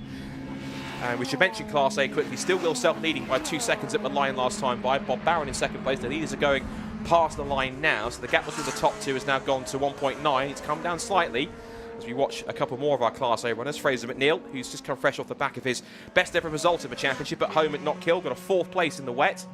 His plans are he's going to put a K24 engine into that car, which is exactly the same engine that Bob Barron's put into that machine as well. Here comes Kevin Talbot. He lost 1.5 seconds on the last lap after that little excursion off, and it looks like he is struggling a little bit as well because Buki's just under 120. Talbot must have had another off. He's just under 129. So he's struggling a little bit, Kevin Talbot. The man who started last and is now running in 6th place. I think that's as far as he's going to get. What also always impresses me is how quick Dan Thackeray can be, given the fact he's in a Class B car. But if you look at this group of cars in the mix, you've got Alford and then Fraser McNeil, and just behind them is the Class B leader. So Dan Thackeray, we call him Unstoppable Dan in this championship. That's a phrase that me and Charlie have coined between us in terms of how quick he is, showing how unstoppable he is. Even at Knock Hill, he was out sprinting James Kiff in a Class A Honda Integra up the hill to get 5th place overall in race 2. That's how quick and unstoppable he is. So no wonder he's Class B and overall champion when he puts in performances like that every weekend. Good stuff indeed. What are you making of the racing action? Let us know on that live chat on the live stream. If you're at the circuit, hello everybody, hope you're enjoying it and your eyes are on the circuit right now. Scott? I think you're right, Kevin Talbot, because I don't think all's well with that DC5 Integra. He had problems in qualifying. He's now starting to back up both James Alford and Fraser McNeil, so I think you're absolutely right here. I don't think all's well with that number 137 machine, and I think it might be a legacy of the issues he had in the last session. Well, I'll tell you something, it might not be quite his day so far, but he's put on one hell of a show for us, hasn't he? He really has. Absolutely. Entertainer of the day so far for Kevin Talbot, and there is a chance, isn't there, a little bit later to vote for your driver of the day? Yes, I'm sure the QR code will come up on the screen. In fact, there it is. It's like the production team are listening to us. There it is on the screen. But what I'm sure Kevin Talbot doesn't want to see, rather than that QR code, is seeing both Fraser McNeil and James Alford come through. It's off the road, has gone Sammy Marlin with front bumper damage. Now, I asked the question in this situation, did he jump or was he pushed?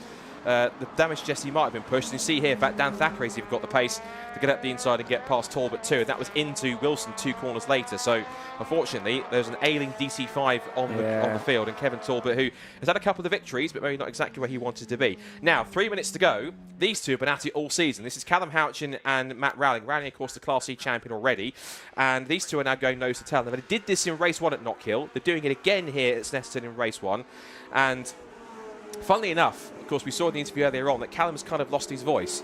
So we were kind of laughing yesterday that if Callum wins a race, how's Charlie going to interview him? Because he's not going to be able to talk. It's going to make a good interview, isn't he, there? Will Self certainly is not taking it lightly today. He's just put in the lap before last, his fastest, the fastest of the race, a 1:19.529. Bob Barron is just trying to keep him honest, though. He's 3.483 seconds behind in second. Phil Wright in third. The fastest time for him of a 1:19.817. So they're lapping pretty good times indeed around here. Good conditions here at Snetterton. A little bit breezy, but we're well underway. You know, with that QR code popping up on screen as soon as I mentioned it and people listening in, I wonder if I mention like a coffee, if one will just magically appear. Who knows? These things can happen, I suppose. If someone wants to bring one up to us, I'm sure they'll be more than content. We get in our ear from producer, black or white 2 sugars. I don't quite know how he's going to get it to us, but thank you for the offer. Anyway, look, we're looking. We'll have to airlift it over the circuit because our production team at the other side of the circuit from us know where the timing screen is. Thanks for trying anyway, guys. Yeah.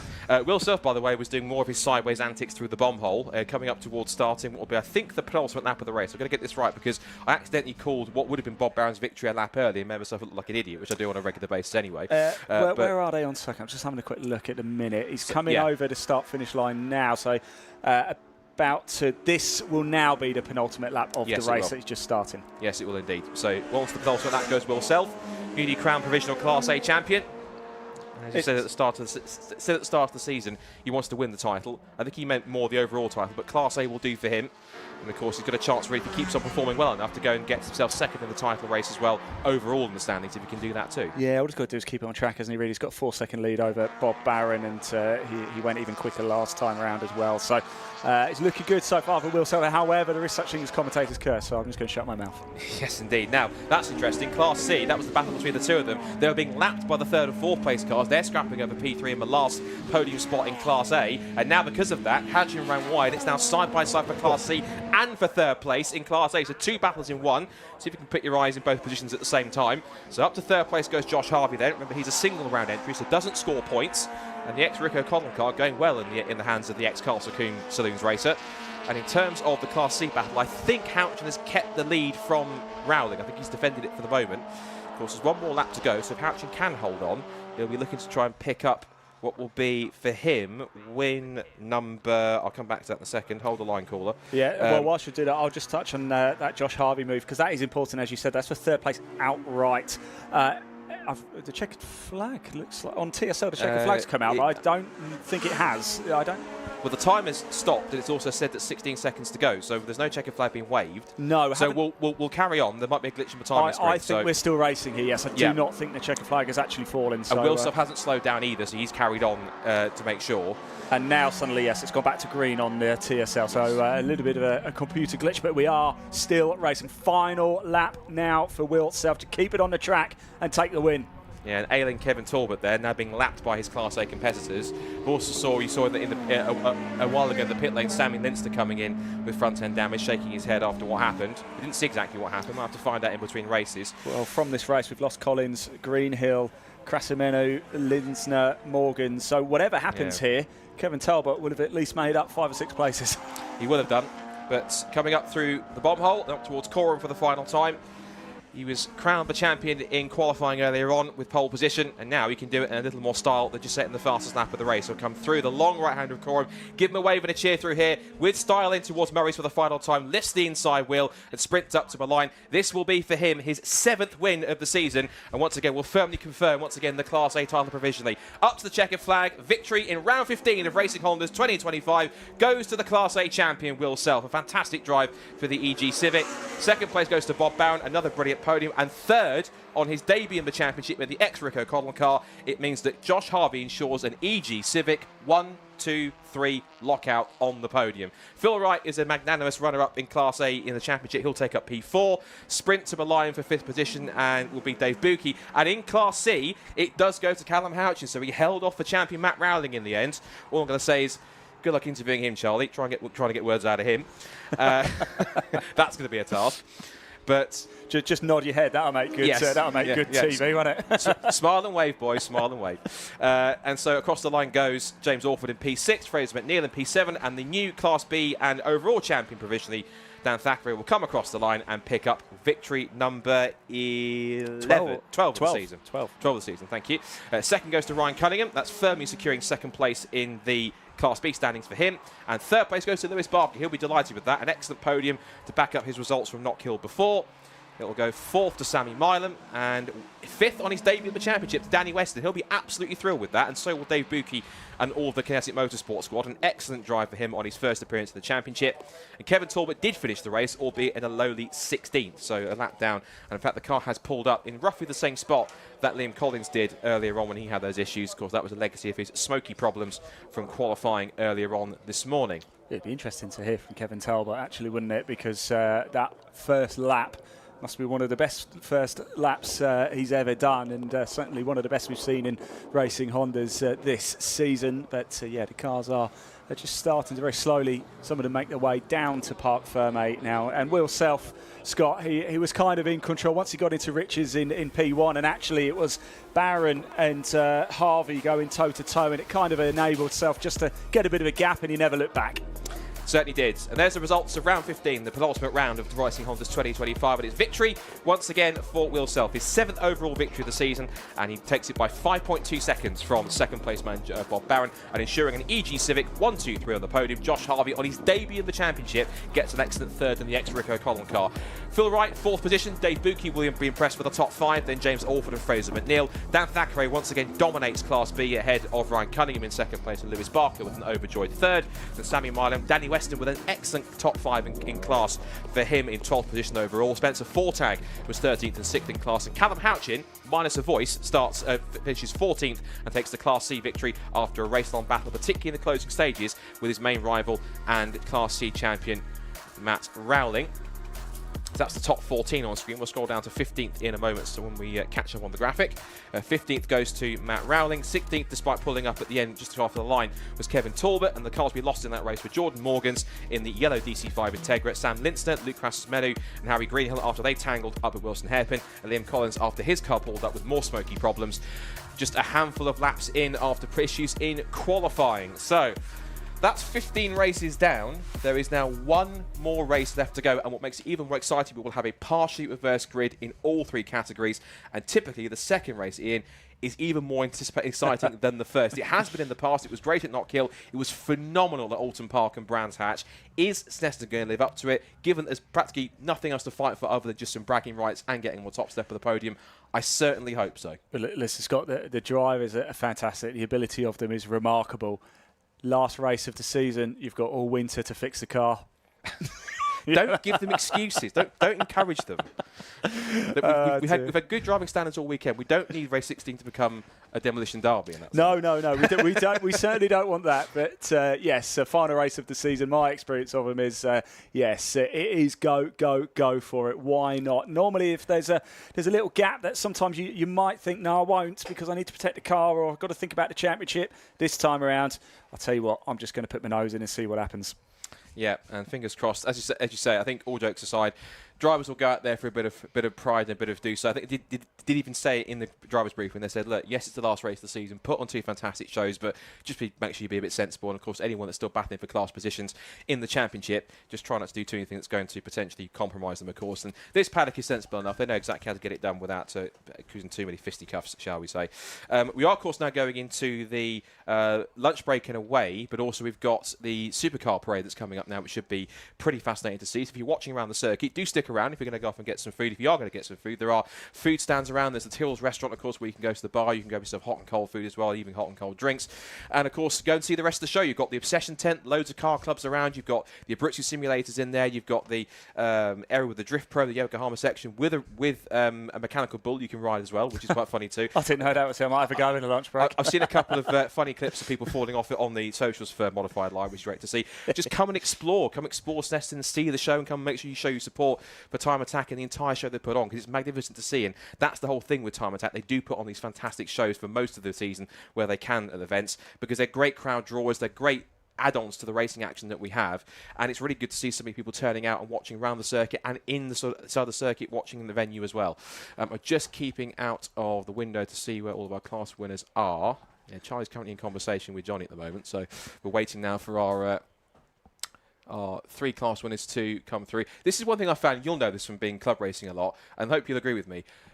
I find with drivers post-race, the order should be go and get your trophy and celebrate and then talk about the race. But it's always the other way around. It's always they'll stand there and they'll talk and talk and talk and then realise after 15, 20 minutes, oh, crikey, I've got a trophy to pick up. I've got an interview to have. By the time they realise it, everyone's cleared off. Yeah, I'm perhaps not quite as polite because normally I'm waiting in Parc Ferme and they've barely got the helmet off by the time I'm down there with a microphone in front of their face. So you know from live streaming as well, yes. Scott, sometimes your timetable is quite tight, so you just get straight in. I'm just trying to see who she's with down there. We are just gathering a few drivers, aren't we? They're all looking pretty happy down there, pretty chipper, weren't they? I certainly, the driving there was... If the last race is anything like that one, then we are in for a real treat to round out the campaign. Definitely. And we also, of course, will have the live ball draw to decide how many positions in each class are going to be reversed. Ooh. It only really applies to A and B because essentially it's very simple in Class C. You just swap the 2 guys around. So Matt Rowling will start on pole. So we can already tell you who's going to start on pole for race 2 in Class C. It's Matt Rowling because there's only 2 cars in the class. But for the other 2, that's going to be the more interesting task to try and find out. I think we are still gathering drivers together. We are set to get things underway at around about, well, scheduled it's for our Attack 2 sessions at about 2:15. I think we're a tiny bit behind schedule because we're now the Supercar track parade should have started roughly around 7 minutes ago, so we are a little bit behind that, but we are waiting just for the rest of our drivers to get around here to have a chat. I think I can just see Will Self is walking across. We certainly want to hear from the drivers, don't we? That's important. And then, of course, I'll cover what is going to happen during that National Supercar Club track parade. Certainly well worth checking out as well, so do keep yourself attached to the circuit here, the Snetterton 200 Modified Live 2025, and it looks like we're ready down in Parc Ferme. Indeed. So let's have a go down to Charlie, who's going to have a chat with Class A, Class B, and somehow Class C winners from round 15 of Racing Hondas. Over to you, Charlie. Perfect. We are down here fresh from race 1 with our Class A winner, Will. Lovely clean race. How was that? Yeah, got away all right at the start and then built a bit of a gap up. I could sort of see where I was quicker than Bob was, and yeah, built a bit of a gap up. I went a bit wide a few times, so sort of reined it in a bit. You seem to be sliding about all over the place recently. I was sort of looking in my mirror thinking it's probably a bit unnecessary pushing that hard, so just sort of brought it home, didn't get pinged for track limits, but yeah, really enjoyable, good stuff. Obviously, we have still got one round left to go, one race. Still battling for that second place overall over Ryan. Yeah, that's the thing in the back of my mind now. Obviously done the Class A, but yeah, it'd be nice to finish runner up to Dan. But yeah, we'll see what happens this afternoon. It looks like it might rain still, so. Yeah, no, it's very hit and miss. It's been going cloudy, sunny, cloudy, sunny. Are you hoping for rain? It'd be nice. I don't feel like I've had a proper go at it this year in the rain. We obviously had a bit at Donington, which was damp, and then at Knock Hill, obviously Bob was untouchable. So it'd be nice to have a go somewhere like this in the rain. No, definitely. Obviously confident with the reverse grid as well. Yeah, it depends what number they pull out, but yeah, not going to take any risks, but I don't need to. But yeah, we'll have a good time. Perfect. Well, congratulations again. Thank you so much. Right, we're going to grab Dan over. Dan, how was that? Yeah, it was. It ended up a bit of a lonely race, but Ryan did actually get past me on lap one. Yeah. I did wonder if that had happened. I've got a bit more downforce on mine. I've got a bit less speed, and he cruised past, and I was like, oh no. I managed to. He had someone in front of him, so I was able to outbrake him. And yeah, then I think they had a battle behind. I didn't see what happened. Suddenly there was a big gap. We had a few retirees in the race, a bit going on there. I've seen a few. There's a few scoffs, should we say? Yeah. So I think that helped me, and I had a nice gap, and I was kind of behind Fraser, annoying him, but I was never going to be able to pass him. So yeah, and then I realised I haven't got any more tyres, so I need to slow down in case it decides to pour down. No, of course. Obviously, that's 12 race wins as well. Congratulations. Thanks. Yeah, it's a good amount. It's been a good season. It's been a strong season for us. So yeah, I can't really complain. Perfect. Excited going into the last race? Yeah, hopefully a little shower before would be fun, just to spice it up.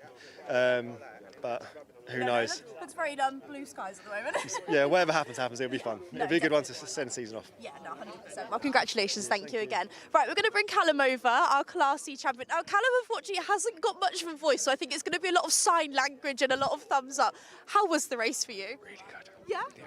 Good. Yeah. good thumbs up. Yeah. I won't keep you too long because I know you're not feeling very well, but congratulations. Thank you so much.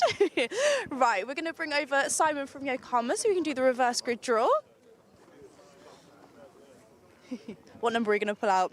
I know what number. Like. Give it a good old mix because it's the last one. Okay. What have we got? Oh, 8! Hey, what a strong... I can see all the drivers behind me now pulling faces. Right, so that is an 8 reverse grid for race 2. So stick around and see what carnage unfolds.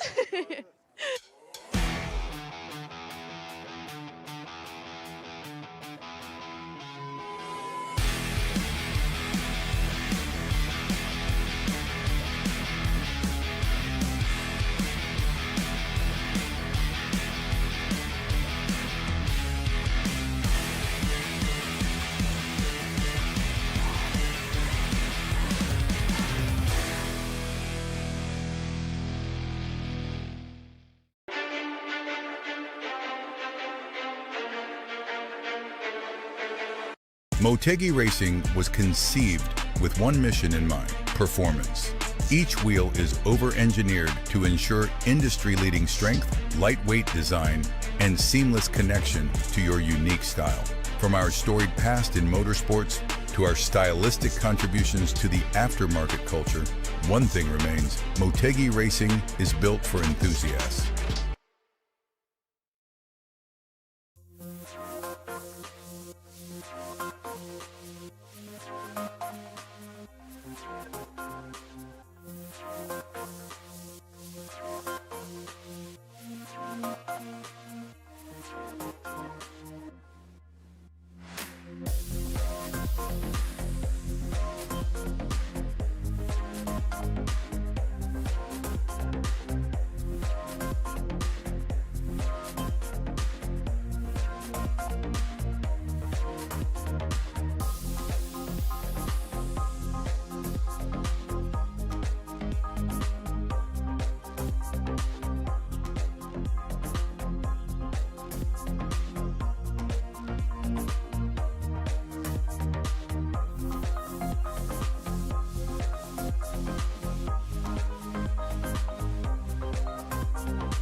Yes, indeed, everybody around the circuit here at Snetterton. We are thrilled yet again to introduce an impressive range of hyper and supercars showcased in the paddock by the National Supercar Owners Private Members Club, a leading supercar specialist car club based in the UK, established by Steve Rowell, and with a huge membership of car enthusiasts from across the UK. The club offers its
Hello everybody, welcome back to the Snetterton circuit. The track has gone live again. I can see the Drift Pro Championship already taking place on the Snetterton 100 circuit, but right now it is time for Time Attack 2, and it is the Club Pro, Pro and Pro Extreme classes. A 20-minute session coming up right now. I hope you're nicely fed and watered. Everybody ready for the afternoon session. The wind has picked up, the clouds are drawing in, but we're still dry here at Snetterton. Once again, I'm delighted to be joined by Alexi up here in the commentary box for this next Time Attack session. Alexi.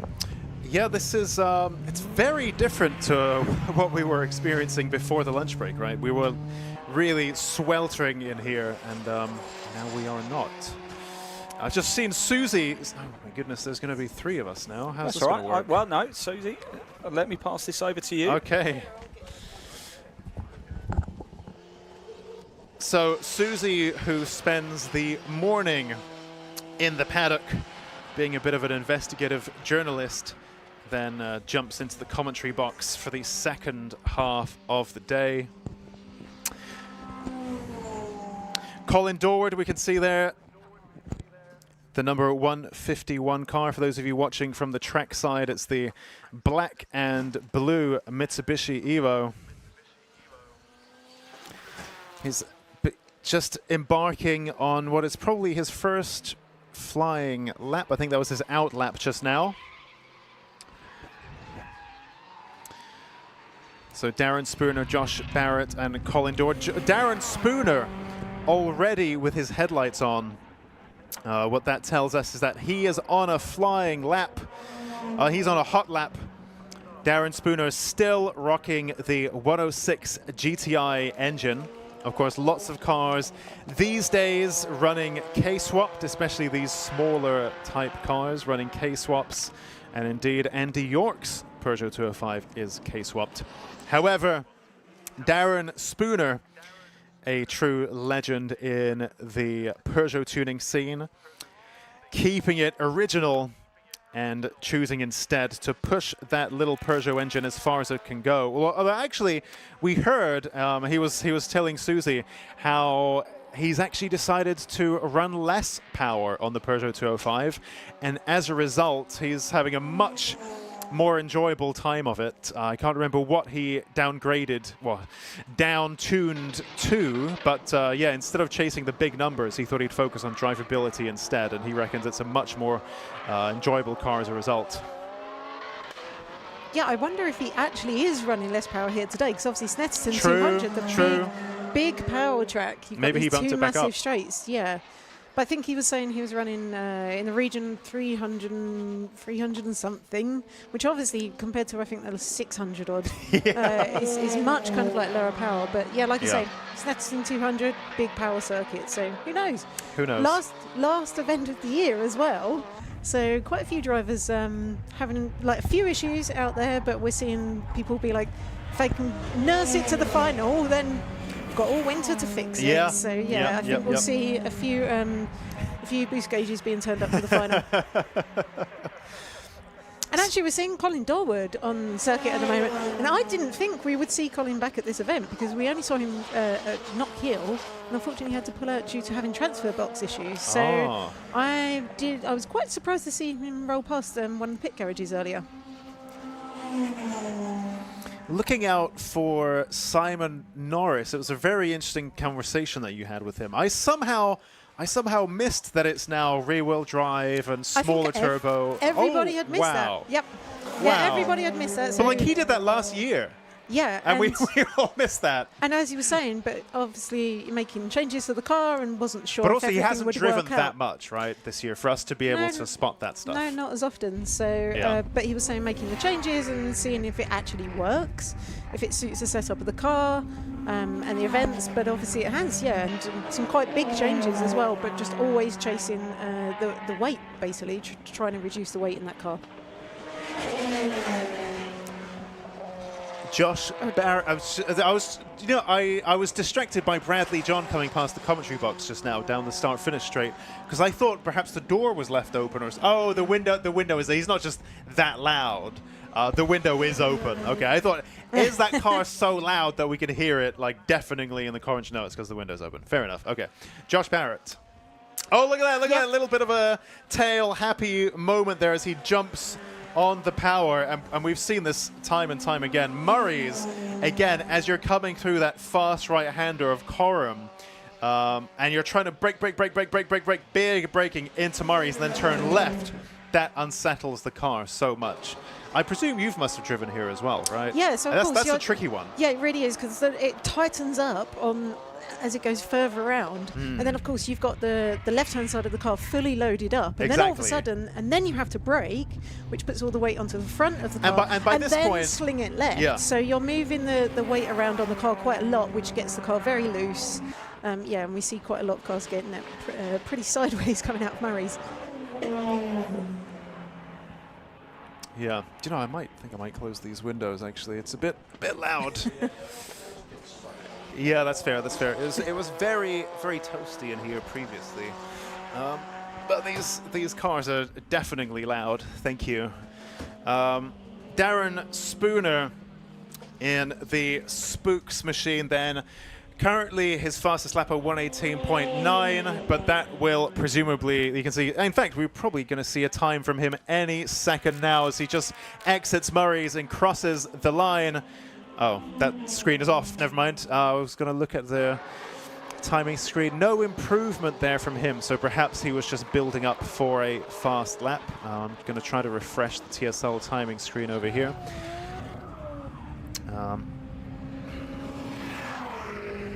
Bradley John then currently second on the leaderboard and second in class with a 1:10.9. So just as you mentioned earlier, we were talking about Simon Norris, but I don't know if he's actually, I think we've just seen him leave the pit lane. He hasn't set a lap yet. Yeah, so he's not actually set a lap yet. Right, there we go, got a timing screen. Yeah, he is on the track, I believe, but he has not yet set a lap. Of course, we have 12 minutes left. I think given that we are running only the Racing Honda Championship and Time Attack on track, it means that we, all being well, can give drivers the full 20-minute sessions across warm-up, Attack 1, Attack 2, and Super Attack, which means that our drivers have quite a few attempts at setting their one perfect lap.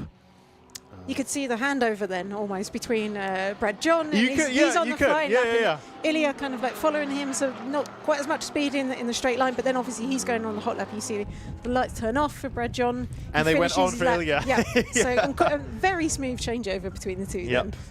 It's almost like they planned that. Yeah, it's like pass the baton, here you go, now it's your turn. Ilya Krylov there thunders down the Bentley straight. I presume power-wise, I think Eden in the sister Haltech car also runs the boosted K-Series swap, and that's around 460 horsepower if memory serves me well. I can only assume Ilya's running similar kind of power, but of course coupled with that crazy aero. Yeah, and you can really see the car moving around. Yeah, I just quietened there for a sec, just as that was like so absorbing, just to watch it move through that final sequence of corners. Let's see what Ilya can muster then as he crosses the line. His current best of 1:18.0, and it looks like, I think he's just set another time in that region. So Ilya's current best of 1:18.086. That's good enough for second in Club Pro. Simon Norris then, let's take a look at him as he thunders down the Bentley straight and into Brundle. Through Nelson he goes. What a radical looking machine. Through bomb hole and into car. He is really, I mean, you can really see the aero working here as well. But also look at the speed. Yeah, exactly. The amount of speed you're able to carry into these corners with these high downforce cars. Look at how gigantic really it is compared to the Peugeot as well. That wing is just so like the whole wing is the size of Darren Spooks' car. Yeah. But I mean, really play it. I think this track really suits these high kind of like downforce cars. You've got fast corners. You've obviously got the straights, And then, yeah, just as you saw, kind of like able to carry massive amounts of speed, like round Corum, which is this really tricky corner to handle otherwise. Yeah, even if you had, say, a pretty strong power to weight ratio, which might be the case, say, in the case of Josh Barrett, that usually is a really big advantage at most circuits. But somewhere like Snetterton 200, power to weight is kind of secondary to just having the outweight power. And we see that from the GTRs, right? You know, they are 1,800 kilos, but crucially for this track specifically, they have the power they need to really muscle them down the straights. And that's what makes the difference here at Snet. So I think Josh Barrett, we've seen facing a bit of an uphill struggle. The power to weight is there, which is good enough for most tracks. But specifically for here, he doesn't necessarily have that beef, doesn't have that momentum to really muscle down the straights like his competition are doing. Yeah, so I caught up with Josh, and he was saying that they've actually put a different final gear ratio into the car, specifically, you know, to help with this event and get that kind of like top end speed. But sadly, but he needs the power to get there. Yeah, and as he said, it's actually it's not worked out for him. So his trap speed is a little bit down. So he's not quite sure what's going on there. And again, where it's, you know, maybe the sixth gear is like an overdrive gear, so it doesn't really have kind of a huge amount in terms of pulling power. But yeah, so again, you try some things, you kind of like see what kind of like works, and it's really, really hard to tell until you're here on the day, or you get like a proper kind of like shakedown beforehand. Yeah, that's not the kind of thing you can tweak at the trackside, is it? No, it's not. That's it. That's set. You need to make your decision well in advance of coming to the actual event. This isn't like, you know, I guess in some series where you have a super top team and you have a choice of gear ratios and you just swap them around, different gearbox. But that's not really doable here, so he's made that decision. He's going to live with it for today. Simon Norris, a 108.1. Just set a faster Sector 1 than anybody else. 31.1 there from Simon Norris. 154.6 miles an hour through the first speed trap. Yeah, so all eyes on Simon Norris here, and see as he thunders across the line there. Yep, 107.1. He's just found a second. He's just pulled out a whole second there. Very impressive stuff. Lots of clear air out there today as well, because obviously in time attack we have the problem with the drivers have to contend with sometimes actually getting that enough clear space on track to be able to kind of set the fastest lap. But Snetterton, quite a big track, these big straights. So yeah, Simon's obviously being able to find all of that clean air and piece something together. Martin Henry there in the MHM Racing Astra VXR number 63. Another car not running a K-swap. I feel like these days that's the exception, not the norm. And Martin also not on a sequential, and I believe the only car in Club Pro not to be on a sequential. In so Club still on an Pro. H pattern. Yep. Hang on, no. So he's in Pro. So here's the thing. Oh, sorry, in Pro. So there's a bit of a debate around this, even on the YouTube stream, because he, I think, quite emphatically made the maybe I misheard. I thought he said it was the fastest H pattern gearbox that we have in Time Attack. And then somebody in the comments said, wait a minute, Michael Osborne in the Osborne Motorsport machine is also an H pattern. But he's in Club Pro and Martin Henry is in Pro. Yes. So make of that what you will. But either way, it's great to see the some H pattern proper gearboxes still in the Pro classes. I think, yeah, everyone else running some kind of flippy-flappy situation, be it a, say, a DSG or a ZF8 or a proper Samsonus-type sequential or something like that. Ilya, I believe, actually runs Samsonus suspension, but not a Samsonus gearbox. I didn't know until he was telling me about it that Samsonus even did suspension. But there you go, fully bespoke for his Clio. But he is running the sequential gearbox, right? He is, but not a Samsonus. Yes. So talking of Michael Osborne, again, because it doesn't seem like it's not very long again since Knock Hill, and Knock Hill was quite eventful. So we had like a few definitely a few of the pro class cars that had some issues. And I know Michael Osborne had some issues with, I believe he lost 4th and 5th gear at Knock Hill. That's his home circuit. So, but we're seeing him back out here today, and I think with the fastest times in Club Pro at the moment with a 1:14.061. So Michael Osborne obviously managed to resolve that and absolutely flying out there. Yep, just checking my notes. Ilya's K-swapped machine is putting out 400 horsepower. That's the most up-to-date information that I have. So actually it's down on power compared to the sister Micra that his teammate Eden drives. So 400-ish horsepower in this K-swapped Clio. All composite-bodied, home-built by Ilya himself, who's become so proficient at this that this has kind of become his business. He does this for other builds and other drivers as well. I believe not only in the Time Attack paddock, but elsewhere are cars running panels and parts made by Ilya at his home manufacturing facility in his garage, which I'm a regular at.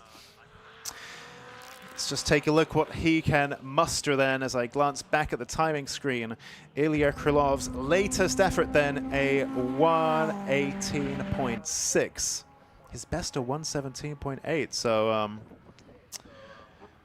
1:24.6 actually, there we go. It took a few moments for the timing screen to refresh, so 7 seconds off his personal best, presumably a cool down lap there for Ilya Krylov.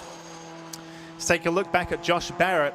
And again, Josh Barrett in the Barrett Racing Caterham 620R gets a lot of airtime on the stream because, and we've pointed this out before, even today it's been striking that he just spends every session, every time, the whole thing on the track, lapping and lapping and lapping and lapping and lapping. Yeah. Everyone else is like in and out of the pits. Oh, this is too expensive. This is like the race fuel or the tire, whatever. Or like, the cars are so temperamental because we get to these kind of like pro and pro extreme cars, and you know, these are really, really highly tuned, modified cars. So sometimes they only do like one kind of flyer, whereas Josh Barrett out pretty much for the entire session.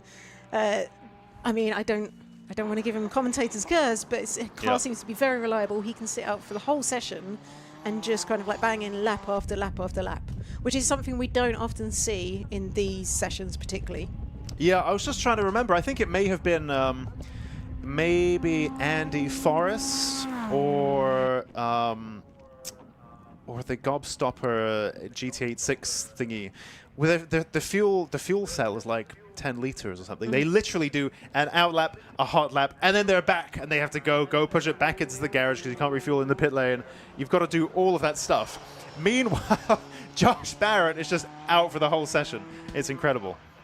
And of course, it's not a terribly powerful engine, and it's a super light car, so presumably, as far as the world of Time Attack goes, is actually pretty good on fuel, I'd imagine.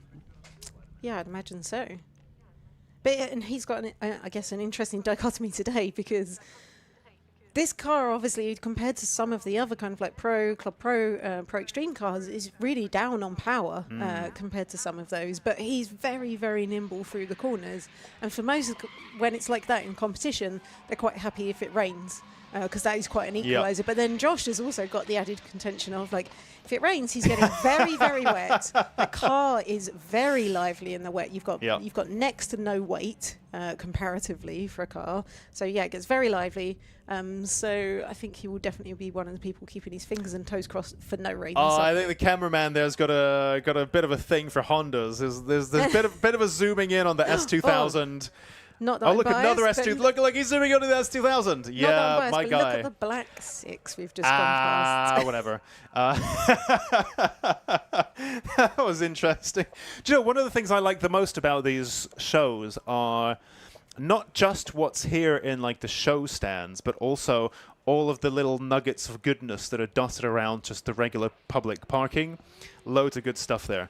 Anyway, I think the reason why we had that shot, look, we've got a GTR there, which I think has an aftermarket grille. I don't think they usually have that red outline. Look at the Peugeot 206 in the Yep, back. that too. I think the reason why we're getting the car park shots is because there's actually not much happening on track.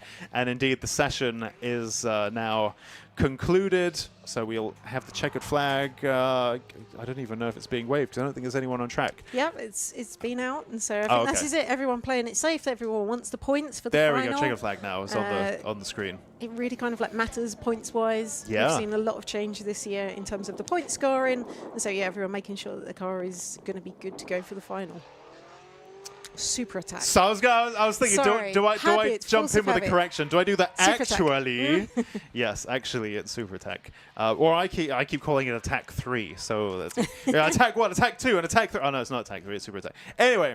While we get that little switch over done, let me just quickly, before the timing screens are wiped, provisional results then. Simon Norris faster than anybody else, 107.1, ahead of Bradley John, Colin Dorward, Michael Osborne, Josh Barrett, Ilya Krylov, Darren Spooner, and Martin Henry. I feel like I just saw something change on the screen. I'm not too sure. But those are the provisional results for Attack 2. So we're going to clear the track. And then in just a few moments, our Club 2-wheel drive and Club 4-wheel drive machines will hit the track for their Attack 2.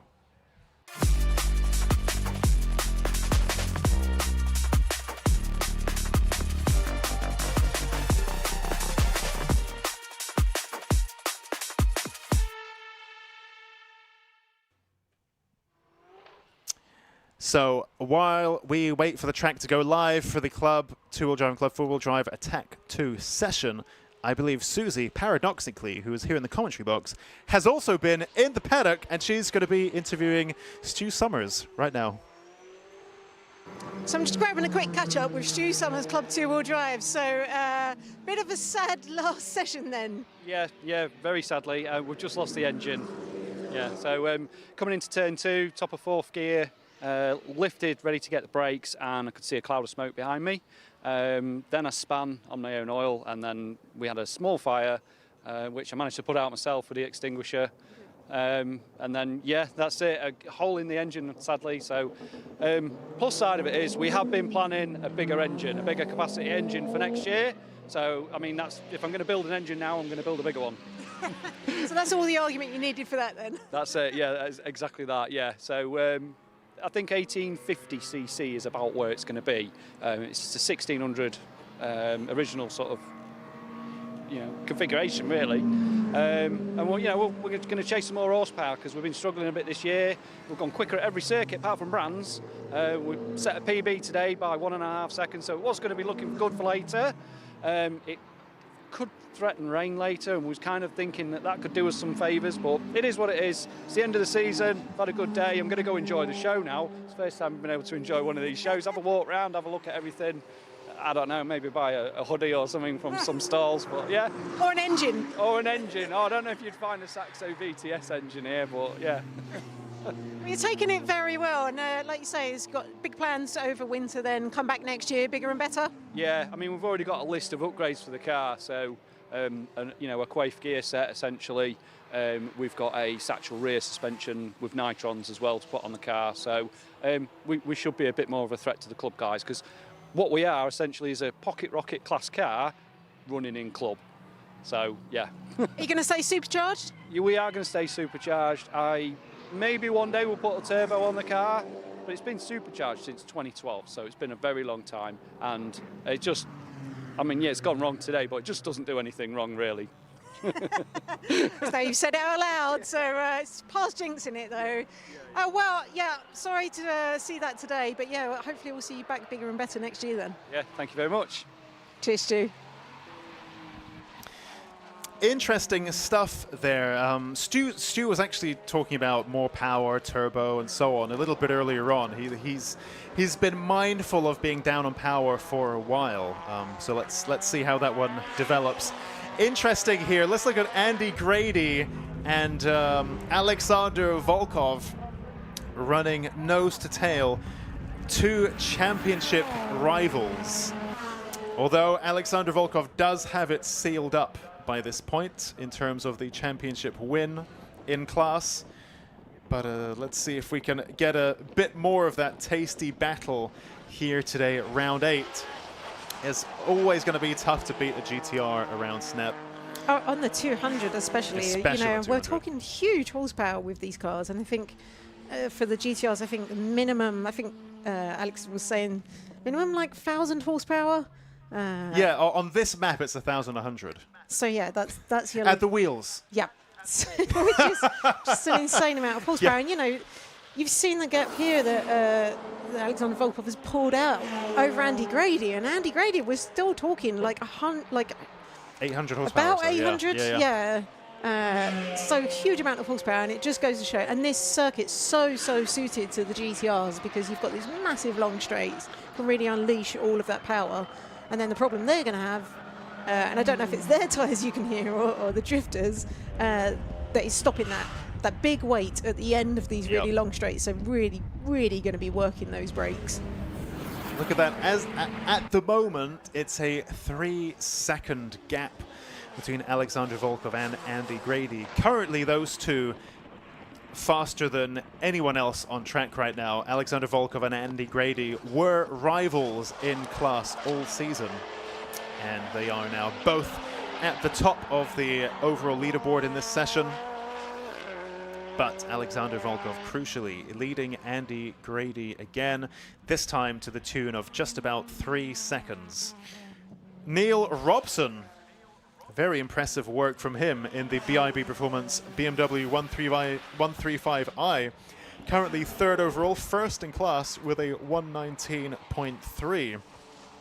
He was complaining about having only 500 horsepower, thereabouts, which to me was crazy because I remember to me 500 horsepower is a lot. But you can see it's good. It was good enough for 3rd overall. But now David Dyson's leapfrogged quite a few people, actually. David Dyson moves into 2nd overall, takes the lead in Club 2-wheel drive. And so what that means is we have Alexander Volkov still at the top, but now ahead of David Dyson, then Andy Grady, then Neil Robson. Yeah, that's interesting because David Dyson, I mean, again, we say only 500, which is, a crazy talk. But David Dyson probably around 500, I believe, the Cayman GT4 RS. So yeah, maybe Neil's got a little bit more power, but again, the GT4 RS, such a capable platform, fantastic chassis, very good around the corners as well. Interesting how, from what I understand, it's mostly a factory car. Mm-hmm.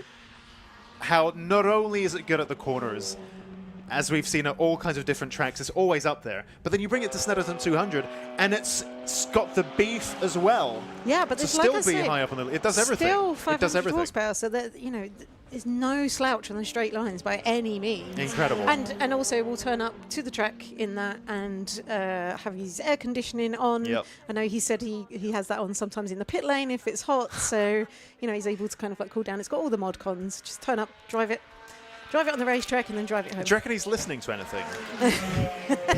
What, the radio going as he goes around as well? Radio, podcast, yeah, what's it going to be?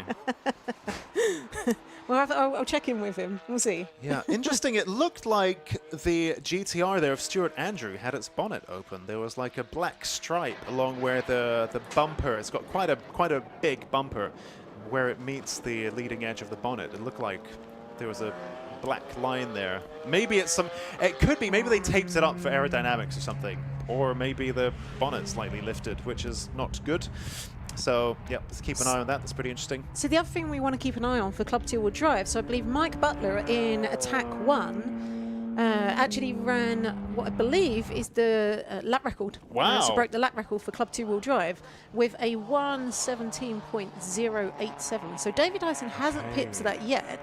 He's close, so but not he quite. is close. So we're going to see, again, if Mike manages to hang on to that lap record. Because, again, that's worth the points. And I think when we're looking at the points for Club 2-wheel drive, David Dyson has got 1 point over Johnny Fletcher. And, again, if then the lap record goes to somebody else in the form of Mike Butler, then, again, it really shifts it up. And it means we are really down to the wire and down to this session today to actually determine the entire championship. I'm just looking at the windows, Alexi. That is rain. Yeah, that's true. That is yeah. rain Do you know what? coming That's a good down, And that is going to make it very, very interesting indeed for this afternoon. Excellent. So rubbing my hands together. I love a bit of rain. Especially for the rear-wheel drive cars. This is going to get, and like for anyone who's not driven on track in the rain, you'd think when it's raining in a huge amount, that will be the worst. But actually, when it starts to rain, not quite so much at the moment, but when it starts getting a little bit greasy, that's the least amount of grip you will have. And it's like driving on an ice rink. So and some of the bits of the track might still be dry. They've not been rained on yet. So you don't know corner and corner what you're going to get, because until you drive it, you don't know, because some bits are wet, some bits are kind of dry, some bits are kind of soggy, and you've just got to, it's so difficult to know what you're dealing with. I just saw Johnny Fletcher had briefly leapt up to 4th overall, which would be 2nd in class. So that Club 2-wheel drive battle. So Johnny Fletcher hadn't really raised his head above the parapet in this session, this particular session, Attack 2. Johnny Fletcher now punched in a serious time of 1:19.3, which was good enough for 2nd in class behind David Dyson. Until now, Luke Capehorn and Neil Robson have now both retorted to that. Luke Capehorn with a 1:18.8 and Neil Robson with a 1:19.3. So there are times now beginning to really fall as our Club 2-wheel drive rivals put the hammer down. But as you said, that is probably going to plateau at some point very soon, because drops of rain are coming. And that means that they're not going to be finding any more time. Yeah, and that's really going to play into the 4-wheel drive cars as well, where they just have this extra traction around the corners. But obviously different classes. But yeah, it may mean that we don't see our times improve. It'll make a difference in our pro. If the rain continues, it'll make a difference in our pro classes, maybe in our clubmans as well. Yep, indeed. So yeah, we'll have to keep an eye out of the window. It still seems very, very light at the moment. So although the track does seem like it's darkening up a little bit, so it does look we'll just keep an eye out for that. Mike Butler then, so our potential record holder, which is interesting. Of course, the supercharged BMW M3 does pack quite a punch. And actually, he mentioned this year they managed to eke out some more power from the mapping. I think he was actually throwing away a bit of power earlier. And so they managed to really pin that down, get the map nice and tight, and he unlocked a bit more power as a result. And perhaps then today here at Snat 200, which is so power dependent and so power hungry, that is paying dividends. Especially if we now have rain for the rest of the day, then that means that his record would stand, wouldn't it? Yep, it does indeed. Yeah, because of course you can set the lap record during Attack 1, Attack 2 or Super Attack, and it can be in any of those sessions, and that will count. And of course there's points, extra points on top. I believe it's 10 extra points so for setting a lap record. So yeah, again, that can throw a big spanner in the works in terms of the championship, and it's everyone in the pit lane is trying to figure out at the moment. There's people asking, I was asked for use of the laptop at lunchtime so that we could work out. What was that? What was? Okay, are you allowed? Is this not Is this not like? No, so that everyone can work out what goes on with the points. You know, if you don't get out or if something happens, it's like if somebody set a lap record, it can all change right down to the final session. So yeah, you really do have to keep an eye out. And we've got some championships that are very, very close. So as I said, on the overall championship points at the moment, David Dyson just leading Johnny Fletcher by 1 point. So it really does matter what kind of happens today. I think on Club 4-wheel drive, it's a little bit more kind of sewn out. Alexander Volkov, I'm pretty sure, has got a definite first position. But again, it's quite close between Andy Grady and Dean Taylor. And actually, look at the times. It doesn't look like Dean's actually managed to turn a lap. A recorded time. So Dean at the moment, I believe, is in second, just ahead of Andy Grady, but it's pretty close between them. So again, that's going to throw a big spanner in the works for the championship. So all to play for. Yep, 5 whole points for the driver who holds the record at the end of the event. 5. Okay. So so for example, it's got to be by the end of the day, because you could conspire with another competitor to sandbag a bit but set a record, and then they set a record, and then you set a record, and then they set a record. So you could just magic up infinity points. It's not how it works. It's whoever by the end of the day has set the lap record. So if Michael Osborne's lap records gets superseded by someone else, that person by the end of the day will have won an extra 5 points, which, like you said, it makes a big difference by the end of the day. There are points up for grabs for lots of things. So Attack 1 and Attack 2 score points for our drivers. And I was just looking. In fact, warm up gives drivers a point. 1 point in warm up Yes, to you all have to drivers turn who a set a lap. time. Yeah, yeah. So, and then I was just looking at on Club 4-Wheel Drive on the championship. So Dean Taylor had 127 points in second, and Andy Grady has got 119. So again, there's only 8 points between them, and so this is going to really count. So it's too much maths for me to work out without needing various different spreadsheets kind of like going on. But yeah, we'll keep an eye on that. The drop rounds make it quite difficult. That's the complication. That's it. Yeah. So yeah, our drivers, as we know, can drop 2 rounds throughout the season. So we have 8 rounds, but they're able to kind of like drop their 2 lowest scoring ones. But of course, for some people, we don't know that might end up being today, and so you can't kind of like work that out beforehand. No.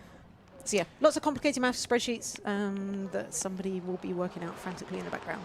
I think from a driving perspective, like, I'm a big advocate of drop rounds, and there are a few series that I'm kind of involved in, and I love the idea of a drop round because, you know, we're not professional racing drivers. We are trying to balance this with the real world and real world commitments where bad things happen and you have to miss rounds and rounds go wrong and so on.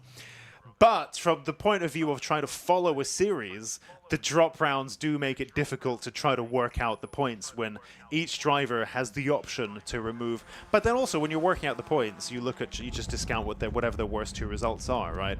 But that might be today. Maybe they decide to drop today, or yeah, it makes it complicated. From that point of view, strictly speaking, working out the points, the championship, and so on, as a spectator, it does make it a bit tricky. So we understand your pain. We feel it too. But from a driver's perspective, it makes life a little bit easier. Yeah, I'm just looking at Andy Grady just come across the start-finish line in a very steady pace. So obviously kind of like on a cool-down lap. And I wonder if that is literally him saying, you know, I might not be able to make up that time to Alexander Volkov, but I want to keep the car again for the super attack. So just saving those points. Nice dab of oppo there from Neil Robson. I haven't. Did you manage to catch Knock Hill? So I caught some of it. Just see him again. So, but I didn't see all this drifty stuff you're talking about. So he was very sideways. He was having an absolute whale of a time. As, he was saying when I was chatting with him earlier. But and again, I was looking at the weather at Knock Hill. I was like, oh, this is a tight, twisty track with a rear-wheel drive car and rain. That's not the best combo. But he was having an absolute blast. If there had been points for drifting, he would have got all of those as well. But yeah, he was saying with the extra power, just pushing that right to the track limits there. With that extra power, he's got, I think, a lot more to kind of like play with on this big power track. And it's interesting. We'll keep an eye on him. So I guess we'll see around the corners if it's starting to get edged more towards this kind of like greasy stage, or it doesn't look like the rain is getting worse. But it's very hard to tell from up here. We'll keep an eye on him as he comes down. So through the bar, yeah, big slide there he goes down. Yeah, the same thing on the same corner. So I mean, yeah, again, having a blast. And I would have said maybe not the fastest way around the circuit, but it really worked out for him at Knock Hill. He came first. He was fastest in Club 2-Wheel Drive. So again, well, I would say. Definite points for having the most fun out on circuit there. Yeah, just literally every corner, the rear end kind of sliding about. I think it's quite unusual to see that in track. You know, I think the school of thought has moved into cars that are very planted, very point and score, slow in, fast out kind of driving. We've only really seen it from Philip Найденов in the Ford Sierra Cosworth, and now also Neil Robson. This school of thought, this approach to driving, which is actually, I mean, they're very different cars. The Sierra Cosworth is quite long, whereas the 1 Series is quite short, stumpy, wide in comparison. But this really attacking approach, you know, it's not gratuitous. They're not sliding around for the sake of it, and they'd rightly get black flagged for that. They are getting sideways as part of making that car go fast. Yeah, and he did say, and it worked at Knock Hill. Yeah, absolutely. That's what you had to do. Yeah, and as you were saying, it was like he's trying to drive that, you know, to keep it kind of like all 4 wheels going in the same direction. But it's just, you know, the guys are pushing the cars to the limits, and you know, rear-wheel drive car on a slightly slippery track. That's what's going to happen. So I'm curious, because that was a lot more tidy just now from Neil Robson. So I wonder how that will translate into lap time. I mean, it was a slow sector 1 from him, actually. No improvement there. Oh, look at that! Nice. There we go. Never mind. Little bit sideways as well, coming onto the. Must have heard you. Maybe. I mean, it looks so good. When you see a car driving fast with a dab of up, it reminds you of like Grand Prix cars of, you know, the glory days, 50s and 60s, Goodwood and so on, where they're all, you know, all four-wheel drifting around that little bit of opposite lock. It looks great. It's a very old school of driving fast, but it's really great to see. There's a lot of driving skill to keep it, on that kind of like fine edge. And there is a fine edge between going too sideways. Yeah. And then you do start losing time because obviously your wheels aren't gripping. So, but it's great fun to watch. I'm not going to complain. No. It's great. It's really great. But I did see, just looking down the lap time, so nobody's better in their kind of like lap time. And again, I just don't think that's surprising given the. I think we're at the greasy point. But, you know, looking out the window, there doesn't seem to be any more rain. So I wonder if it's just a few spots and how much difference that is actually making out on track. I mean, like, judging by the lap times, I would say it's just taken the edge off whether somebody will be able to improve on their lap times from when they started the session and the track was dry. But it doesn't seem to be causing anyone too many issues to keep going around at the moment. Mike Butler, look at that, 118.7. He makes a whole bunch of places up and moves into second in class in the number 67 supercharged M3. So Mike Butler there, as you said, potentially our provisional lap record holder in this class. And he punches in another very racy time, 118.7. So a fair bit of drift of his personal best that he set in attack 1, but good enough to move him into second in class for now. And that's pushed Johnny Fletcher down into 5th from Club 2-wheel drive, which is really going to impact his championship. But he did say to me earlier he'd beaten his PB by 2 seconds. He was very happy this morning, but he did say he's cursed at this track. He said basically this morning was the first competitive lap he turned here since 2021 because he's always had problems here. And I wonder if he has, unfortunately, maybe suffered some other issues because we've not seen him out on track on for a little while. Not a great deal, no. It looks quite imposing, doesn't it, Mike Butler's car? For those of you watching from the trackside, it's the white, blue and red BMW M3, kind of reminiscent of the factory BMW M GT racing colors. But especially when you compare it to the other BMW on track, the 135i of Neil Robson.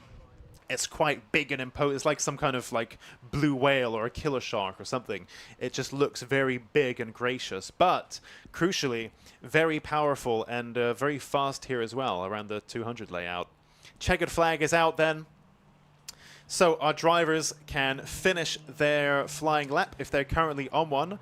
Mike Butler there has, I think, just further improved, perhaps? No, he dived straight into the pits. So his 118.7 that he set a little bit earlier on, that remains his personal best.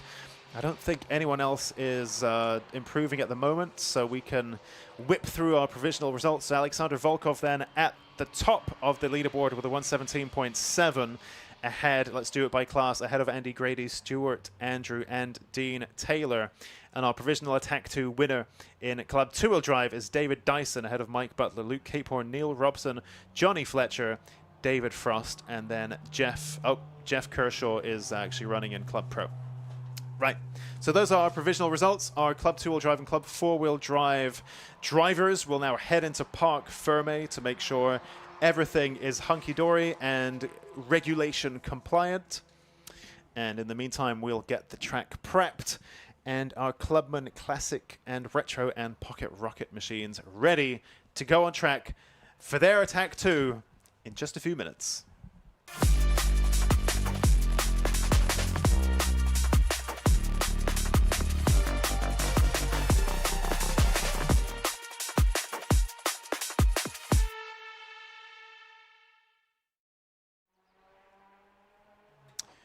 And And while we wait for the action to get underway, this is a driver that I mentioned earlier, who I follow on Instagram, does all kinds of interesting 3D printed bits and bobs for not only his car, but others too, Rafael Tsartsaris. Susie's been catching up with him in the paddock a little bit earlier on, so let's take a look. So I'm grabbing a quick couple of minutes with Rafael Tsartsaris. So how are you doing? Hello, Susie. Pretty well. The season is going really well. So far, I'm leading the championship, but it's very close. So it's only like 10 points between the second competitor. At the moment, I've got some gearbox issues. I think there's 3 of you, isn't there, in contention? Yeah, so sorry, actually Stephen House and Tommy Langley yes. as well, very close. And Tommy's actually 12 points behind me, which is, I think he's doing really well. After, I think it was Donington, he changed the car. I don't know if you remember, it was purple, now became like a white body kit, WRS, whatever. So he became really fast. We'll see today if I win. Can possibly win the championship. If I come second, can still win the championship, but we'll see. Fingers crossed. But with this gearbox issue, it's a bit iffy. So what? Tell us what's going on today. So basically, before this round, I had a clutch slip. So my idea was replace the clutch, and as well as the clutch, let's replace the gearbox, buy a JCW gearbox, which is supposed to be stronger. That was second-hand gearbox, obviously. The guy told me it was 60,000 miles, but it seems to be 150,000 miles. And this, you know how the supercharger is whining, it does exactly the same. So, yeah, not ideal for the final, but lessons learned. I'm not going to change again on the final critical components. That's my lesson. That's a schoolboy error, to be fair. So all to play for today then, and hopefully it all stays in one place for this afternoon. And then you've got plans for next year as well. Yes, next year. The idea is I've got an M135i and N55. We are going to build it for the club two-wheel drive. Depends on the classes, because as we establish, we may have some changes. But yeah, the idea is build the BMW, easier power than the Mini. The Mini is only 1.6, the BMW is 3 liter, so it's much easier to get the power out and just drive the car, basically. So big plans for next year. So fingers crossed, everything stays together this afternoon. Yeah, exactly. Hopefully, fingers crossed. Who would buy a new gearbox and change that at the end? Oh my God. Yeah. Thankfully, the car has been fine all year. I mean, here and there was some issues, but the engine, that was a main issue the year before. Obviously, that's my second year of time attack. Obviously, I blew the engine on the first year, and then I had a break for a year, built the engine myself, like properly, exactly as I wanted to build. And now it's, at least the engine is fine. The rest of it, it's not so bad. Fingers crossed, only two rounds left. So, I'm sure it will go well. Fingers crossed. Brilliant. Well, we look forward to seeing how the championship goes this afternoon. And, good luck out there. Thank you so much. Thank you. Thanks.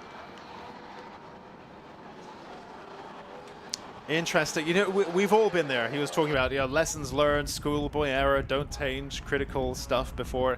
We've all been there. So easy to say with hindsight, though, right? It is, especially if you're thinking, I really need to change this thing. Or then you got to change it, right? You know, you can't win. You know, you're what is it? What's the term? You're something if you do, something if you don't. I can't remember.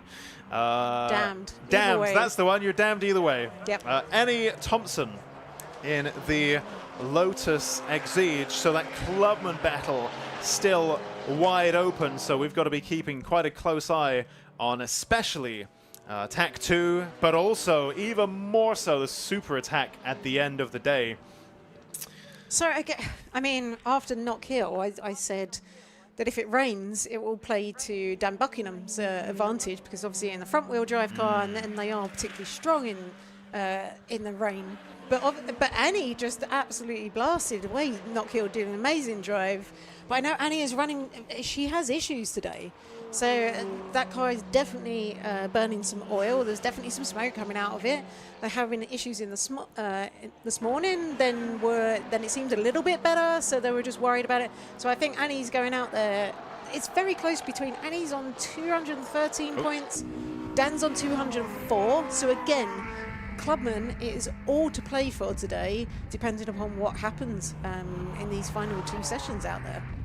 Interesting that it's burned. She had a bit of a moment there as well. Interesting that it's burning oil, though, because that's not traditionally a 2GR. I've got a 2GR powered car, blown it up twice now. I know the engines pretty well now. And burning oil is not something that they tend to do. What you will do, they suffer naturally from a bit of oil starvation, so you'll overfill them with oil quite a lot, maybe an extra litre of oil, if not more.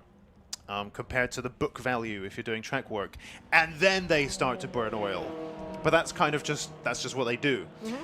So interesting that there's some kind of other issue on top of that, you know, to the point where they think this is problematic.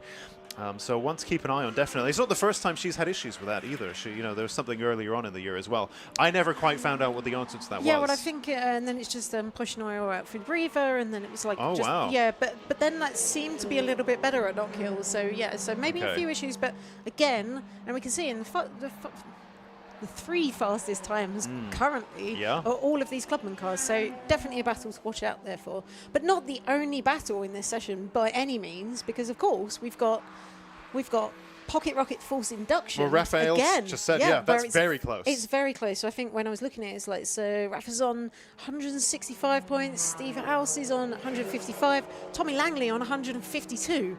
So again, keep an eye out for what's going on in Pocket Rocket Force Induction. It is all to play for today, especially if Raphael is having issues with his gearbox. He's got to get out there and he's got to set a good time. So as they were saying, and I think we mentioned this at Brands Hatch, they have a moon map, which is the send it to the moon. So I don't think, maybe not see that in Attack 2, but if it makes it through to Super Attack, I think that's what we're going to see being used.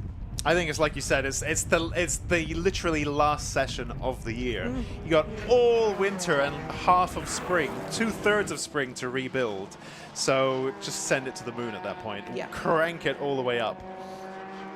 Dean Riley going very well today in the VX 220. So actually on that, it appears that Eden Young has needed to go home. That car now poorly, it seems. So he has had to duck out for the remainder of the day, which means that, well, actually, this is Dean Riley's to lose at this point. Yep. Mark Donnelly isn't here. He's already got first place sewn up.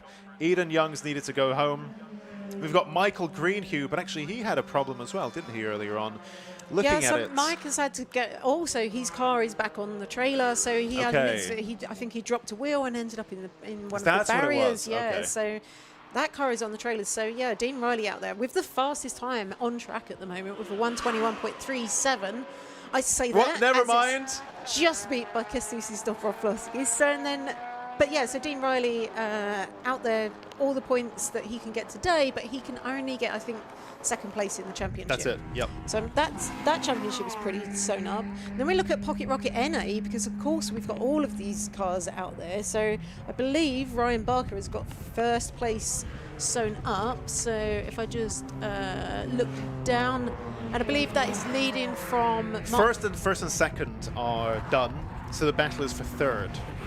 Okay, so then, so Mark Roberts, Stephen Wilkins, so Wilco, and then it was against Martin Batchkovich. But he's not here today, so again, true. Everyone will be very keen to get out there, get those points, critical points for the championship, to bring home second and third. Yeah, I think I saw something about Martin breaking his car or something, as in like, you know, breaking it for parts or something like that. So I think his time attack journey in that car is well and truly over. So, yep, that would then make one think that perhaps Stephen Wilkinson has this one in the bag in the K-swapped Clio. We have fewer K-swapped Clios this year, don't we? We do, and this is going to be the last time we see Wilco in the K-swapped Clio. Yes, yeah, unfortunately, so he's decided, that's it with the car. So we're not going to see him back next year. In that car, or he's stepping away? I don't quite know at the moment, but yeah, Fair definitely in the last round in the K-Swap Clio. Oh, I think we just saw a bit of flames out of the back of Kestis's GTR there. 30,000 track miles, if I've understood correctly, which is quite a lot of miles on track. That's a lot. That is good going. That's yeah, good going. for sure. A winter rebuild pending, from what I understand, perhaps at the hands of Alex Volkov, our neighborhood GTR expert. Not only GTRs though, I was following his various social feeds. He had a nice, like, GT3 RS or GT2 RS, something like that in his workshop. So some very fancy and fast stuff. This is interesting, actually. Let's maybe keep the camera on this. This is Owen Llewellyn in the LMS Mazda MX-5, all the way back from 1997 in the classic and retro cars. Car number 98. And you can see that it's on a hot lap because its headlights are up. Woo! Very cute. Look at that. Look at his little face. Look at it. Look at it go. They were very busy fixing some stuff. I love MX-5s. It's like one of my favorite things in the world. But I didn't really get a chance. I didn't want to probe and like start asking questions when they're fixing stuff. You know, the beauty of Time Attack is that the paddock is open. Those of you who are here today will hopefully know this, and you can come and wander around. And if you're building a certain car, I've seen lots of MX-5s here today, for example, you can come and get some inspiration from the cars that are doing the real tough work on track. Oh, someone's come off. Who are we seeing there? Is that Stephen Wilkinson? Sorry, not Stephen Wilkinson. Is that Stephen House? That's who I was thinking of. Maybe Stephen House? He is, yeah, 286. One of the minis. 2, 3, something. I think that is Stephen House, yeah. In his, well, it was new for 2025. I mean, we've done a full season now, but carbon-bodied, very powerful. But he's got it going again, which is great. I think what we might be able to deduce is that the conditions are getting a bit greasy at this point. Yeah. But yeah, that little MX-5 of Owen Llewellyn, still naturally aspirated. Just a point of housekeeping, if you do come and wander around the paddock, you know, to take my example, if you can see that the team are stressing and trying to fix stuff and you're busy, don't start, you know, poking your nose in. Read the room. Common sense applies. So I didn't get a chance to have a conversation with them, but I did take a look at the car. It's still naturally aspirated. In Classic and Retro, you can run whatever aspiration you want. You can even run engine swaps, as we saw in the case of Eden. But in the case of Owen's MX-5, still naturally aspirated. Little buzzy buzz box with pop-up lights. Incredible. Great stuff. See, I just wanted to check down. So Stephen House running in Pocket Rocket Force Induction. As I was saying, again, that championship very, very close. And actually, the fastest car in Pocket Rocket Force Induction at the moment is Gary Papworth. So in that single round entry, we've seen Gary pop up a few rounds this year. And it's the fastest time in a 1:22.872. He's leading Tommy Langley, who's then leading Stephen House. So actually, Rafael Chicharis is running fourth, so no points for him. And again, I don't know what that means for the championship because they are all so close.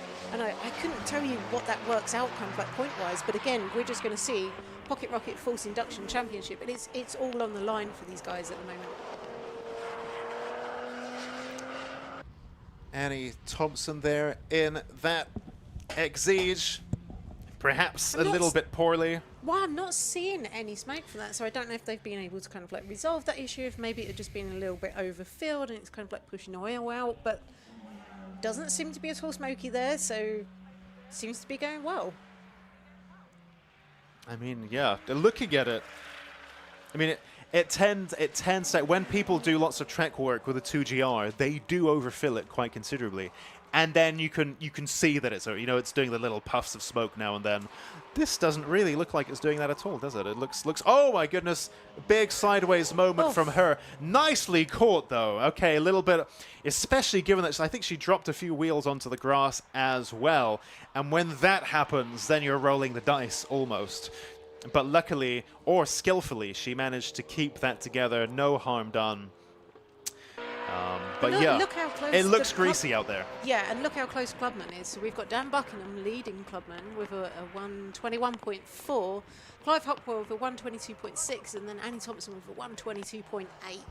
So literally, my maths isn't very good at the moment. Well, but, 1.4 seconds between the three of them. But between Yeah. Clive and Annie, Yeah. we've got 0.2 of it, less than 0.2 of a second between them. Yeah. And that's for second and third in class. 0.015. So yeah, really, really close Wow. between these very, very different cars as well. But like you say, I'm just keeping an eye out for whether, I was going to say, if people have got their wipers on, which we see Yeah, Clive they Hopwell do. there, and they do have their wipers on, and that's going to be playing into probably these front-wheel drive cars into their favour, as the track may develop and get quite greasy. So as we're seeing the cars moving around a lot on track.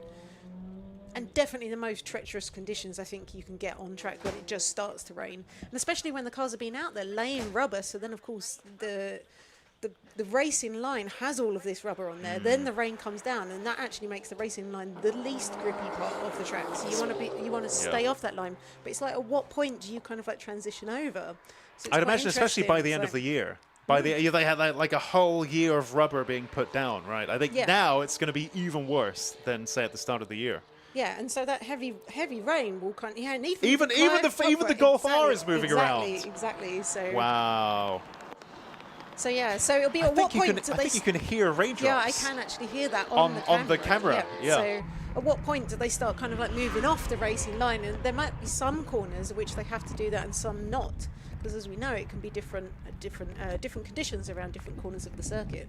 You can see the heat haze radiating out of the sides of Clive Hopwell. There was one shot in particular where you could see that. That was really interesting. So I guess perhaps, the brakes or all the turbocharged stuff that the Golf R is going on. But it looked like there was heat haze coming from the sides of that car. So getting pretty toasty indeed. Yeah, and I just want to again make sure. So going down to Pocket Rocket. Yeah, look, it's still moving around. Look at that. Yeah. Pocket Rocket NA. So we've got Ryan Barker leading with a 126.09 from Mark Roberts with a 129.23. And I know I was speaking to Mark earlier. He's saying he had gearbox issues yesterday, and I was like, "Oh, were you on a test day?" And he's like, "No, I was just reversing the car off my drive, and his gearbox went." So awful luck. So he's on basically a standard box again. With, as he said, completely the wrong ratios for Snetterton. So really unfortunate, but yeah, it just goes to show. Technical issues or mechanical issues can happen at any time. Yep, no improvement there, I think, from Clive Hopwell in the Golf R. It does seem to be moving around a fair bit now, and of course he's got the Haldex Volkswagen fancy stuff, and even that's moving around. So, yep, looks pretty challenging out there. Stephen House, who we previously saw take a little excursion off the track, perhaps hinting at the conditions. Now he's back up and running pretty happily now. Stephen House, currently, where is he now? He is currently third in Pocket Rocket Force Induction with a 125.1. But just behind Tommy Langley, and Tommy Langley was, again, between them all, they're so very close. I don't actually know what this means for the championship. We need some rather elaborate spreadsheets to work that out. And again, you can't really work that out until the end of the day. Because of the drop round. Yeah, because of the two drop rounds. So yeah, it makes things incredibly difficult for us to work out on the fly. All we know is it's very, very close and there's everything to play for.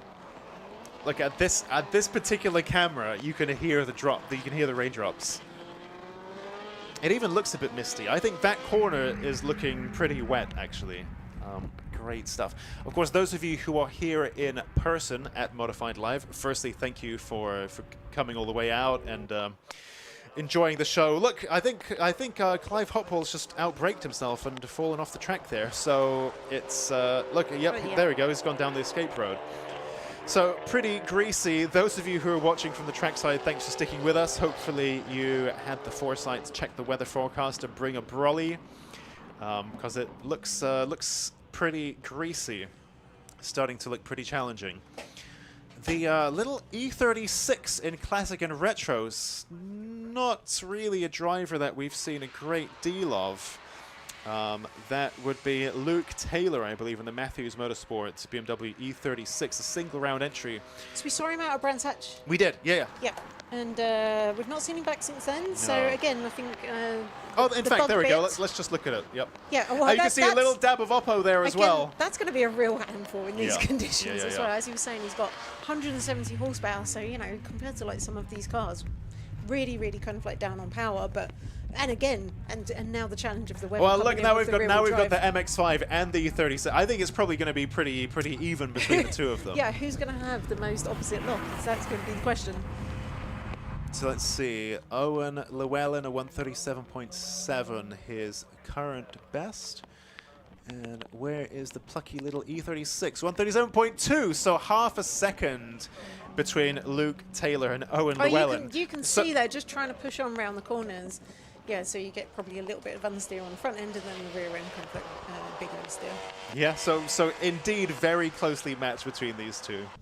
Both single round entries, so not really going to feature in the championship.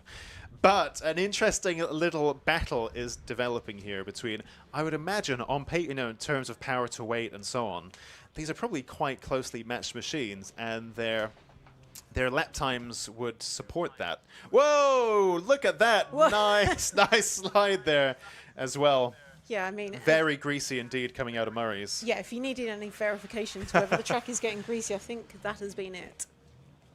But and of course, we've got these timing screens before us, and we're used to normally as we go through the session just seeing lots of green popping out where people are getting their personal bests from the lap or the sector, and I have not seen anything go green for the majority of this session, in fact. So I think drivers at the moment, we've only got 15 seconds left on the clock anyway, but yeah, I don't think we're going to see any times improving. Yeah, I think I even saw a little piece of mud fall off the car, so I think perhaps at some point somewhere he's picked up a little bit of grass or debris or something. It's just all muddy and greasy and looking pretty difficult out there. See, the checkered flag has come out, so those drivers who are currently on a hot lap will be able to finish them. But I don't think anyone is really going to be taking that up, because these are not very fast conditions, especially compared to how the session began.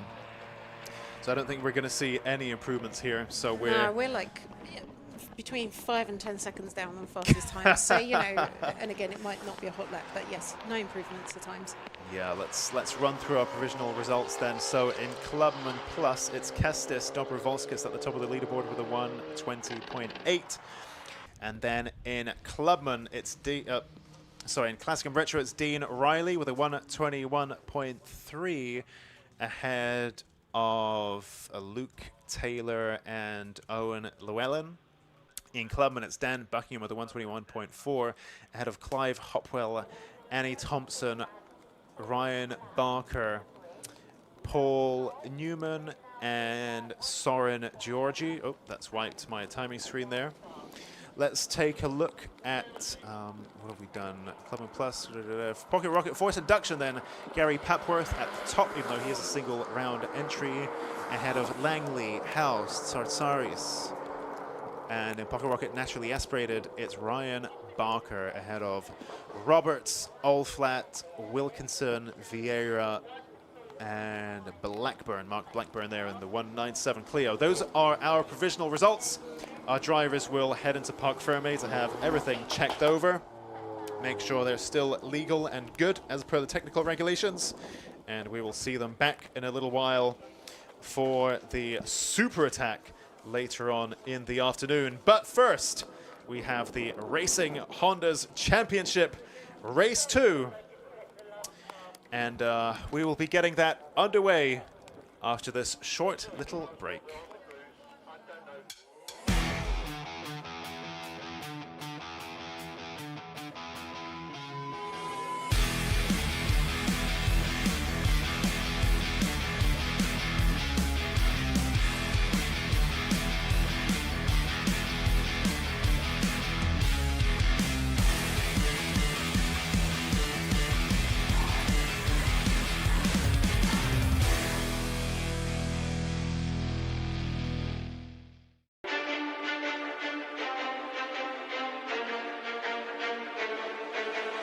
Motegi Racing was conceived with one mission in mind: performance.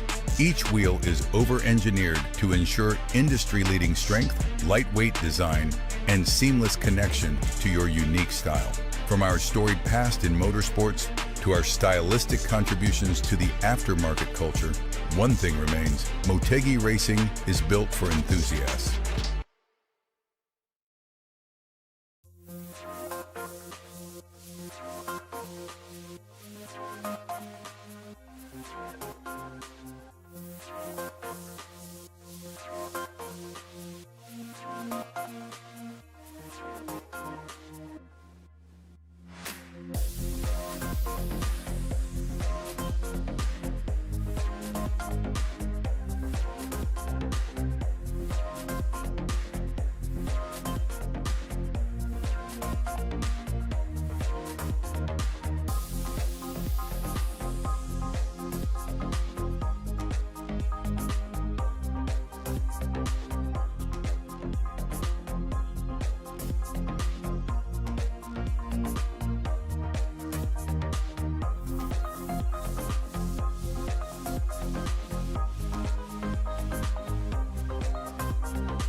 Brace yourselves, ladies and gents, because this is it. 15 races completed, one more still to go. And just to add the extra bit of variety, not only do we have a partial reverse grid, the heavens have opened for the final race of the season. So what more drama could you wish for? The cars are currently on a formation lap round to the grid, like out of the assembly area, led by the safety car, just to give a bit more of a safer run. They probably will give them 2 formation laps in order to try and get a grasp on the conditions, because they have changed compared to the 3 sessions that we've had previously earlier on today, with the practice session, with qualifying, and with the first race all taking place in dry conditions. But now, with the top 8 reversed in all classes, well, technically just Class A and Class B, because we're just swapping around the 2 Class C drivers on that side. Could be interesting as well. So as the cars form up onto the grid, of course, we've had new champions crowned the past 2 weekends. Of course, with Dan Thackeray overall in Class B. We've had as well with Self in Class A today and Matt Rowney in Class C. But of course, one driver who's an outgoing champion, but also somebody who could still get runner-up in the championship this weekend, is Ryan Cunningham. So he's running the last race of the season with number 1 on the door. And to find out how he's feeling about this weekend and how he's feeling about the last weekend of the season, earlier on this morning, before racing actually got underway, he spoke to Charlie over in the paddock. Oh, I am down in the pits with our Class B runner-up, Ryan. First off, congratulations. We're heading into Snet today, fighting for the overall second place. Feeling confident? Yeah, definitely, yeah. We've run free practice to bed some discs and pads in. Yep. Fresh rubber for quali. Away we go. No, absolutely. Obviously, we missed you at Not Kill. Hopefully get some vital points today? Yeah, definitely. Yeah. Obviously, just out of racing, a lot of family stuff and work. So, yeah, unfortunately, I'm absolutely still gutted now that I've missed it. But we planned the whole holiday around these 2 rounds, to be fair, and to miss it was just like, well, but yeah, so make up for it today. No, absolutely. And chase for that second overall. Yeah, definitely. How have you found the season overall as well? I've loved it, to be honest. I wouldn't really race anywhere else. I say I try and get as many people in as I can. Yeah. Paddock's great. Everybody's. It's just a good championship No. to be a part of. Yeah, absolutely. And I said that from last year and the few rounds I did the year before that. So yeah, but on that, I'd just like to say thanks to Kent Models for the support this year, FMC and Motion as well for making sure the car's been perfect all year and last year, to be fair. No, absolutely. It's amazing how much of a difference it makes having such a good team around you. Yeah, definitely. It takes element of worry as well. I mean, when I first started, I did a couple of rounds by myself, and I'm sat on the grid thinking, "Oh, I've done this. Is that right? I've done it." Yeah, Whereas of course. these boys, they do every day. They know it inside out. So I know every time I get in the car, it's going to be bang on. Yeah, and that's what you need, isn't Yeah. it? Clear mind, heading in, first corner, just go for it. Brilliant stuff. Well, good luck for today. Thank you. Cheers.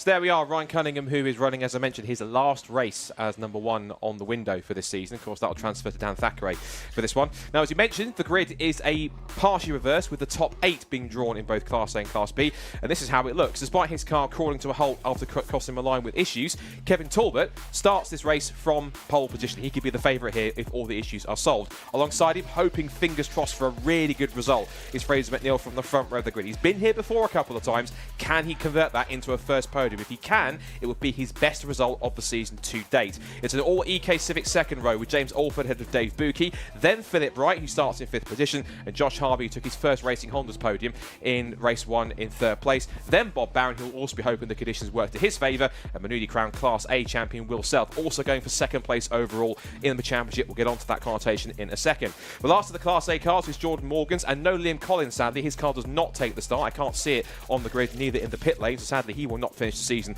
in the race. In terms of Class B, the pole position for the reverse grid goes to Spencer Fortag alongside Danny Weston. One occasion for him to start his 2nd ever race in the championship from the front row of the grid in class. Then it's Sammy Milam and Lewis Barker from Ryan Cunningham, who's also in contention for that 2nd place overall. And Dan Thackeray, unstoppable Dan, now with 12 class wins. Can he come from basically 8th in class to make it a 13th? It's unlucky for some, but is it going to be lucky for Dan on this occasion? From 17th backwards, we then look back to the last of our Class B cars, which is Sam Linster, who had some issues in race 1 with damage. Luke Crass many tangled with Harry Greenhill before, so he'll start at 18th and 19th respectively. Owen Diver starts back the back of Class B and P20. And then our two Class C runners for one final time this season. Matt Rowling ahead of Callum Houchin, the champion, ahead of the man in 2nd place. So before I quickly bring in Ian Waterhouse as they go off on the first of, I expect there 2 formation laps, given there is a change in conditions. This is how the championship stands coming into the final race of the season. We've decided all our class champions, overall champions decided. The big one still to the side is runner-up spot in the overall title battle between Will Self in Class A and Ryan Cunningham in Class B. According to the coordinator, Carl McKellar, who's given me the information, and I quote, Self has an 8-point advantage over Cunningham in the fight to be the overall championship runner-up.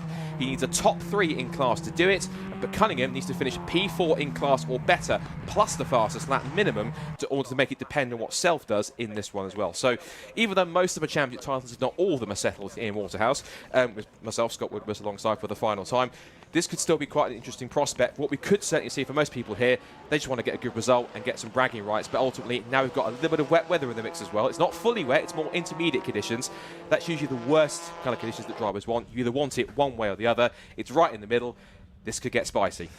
Just what we like as well, isn't it, Scott? Plenty of nice and easy maths there for us to work out on the final race, but we couldn't have asked for anything better, could we? Round 16, the final race of the season for the Racing Honda's Championship, and the weather gods have thrown a spanner in the works, haven't they, indeed, as they just make their way around Murray's now back onto the start-finish straight here. Greasy conditions on the track. Talking to Alexi a little bit earlier when we're talking about the conditions that drivers hate, and they are this sort of mid-moment, aren't they? It's raining, but it's not particularly raining hard, but it's greasy, it's damp, but it's not properly wet yet either. So yes, this has all the makings of something quite special. I wonder if the lap behind the safety car out of assembly was their one first kind of formation lap to get used to the conditions. The second one's back round to the grids. They've done their 2 laps to get used to the conditions. I think you're absolutely spot on so there. That could be the case. It's worked out quite well for Kevin Talbot, all of this as well, hasn't it? It has.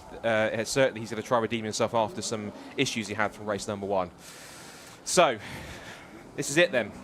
15 races complete, 1 still to go. The cars forming up one by one. The Class B cars just starting to very steadily move their way into position. And Fraser starting on the outside of the front row of the grid. Hopefully should get a possibly good start because he's on the slightly flatter part of the course on that side. And I have to say, for this being a first season commentator in Racing Hondas, I've thoroughly adored it from start to finish, and I hope this race gives us a fitting send-off for what's been an incredible third season for the championship. But you never drill, you never sing. It is all calm and quiet until the VTEC kicks in, and for the final time in 2025, we're all set for it then. Brace yourselves, this could be a good one. So, Kevin Talbot starts the final race of the season on pole position. The 5-second board is up. We are ready for Racing Honda's one last dance in 2025. The red lights are on at Snetterton. We are go! Yeah. Strong start initially from Kevin Talbot. Fraser's gone with him. A cracking start for Dave Buki, up to third already. Not hanging around either of the three EG Civics. Jordan Morgans goes practically nowhere towards the back of Class A, and everyone in Class B pours past him. But down towards turn one, it's side by side for the lead into Ritchie's. There's a little bit of fisticuffs, and there's contact. Round goes James Alford, round goes Bob Barron. Off the road, it's been quite gone. Will Self, he's gone off the road. That could be massively crucial for the championship in the runner-up spot, because he's right down the order. He's not towards the back, and Fraser McNeil's off the road down at the hairpin at Wilson. There's 3 cars off in the space of 2 corners. So both the Kilty K-Swaps cars are off. 3 of the EGs are off the road. Into the lead of the race has gone Kevin Talbot. Second is Dave Buki. Third is now the third place man, which is the Josh Harvey. Fourth is now Phil Wright. Fifth now overall, and leading Class B is Lewis Barker. What a cracking start he's had because of all the Class A shenanigans around him as they come back down towards Brandon Nelson. Harvey already challenging Buki, but that was a messy start to the first couple of corners. But more importantly, Will Self contending for that overall second spot in the championship in getting tangled up in incidents he did not need to be involved in. Oh, it's exactly what he didn't want, isn't it? And Fraser McNeil as well, it made a good point down here.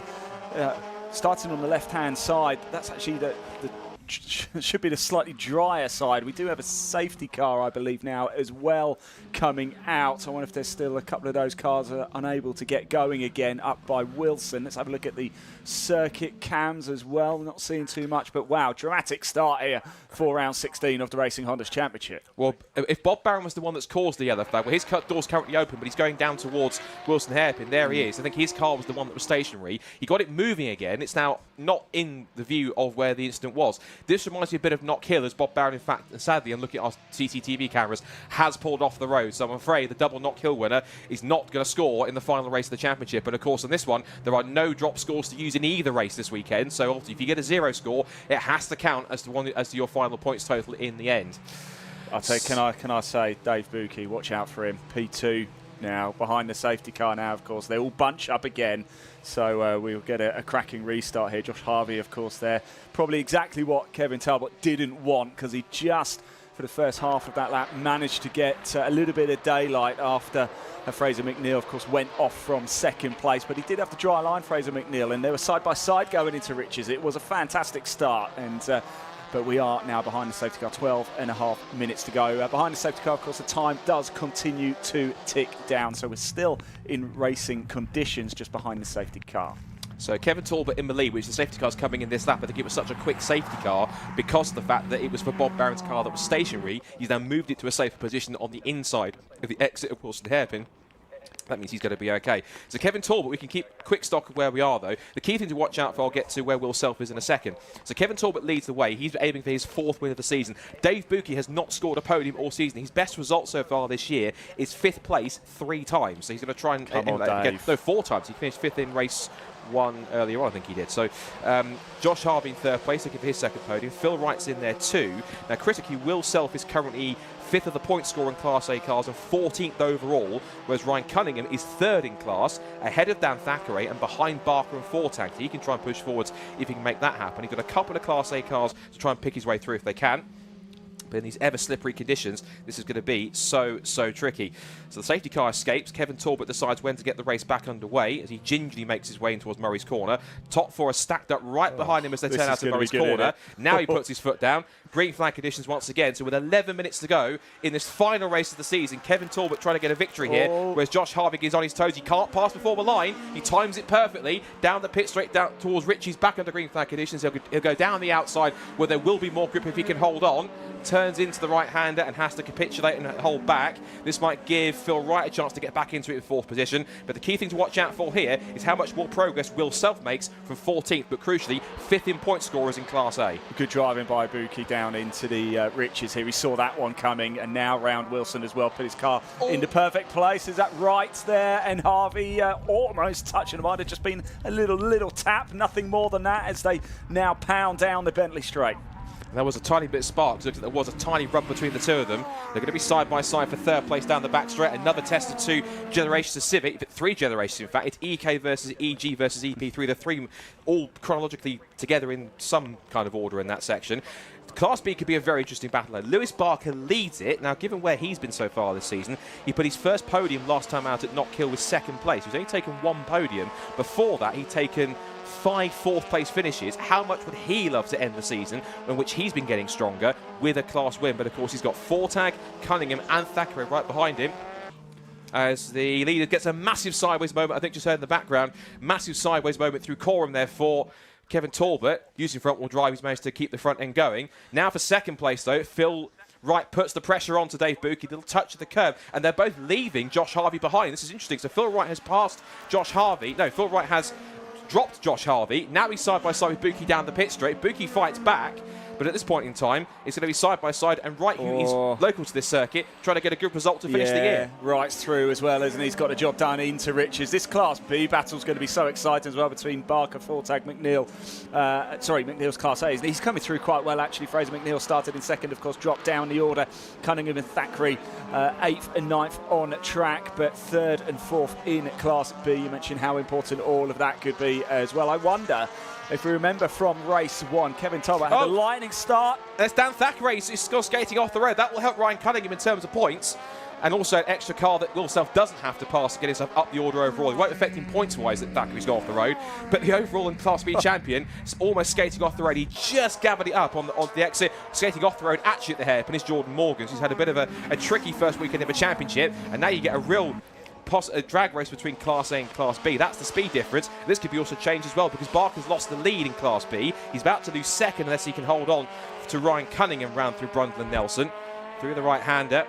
Just covers him off neatly, but he'll have better traction on the exit. Slots back in front of him. So P2, if Barker stays where he is, will match his best finish from Knockhill last time, but not if he does stuff like that. Huge sideways moment through the right-hander, and that's going to involve Cunningham. Cunningham's off the road, so both the contenders for overall 2nd place hitting trouble in this race. Cunningham's off the road onto the grass. That'll send him tumbling down the Class B order, and that has more connotations on runner-up in the championship. And there's still half the race to go. It is going off in this final race. It was like a huge tank slam. I thought he was going to hold it for a minute as well, but unfortunately, a good driving by Cunningham to avoid that as well. That could have been quite the impact, but fortunately, both cars do not touch. Perhaps a little bit of pride hurt more than anything else there. Talbot still leads, though, after 4 laps, but Phil Wright's just put in the fastest lap of the race, a 1:30.045 in these very tricky, greasy conditions here for the final time. The one last dance for the Racing Honda Championship here at Snetterton in 2025. Top 4 down the back straight. Still Talbot from Wright, from Buki, from Harvey. And Phil Wright is going after Kevin Talbot here. The gap was 1.1 seconds across the line. If I look at lap times in terms of how much quicker they were, Wright should set the fastest lap of the race, 1:30.045. That's 1.4 seconds quicker than Medici 5 Integra in front. So Talbot now possibly under threat from a charging Phil Wright, who is at his local circuit. The other thing to watch out for here too, Dave Buki's in 3rd position. Again, if he can get a podium, how much of a popular top 3 is that going to be, particularly with these 3? Talbot going from what was the back of Class A in race 1 to the front in race 2. Phil Wright trying to get a podium at his home circuit, and Dave Buki, if he gets 3rd position, there's going to be raptures on the podium later on when he gets there. Through Murray's now for what will be the 5th time of asking. 6 3/4 minutes to go. Well, now the charge for Belize, they go down the pit straight. Surely Phil Wright's going to get the job done here on Kevin Talbot. Remember race 1, I was saying a little bit earlier before we got very excited. Kevin Talbot had a lightning start, didn't he, to the first half of race 1, and then it started to fall apart a little bit. So fingers crossed that car can make the full 15 minutes. We've got 6 minutes left to go. You're right, Dave Buki, one of the first drivers I ever interviewed in motorsport back in, must have been about 2019. So a lovely chap indeed. Fingers crossed he can take the podium here. Of course, we don't have any favourites, but I really want Buki to get a podium. It would be fantastic. So there's part of me that also wants to get him too. I shouldn't have favourites, but he's a popular character in the paddock. Not only does he race his own EK Civic, he runs the 3 cars that are in the mix as well. Now, I want to say something. We're going to get a flag. Someone's off the road. Yeah, but also I'm keeping an eye on the fact that Phil Wright is not in exactly the same pace as he was. He's not 2 tenths behind Kevin Talbot like he was before. He's fading back a little bit, but you are right. There is somebody off at Ritchie's that I can see. The Class C battle goes past our pit lane, but I can see there is a car off in the gravel. If our cameras can catch that, we'll wait and see. In fact, it's Daniel Weston's off the road, thanks for spotting it on the CCTV camera. So Dan Weston, but Davison in Class B, he's gone quite far off the road. There are yellow flags down there. I suspect he might be far off enough to not have to worry. Hopefully a safety car, they might just cover that with yellows. It's a tricky position though, isn't it? If he's gone straight on, I mean, you're carrying a lot of pace as you approach Riches, but fingers crossed, yeah, he's driven it further in as well, I think, to try and get it out the way, which is good, a smart move. Yeah, so hopefully it's not going to be a safety car, otherwise it might mean this race ends under one, and fingers crossed we don't get that. Well, David Buki might not be too disappointed if that's the case, currently in third.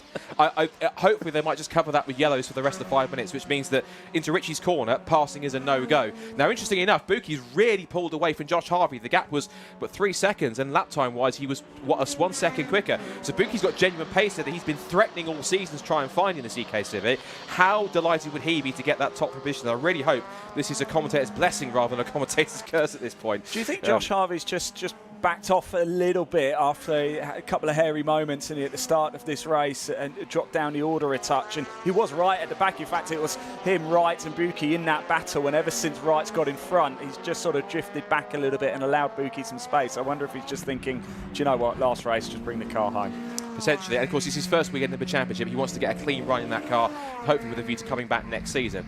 Challenge on for 5th in Class B, so Class A, and this of course will be for 4th in point scorers for Class A, because Josh Harvey, remember, is a guest, so he doesn't score anything, is visible for points. Checking with Class B, Spencer Fortag leads in Class B, and he hasn't actually won a in Class all season. He has got a best of 2nd place at the 2nd race at Donington Park, but since then, in his last 6 races, he's finished third on the podium twice in Class, a 4th and 3 DNF. Didn't even score anything at Knock Hill. So to get himself this is before Snetterton, I should add, so if he can get himself a Class victory at the last race of the season, that would break the domination, genuinely, of Dan Thackeray and Ryan Cunningham, because up to this point, it has been either Dan or Ryan winning every single race. So if you can do that, that would be a really nice bookend to the season for Class B.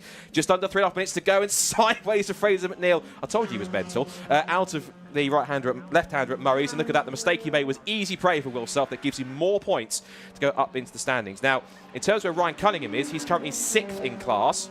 Will Self is now 4th of point scorers in Class, and apparently at that point when Self was a little bit further back, it was swinging towards Cunningham. Now that Cunningham's back in 6th in Class B, it's now gone back towards Self. So we think essentially it's now going more towards Self for the overall 2nd place. But there's Spencer in the FN2. I wonder if the FN2 is maybe a little more user-friendly in these wet conditions compared to the EP3, where because it's being a newer car. Some say it's the least popular of the Civic Type R's, but I think Spencer Fortag would certainly argue that case for it rather than against it at this point in time with 2.5 minutes to go. He certainly will, and I was talking about Kevin Talbot and Phil Wright going toe-to-toe in this race. I thought Phil Wright was going to breeze past Kevin Talbot. However, the lap before last, Kevin Talbot put in the fastest lap of the race, a 1:29.833. The gap is a second.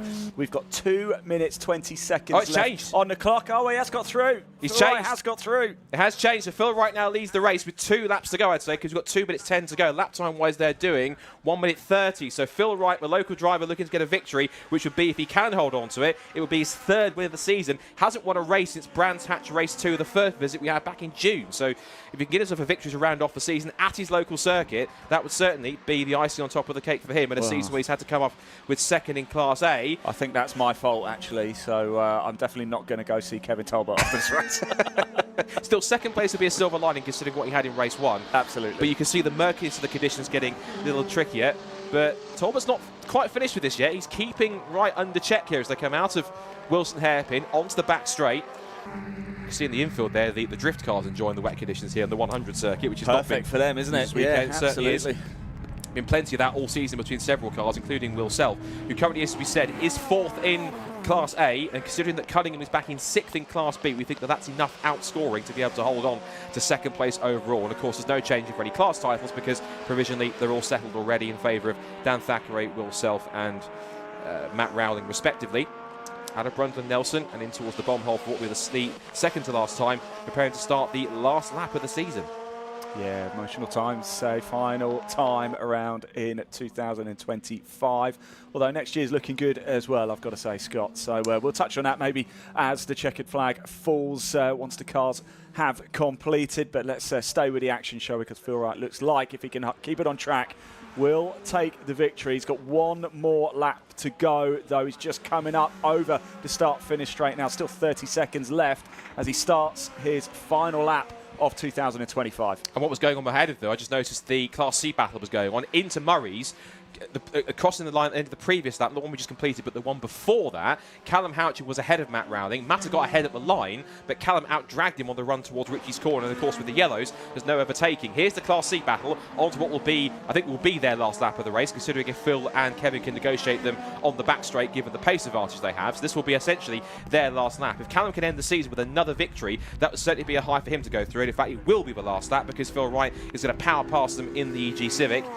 Onto the back straight for the final time in the championship, and Phil Wright will look to end the season where he's been a former champion before in 2023 and has pushed hard to try and get himself in the mix. So I think through the misfortunes of others and keeping the consistency, Phil has been able to do so. In fact, apart from the first race at Cadwell Park, he's finished every single race, and he hasn't actually finished lower than 5th. So he's finished in the top 5 in every single race that he's managed to get to the checkered flag for.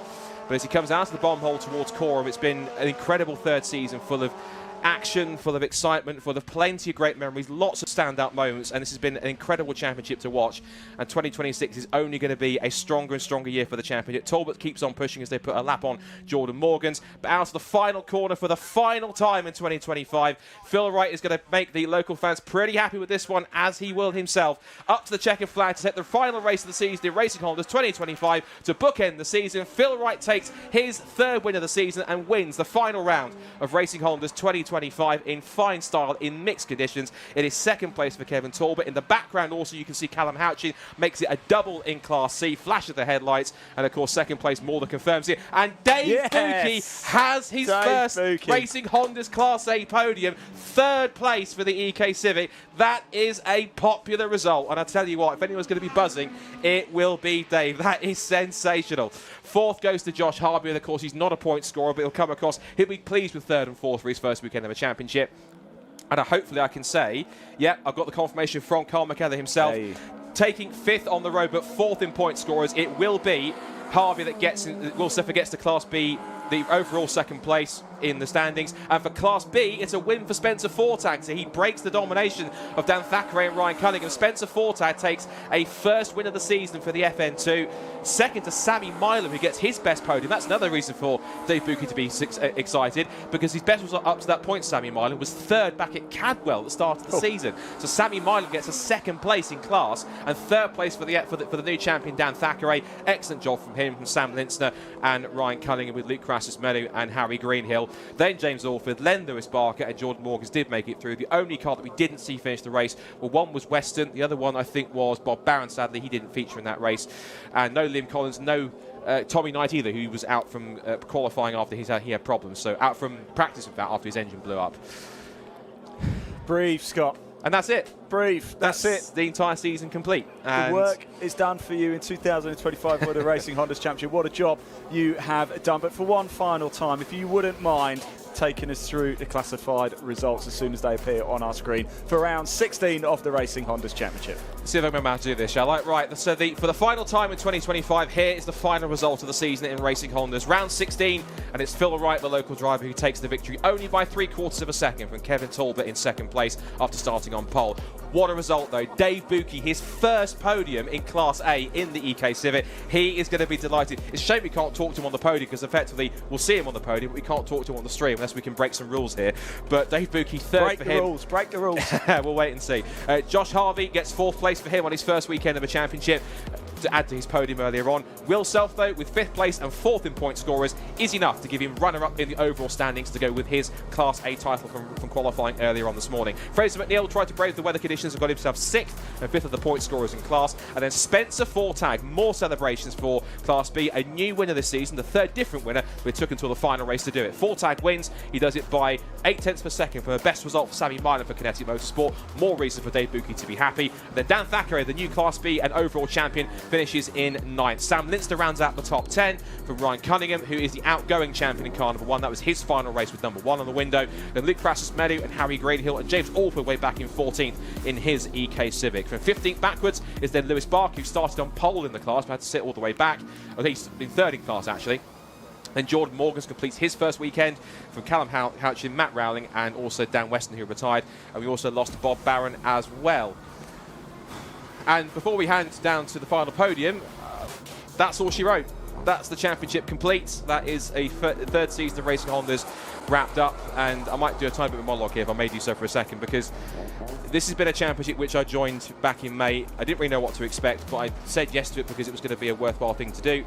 And in the end, it turned out to be one of the best decisions I ever made, because this championship has been a real insight for me as to how club racing at this part of the world works, and it's been an incredible journey through the first 8 rounds to go from Cadwell Park all the way through the season, from May all the way through to October. And even though we started in bright sunshine at Cadwell and ended in the rain here at Snetterton, I don't think I'd be anywhere else. So I think I have to say a massive thank you to everyone at Time Attack, to everyone who's involved in Racing Hondas, to Carl and to Fran, to all the teams and drivers are putting on an amazing show throughout the season. 16 incredible races all the way across the length and breadth of the country, from Knockhill all the way through to Brands Hatch, Snetterton, and everywhere else in between, to the Alpha Live guys on top, to all the mix as well.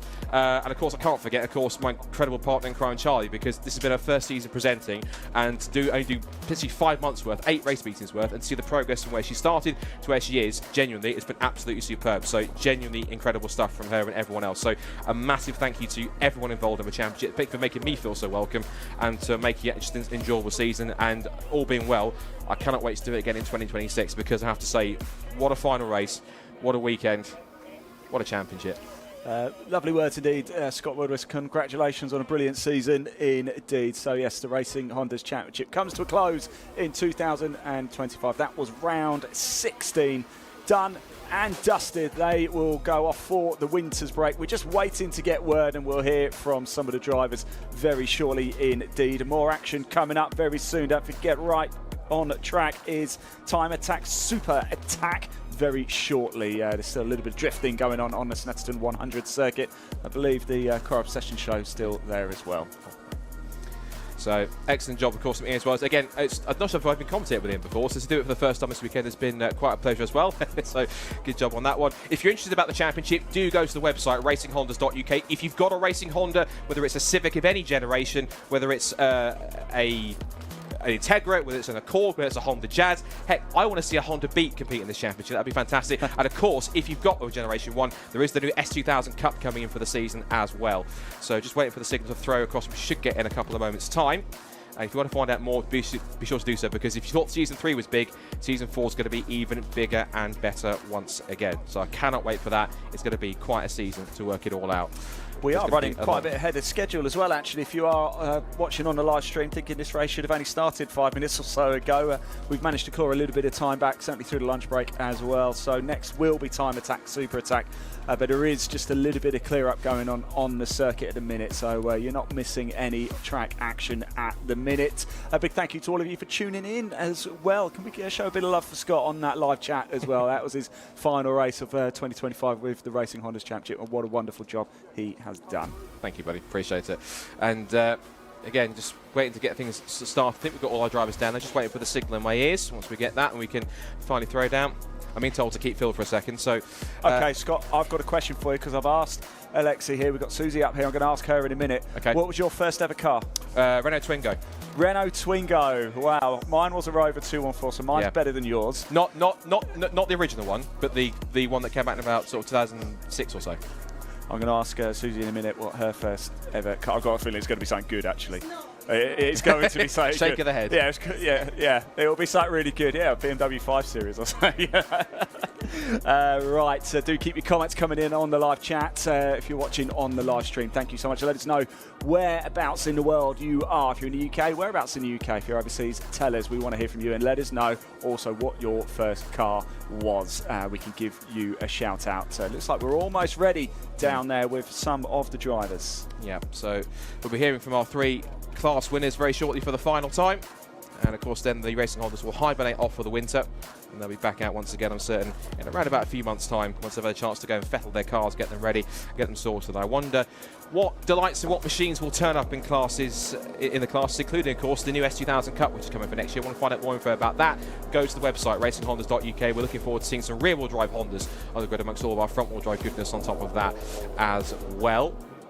I think we should maybe wait for one driver possibly, because I think I can see the Chinese then they're waiting with Phil Wright to have a chat to him. We might also have one of our Class D. I think we're just waiting for 60 Spencer Fortag. Maybe we're waiting for our Class C winner Callum Houchin if he's down there. I think they might be waiting for a brolly as well. Waiting for brolly. It was like when Spencer Fortag came over the line, he had his fist pumping out of the window of the car. He was absolutely delighted, wasn't he? He did, and rightfully so, because he's been pushing hard for that and had quite a bit of bad luck, but he's been rewarded in these damp conditions with a victory, and so it's going to be great to see his reaction when he talks to Charlie in a few moments' time. So we are then, for the final time, we can hand down to our roving reporter, the one and only Charlie Harmon, to have a final chat to our top three, class winners for the final round of Racing Hondas 2025. On you go, Charlie.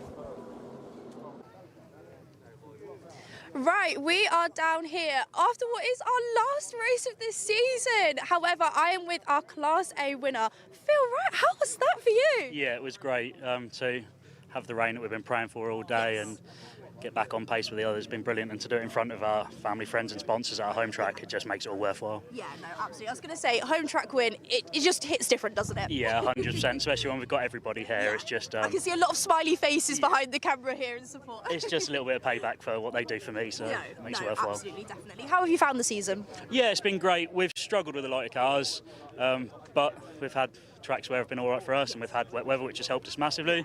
We've finished second, can't fault that really. Wills drove brilliant all year. We managed to bring the fight to the end last race. That's all I could hope for. No, absolutely, definitely. We're going to see you next year? Yeah, fingers crossed. Perfect stuff. That's what we like to see. Well, congratulations again. Thank you so much. Cheers. Brilliant stuff. Right, we're going to grab Spencer over now. So Spencer was our Class B winner. Spencer, how are you? How was that? Yeah, amazing. I feel somewhat vindicated. Here I am. I'm 52, probably one of the older drivers, I'd imagine. Although I know I don't look it. And we run the car on a shoestring budget, so to win by that margin in the wet, I'm absolutely delighted. Amazing. I'm completely chuffed. Oh, good stuff. Because the season's not been, smooth sailing for you, to say the least. So it's good to see you come back for this and really sort of show, come through. Yeah, it's nice to show that I can capable of being a race winner. Absolutely. I've got 3 podiums this year already. Sadly, we had 5 DNFs and DNSs. And that obviously put a kibosh to the championship contention, behind Ryan, I think, naturally. But yeah, no, just a brilliant race, and like I say, to win by that margin, I'm really. I don't normally blow my own trumpet, but I'm really, really happy with myself. You're well deserved. Yeah, thank you very much. Thank you. Amazing stuff. Well, congratulations again. What a way to end the season. Yeah. Thank you so much. Right, we're going to bring Callum over now. So Callum is our Class C winner. Callum, what a way to end the season. I know the voice is not with us, but we've got a lot of smiling faces behind the camera in support here today. Congratulations. Thank you. Oh, brilliant. Callum, thank you. Brilliant. Right, well, that is us. That's everything for Racing Hondas for 2025. Thank you so much to everyone who tuned in, and of course, Lucas Oil for sponsoring us. We hope to see you again next year.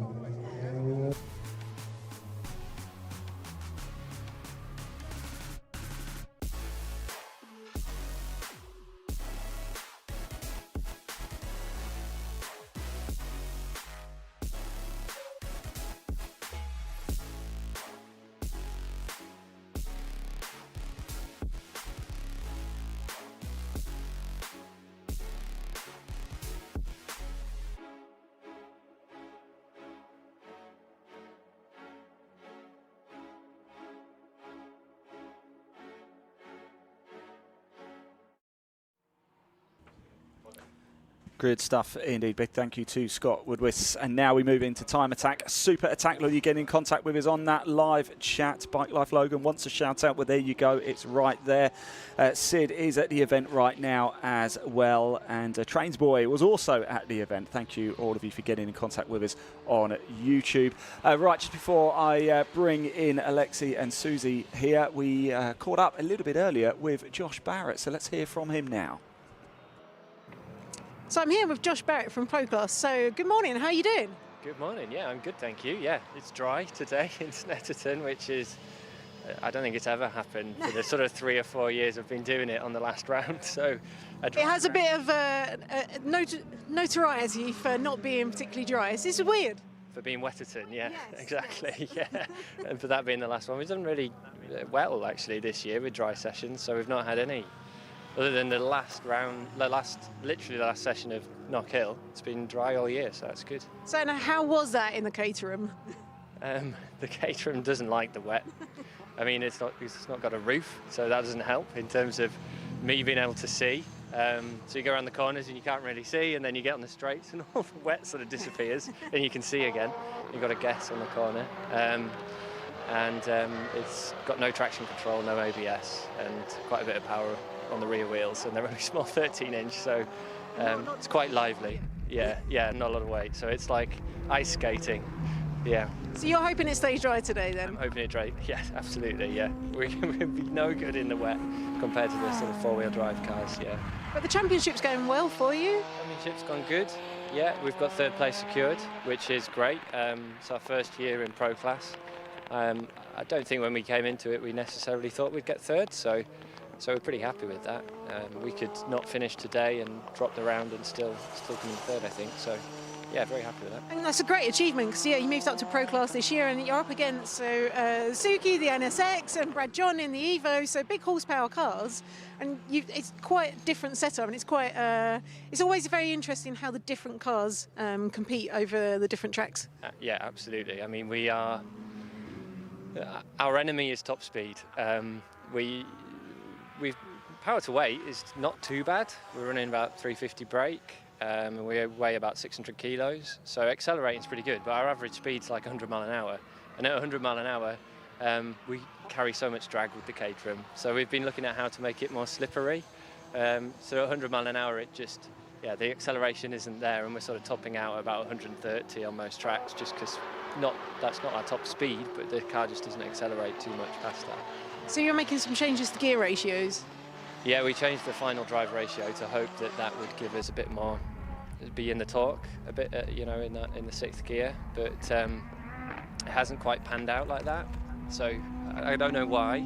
So here we thought we would be carrying a quicker top speed, but we're actually about a mile an hour down. I think sixth gear for us is kind of like an overdrive gear, and it just, when we get there, we just seem to struggle to accelerate, basically. And the final drive ratio hasn't helped, so we might have to change that back. You've got all winter to do that, though. Yeah, diff out, change, back in, yeah, exactly. So that's the plan. And maybe a bit more horsepower for next year. Right, okay, so that's your plans for the winter, then? Yeah, it needs some more power. It does, yeah, to be competitive. I mean, we were probably the most competitive at Cadwell, and I've seen that we've got 2 Cadwell sessions next year, which is good. But I think the main thing we struggle with is that top speed, so more power, I think, is the only real answer. And you're going to have all your fingers and toes crossed for it to stay like this, then? Fingers and toes crossed for dry weather all day, yeah, absolutely. Brilliant, well, good luck out there this afternoon. Thank you, cheers. Cheers. Great stuff. Josh was actually briefly the fastest person on track for a little while. Now, though, Colin Dorward and Simon Norris have displaced him from that top spot. Oh my God, this camera sounds like it's underwater. I mean, it really is. It's pretty soggy out there. It is pretty soggy out there. Wow. So, and I know some people have actually not gone out on full wets as well, so which is interesting. So, yeah. And Josh Barrett, as we're sitting there, definitely going to be the dampest person after he gets out of the car. So, yeah, the conditions he really didn't want in that car.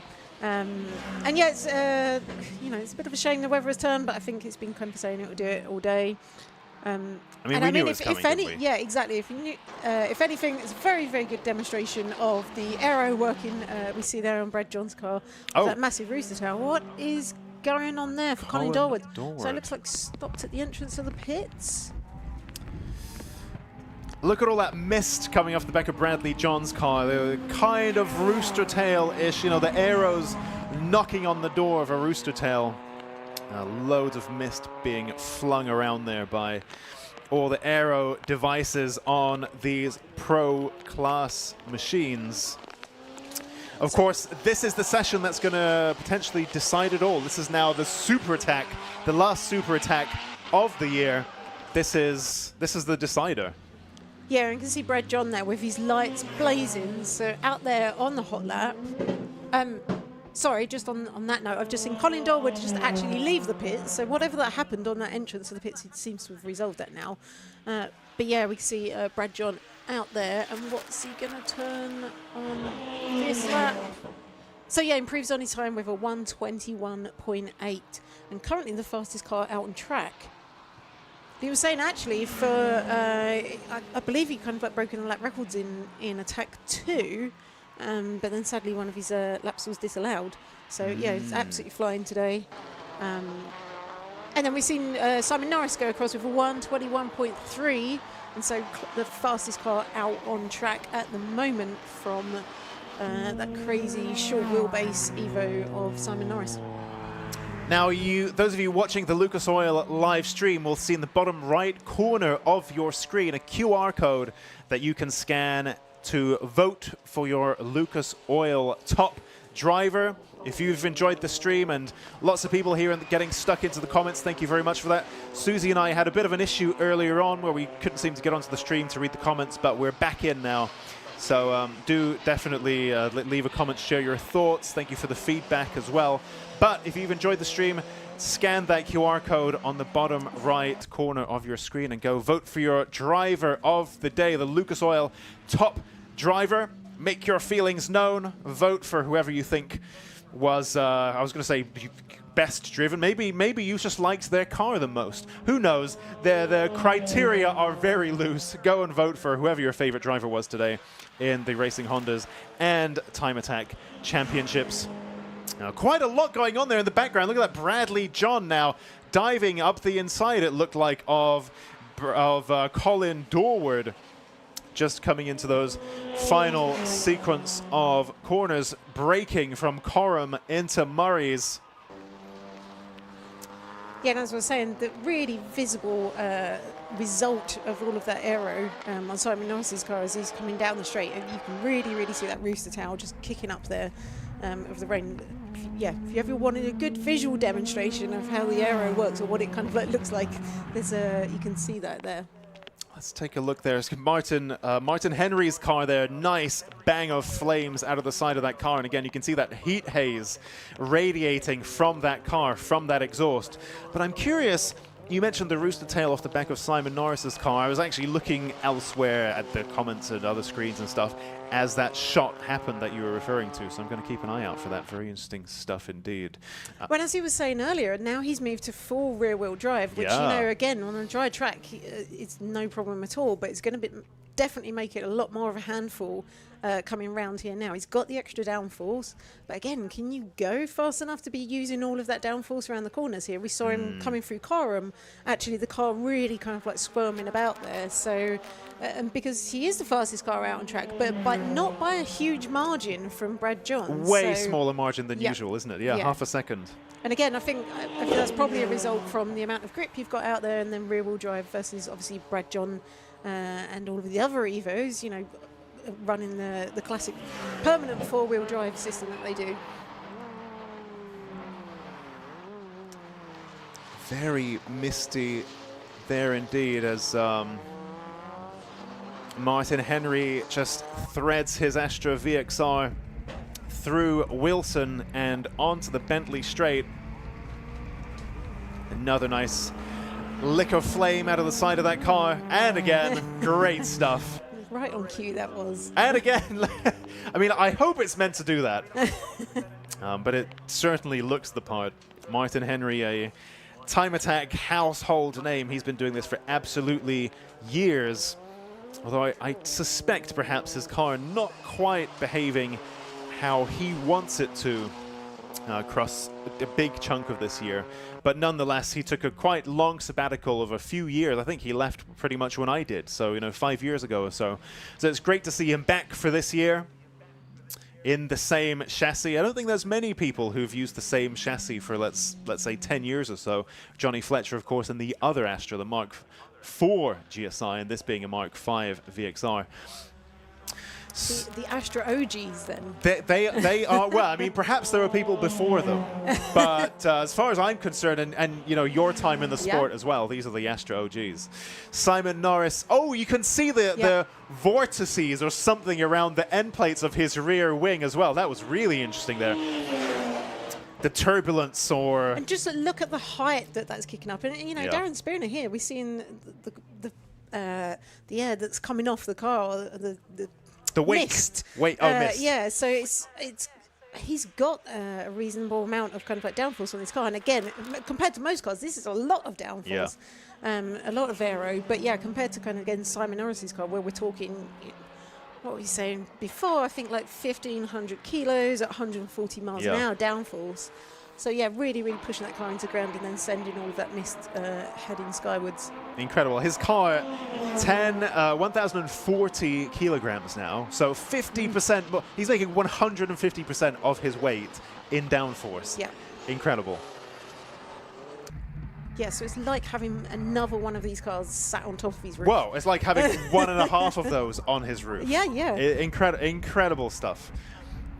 Ilya Krylov here in the 400 horsepower K-swapped Clio makes his way down the Bentley Straight and into Brundle. Ilya Krylov's current best, a 1:30.9, and of course we've seen these lap times increase quite considerably as the weather's taken a turn for the worse. Of course, it's a turn for the better, I think, for those of us watching from the somewhere shaded from the rain, but for our drivers and for our brave trackside spectators, not all of them are probably going to be happy about this weather, but it certainly makes for interesting watching, especially for those following on the Lucas Oil live stream. I mean, talking about interesting watching, so Brad John has gone through and set the fastest time out on track at the moment with a 1:20.2. So that is over a second faster than Simon Norris. Oh, and then we're seeing also Martin Henry taking, I'm pretty sure that's not going to be a shortcut, but yeah, over the grass there. So something obviously didn't go quite right at one of those corners. Is that coming on to the Bentley Straight at the back? So that must have been something going not quite right around Wilson. But yeah, so again, this, as I was saying, Brad John taking that time from Simon Norris, and I wonder if this is the difference between, again, the extra traction that the four-wheel drive has got in these damp, slippery conditions. Yeah, look at that. Incredible, isn't it? Usually Simon Norris is like head and shoulders above anything that isn't Pro Extreme. You know, he's very much in a league of his own. But yeah, since going to rear-wheel drive only, that seems to be paying dividends in the dry. But of course, yeah, in the wet, and of course, he's only really interested in outright lap records and really maximum performance. So I guess he's not as worried about performance in the wet. But he does open himself up to other machinery that is running four-wheel drive when the weather becomes like this. Josh Barrett, probably pretty miserable. You saw in that interview with Susie just now, he was really hoping for no rain, and the rain is usually considered an equalizer, and we discussed this hypothesis at the beginning of the day. Is the rain really going to be much of an equalizer here? Because whether the Bentley Straight is wet or dry, you need lots of power to muscle down it. And indeed, Josh Barrett remains about where he was anyway, despite the weather, because I think ultimately, so the straights are wet now. He's still got less power than anyone else. Well, he's just been pipped a different class, but by Mike Osborne, who is seeing there on your screen. So in the Club Pro class, who's just pipped him overall for fastest time. So for 1:27.1, just moving him just ahead of Josh Barrett, actually pulling into the pits there. So, and that time is fast enough. That is the fastest time in Club Pro. And you actually just saw him pull off into the pits there as well. So I wonder if that gives him a pretty sizable gap to Ilya. So too much maths in my head, but 3.5 seconds. So he's got that pretty safe. So I wonder if he's just going to, call it a day.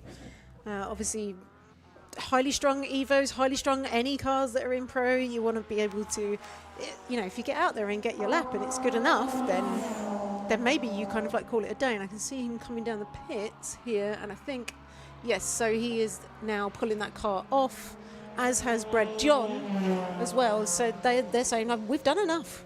This is enough for the day." And it's enough both for Brad John in Pro to have the fastest time in his class, and also Mike Osborne in Club Pro. Incredible, Josh Barrett, how much seat time he's been getting this season. You're saying highly strung this, highly strung that. He's just been doing every single session, the full... I don't think I've seen it any year, or even last year, him spending a session like sitting around because of various reasons that we've just listed. He's just out there every session. Simon Norris there going pretty slow. I wonder whether he's just slowing down well offline to allow the others through. Oh no, look, no. He's really pulling off there. Oh, so that does not look good, and especially with 2 minutes left on the clock. That's going to be pretty terminal for him for this round. Little bit of movement there from Josh Barrett. But you know what? I didn't realize, so he was saying no traction control and no ABS. I mean, this is a pretty modern car, so I guess maybe he's taken the ABS out. I thought it's okay for him, though. They do not really do have they a not? huge amount of drive rates, especially I I think with the 620R, where it's so kind of like track focused. But yeah, whether he's kind of like taking it out afterwards. But ABS isn't up to choice. I think every car that you go and buy has to have ABS, I think. Unless, because they're super low volume, they get a bit of leeway or something. Yeah. Or maybe he built it himself and he just didn't put ABS in. And it's also not a standard 620R, is it? No, so maybe, yeah. maybe he's pulled it out. Maybe. But considering how look how tiny his tires are compared to a lot of other stuff that's on track. No driver aids, rear-wheel drive, superlight, all this stuff. He's not been moving around anywhere near as much as some of the other cars we've seen. So if he's driving so cleanly, unaided in the wet, I think that deserves a lot of credit. It does indeed, especially with the light car and rear-wheel drive. The Yeah, conditions looking very slippery. That was almost, I think, seeing reflection was that a little bit of standing water out there. It's going to be very treacherous indeed. Yep, this is Z20 sounds. Z20 noises intensify there from Martin Henry as he makes his way through Wilson and onto the Bentley straight. I mean, most cars are probably, especially in the pro class, specifically in the pro classes, will be running the, many of them run the Bosch Motorsport ABS and probably some kind of, they're running aftermarket standalone ECUs, many of which have their own traction control and stability control, all of this stuff. So, yes, their driving should be pretty tidy. But Josh Barrett is driving that Caterham entirely unaided in this weather. For me, that's news. I kind of assumed there was something there. But if that's entirely unaided, that's really, really impressive. Great driving there from Josh Barrett. I mean, it's less to go wrong, isn't it? So we're talking about reliability. Yeah, I mean, there's definitely that too, yeah. I mean, he didn't put a foot wrong all day. Despite the weather, he's been so consistent and he's just been on it, absolutely on it all day. Incredible stuff. I'm really impressed by that. And we have to get the hairdryer out now, though. Yeah. We need to do our... Would he be on the podium? He is third in the pro class, so he would be on the podium. We do expect our drivers to wear their race suits on the podium. And, well, perhaps Josh has brought a spare one. But if a dry one. A spare dry one that maybe he's been in the car, he's kept in the car with the heater on or something. Because if he's got to stay in that soggy suit for another hour, that's not a very nice prospect. Let's run through the provisional results as before the timing screens are cleared. So Bradley John there ends the session at the top of the leaderboard, leading in pro class ahead of Colin Dorward, Josh Barrett, and Martin Henry. In Pro Extreme, it's Simon Norris with a 121.3. And in Club Pro, it's Michael Osborne with a 127.1, ahead of Ilya Krylov with a 130.8, and Darren Spooner with 131.1. All the results are available on the TSL timing website. I'm aware that we've kind of been whipping through these all day. If you want to look at the sector times, speed traps, all of the full stuff, if you go onto the TSL timing website, that stands for Timing Solutions Limited. Well, firstly, you can use that same timing screen that we're using. Well, it's a bit late in the day for that. But all the results are on there as well. Nice PDFs of every session, who did what. So if you want to look at the data, then that is the place to go. And, of course, championship-wise, so for these classes, I think no championships have been decided today. So for Pro Extreme, that's Simon Norris. For Club Pro, I believe that's Mike Osborne. I believe he was the winner coming into this. And then for also Pro Class, it's Luke Sedgkowski and Tegawa NSX, which we're not seeing here today because, again, he knows that the championship is kind of like wrapped up for him. So no big changes to the championship. We'll see some winners declared. But heading into these other classes, it's all to play for. So they're going to be interesting in the next session. Yep. We're going to probably need to take a little bit of time to recover Simon Norris's machine.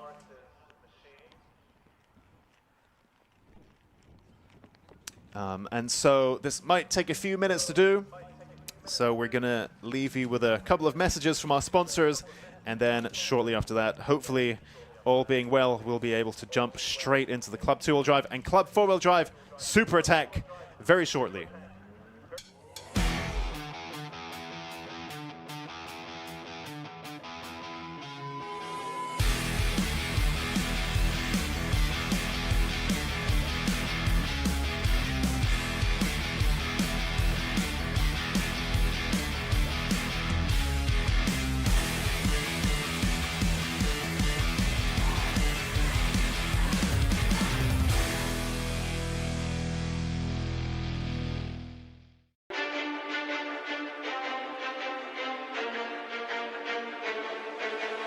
Motegi Racing was conceived with one mission in mind: performance.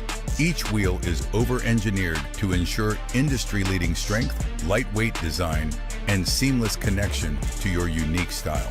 From our storied past in motorsports to our stylistic contributions to the aftermarket culture, one thing remains: Motegi Racing is built for enthusiasts.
So it looks like, there you go, you can see Simon Norris's machine being towed into the pits. You can just see it in the back left corner of your screens. Luckily, it didn't need to get loaded up onto the trailer or anything like that. It could just get tugged along.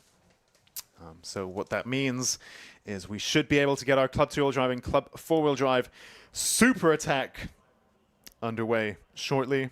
Now again, as a driver, I'm a big fan of drop scores. As a driver living in the real world with real world problems, not a professional racing driver, I like drop scores.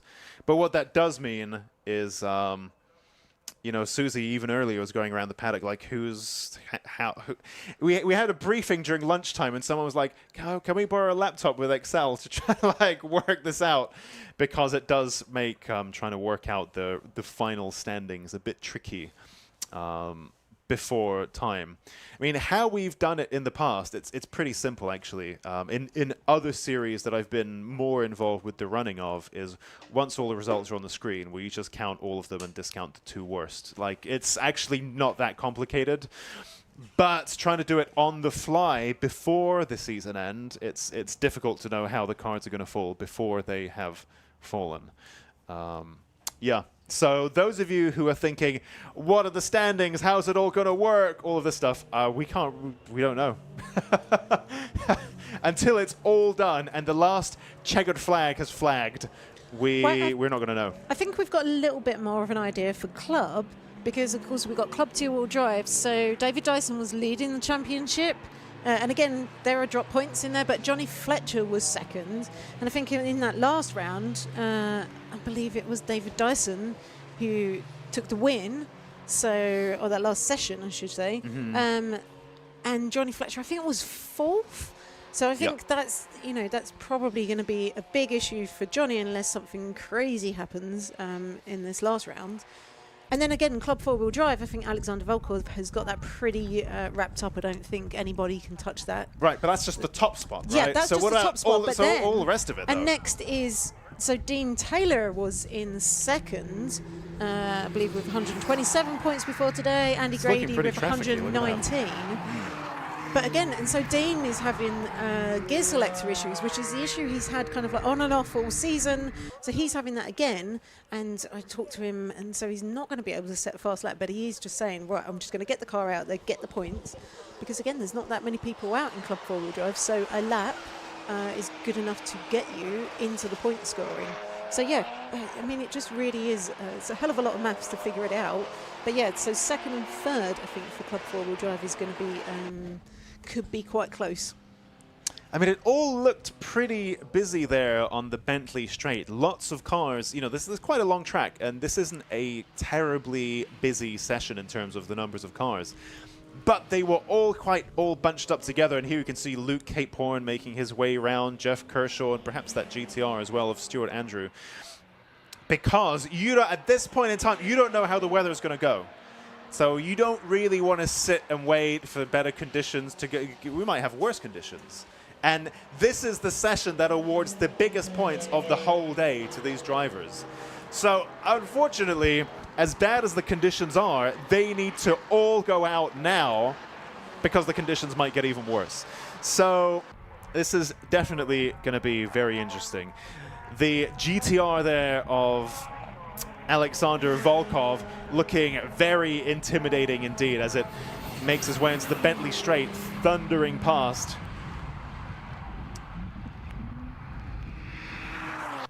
Yeah, and it's going to be hard to argue with the sheer power that Alexander Volkov is bringing to these big 2 straights. But I mean, I wouldn't want to be behind the wheel when he tries to stop for turn 1 in these conditions. Yep.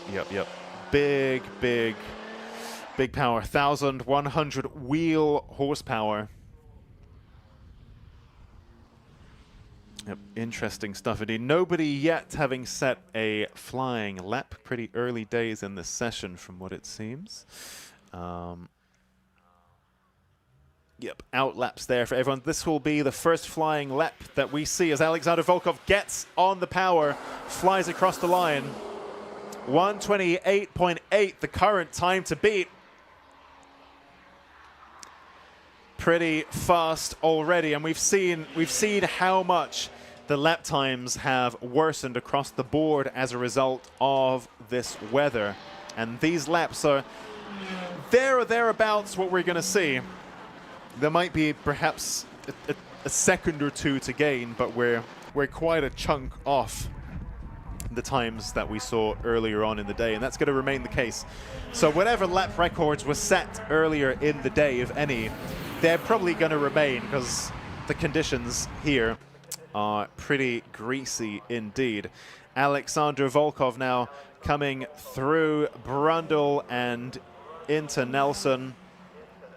Yeah, so Alex Volkov set a 1:13.78 in attack 2. So yeah, it just goes to show the difference out there on the track. And you might find a little bit more time, but you know it's going to be a big gap. But I'm just looking back through. I've got the lap records here as well, and so that would have been in attack 2. I believe that would have been a lap record for Alexander Volkov. So again, that's going to pick him up extra points, which he doesn't need. He's got the championship sewn up, but I'm not surprised at all that yeah, his car is very well suited to this track. There you go, 1:26 there from Alexander Volkov, so he finds about 2 seconds on his previous personal best in this session. Yeah, it'll be interesting to see what Andy Grady can do, because actually Andy's very happy in the way. He said he's pretty ecstatic that it's kind of like rained out there. Because it is. There we go. Yeah, Alexander Volkov's just fallen off. Trying to stop that big, heavy car, and was that at the end of Riches, I think. So Riches, so turn 1. Yep. Really tricky corner, because it's a long corner, so it's quite open. But yeah, it's like how much speed can you carry into that in these conditions? As we saw there, I think Alexander Volkov finding out, finding that you've definitely gone past that limit. Interesting. So perhaps, though, it looked to me, perhaps, that Neil Robson braked a little bit earlier there than usual, even for this weather. I think perhaps he saw the tail end of what had happened there and thought, let's be a bit more cautious through these next few corners. It's definitely looking pretty treacherous out there.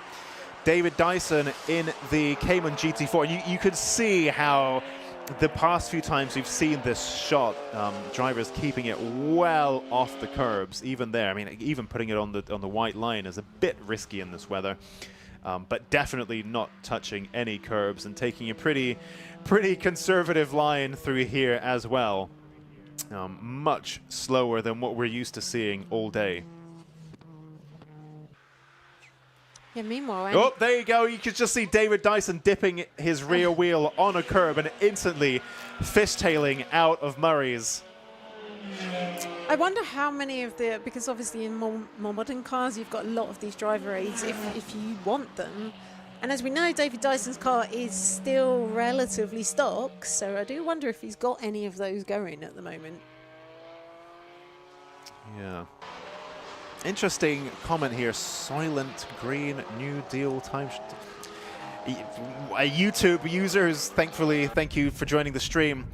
With quite a soft bum, the GTR tries to wheelie with all that grunt. Perhaps. I don't actually know much about the suspension on those, but I can imagine it. All that momentum, throwing it backwards. Yeah, I can see that. I can see that. Big, heavy car Big, as well. heavy car as well. All that weight getting thrown backwards. Yeah, I can definitely see that. Neil Robson then. So perhaps after his performance at Knock Hill, this is where he might come alive then. Oh, there you go. A little. It's like he heard us. A little bit of a tweak there. Absolutely on cue. I think he's just having an absolute blast out there. It might. I mean, I'd say it's not the fastest times out on track, but he's actually running second in class in Club 2-wheel drive. So I think we're seeing everybody kind of like struggling with these conditions. But Neil Robson is good enough for the good time, and also just having an absolute blast getting that. That 135 pretty sideways on the corner exit there. I suspect we might see a repeat of Knock Hill. I don't know. I'm watching Neil with great interest here. I think this is going to be one to watch. David Dyson You can just see there lurking in the background like a shark that sniffed blood. Although, Way, look at that! Great driving there from Neil Robson. I mean, he did well to keep it on the black stuff then, but just He knows what he's doing. In the background, what I see is Luke Capehorn's just come through and pit Neil Robson's time, so coming in, nipping on David Dyson's heels there with a 1:31.5. And you can see, I think, Neil Robson perhaps a little lift there as David Dyson flies past. 500-ish horsepower in that Cayman GT4, but of course super optimized for track work in whatever the weather. And so, yep, machines past, motors past Neil Robson's BIB Performance BMW 135i. Let's just take a look at David Dyson as he makes his way round corners. You can see it moving around quite a lot. We'll see if Neil goes through following him as well. I'm just interested to watch the difference in composure of these cars coming out of corner exit. Oh, yep, yeah. You So, see. yeah, David Dyson a little bit more planted there, and Neil Robson a little bit of movement as he got on the power coming out of Murray's. Of course, for this weather, the Cayman's got the engine in the right place between the axles and slightly rear biased until you lose traction, and then suddenly it does a 360. But assuming you're tidy, you want the engine right there for when you're in the traction phase coming out of a corner. So, you know, Porsche know what they're doing when they're building a track car. And it's, in the case of Neil Robson, it's a road car that is quite full of compromises. So It's interesting to watch that Neil's tagged on to the back of David Dyson there, and he's just kind of like following him around. yeah. I find it easier to follow than to be followed. Yeah. I think it's a bit unsettling when you've got something hovering about in your mirrors, and then you can let them past and lock on. Yeah. What's the term now? Lock in when you're following them. Yeah, and I'm just looking down the times. So we're seeing David Dyson from Luke Capehorn, from Neil Robson, from Johnny Fletcher, from Mike Butler. And Mike Butler earlier set that lap record, and again in the drier conditions. So we're not going to see that beaten today.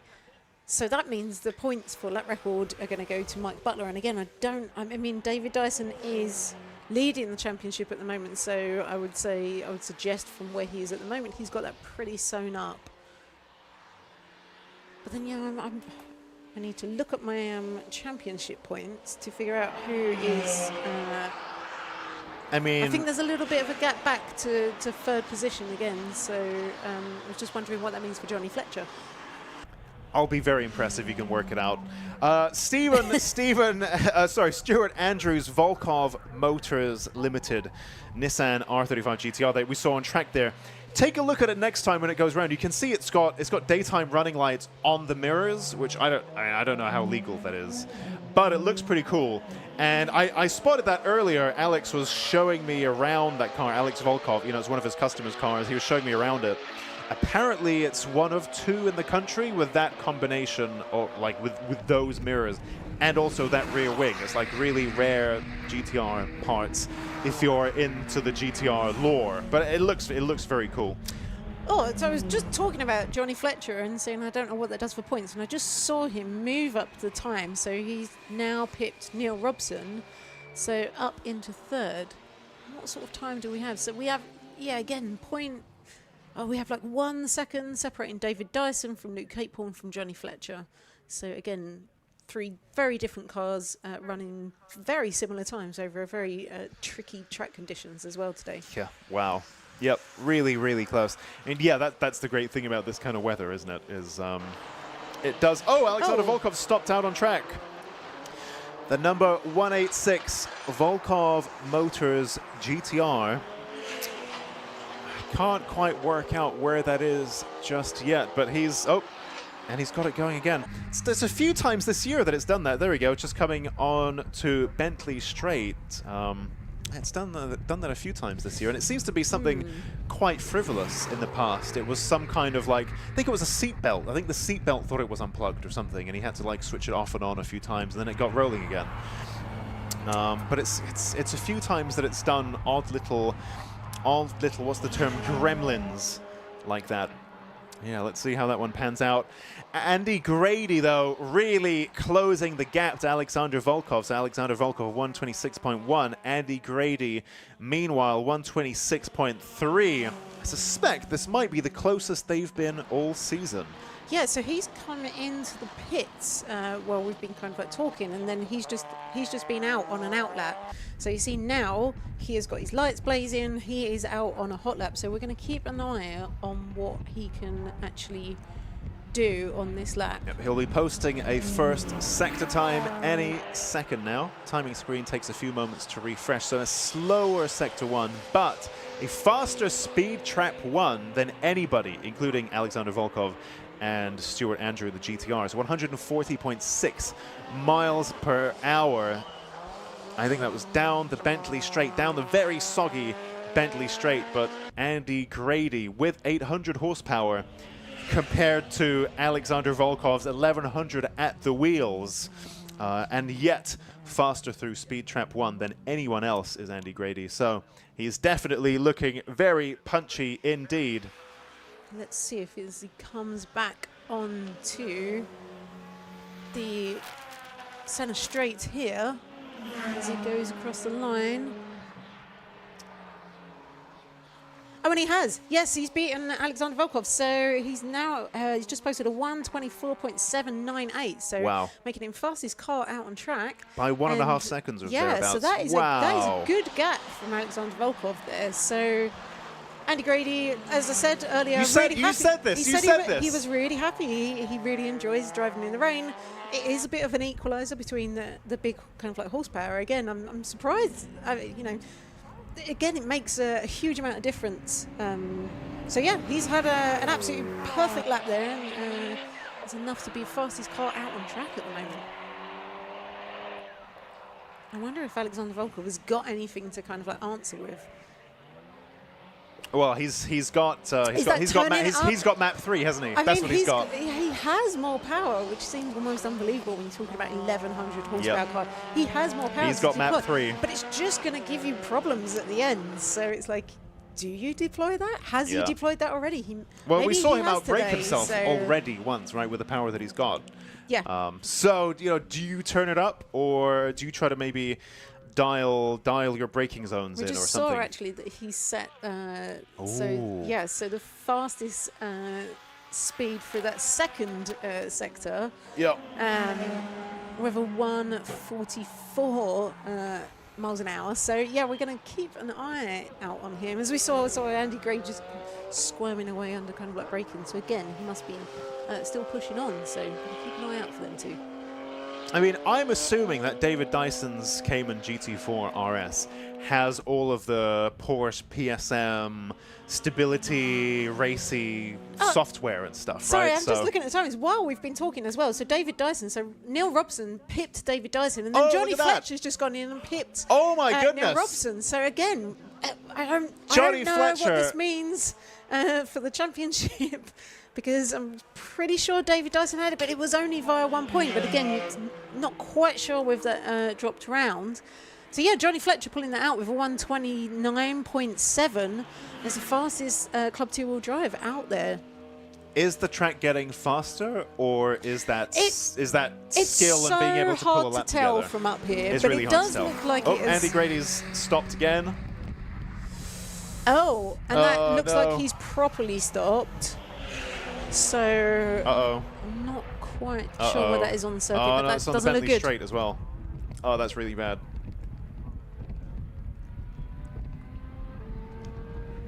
Yes, that's about where the Marshall post is, so I think that's about halfway down, so hopefully plenty of room for everyone to still get around him. So I'm hoping we won't see any red flags because of that. We've got just over 2 minutes left in the session. I mean, yeah, that's a tricky one. That is right on the fastest part of the circuit, isn't it? That's a really tricky one. Unfortunate there for Andy Grady. I mean, perhaps he might be able to get it going. This already happened earlier today, I think, also for him. So he might be able to get it going again. Let's try to take a look. Oh, no, that car is stopped, and he is out of the car looking at the CCTV. So that car has been, red flag. That's a really bad place to leave that. Yes. But meanwhile, as well, we've seen Neil Robson go through and set fastest Club 2-wheel drive time, beating Look Johnny at Fletcher. that! So, And we got a red flag. So and now we have a red flag, and there was only there's 1 minute, 1 minute 40 left. So I don't know if they're going to go back out again. Wow! So Because Neil again, Robson, with the times we're seeing, that's only like, I mean, maybe that's time to get onto your fastest lap. But I mean, you could do an outlap, couldn't but you? they might. I think they might end up calling that here now. It's end of the day Checkered as well. flag. So yeah, checkered flag. They've called that session then. Wow! So Neil Robson just going through. Literally a just repeat pipping. of last time. So yeah, That's incredible. That's incredible. there's some great driving from Neil. He's been having an absolute blast. Very sideways, very entertaining to watch, and it turns out very quick as well. Wow. Yeah, that's what it's like. It's an old school of driving, but being comfortable with slip isn't necessarily. It's just different, right? Yeah. The school has moved on since then. It's a very old school way of attacking a track, but sometimes that's what you've got to do. And he was enjoying it, and he put these amazing laps together. Yeah. And normally, because the wheels are spinning at that point, then that's not the fastest way around the circuit. So, but it's worked for Neil Robson. Yeah. He's got the fastest time out in two-wheel drive. Incredible.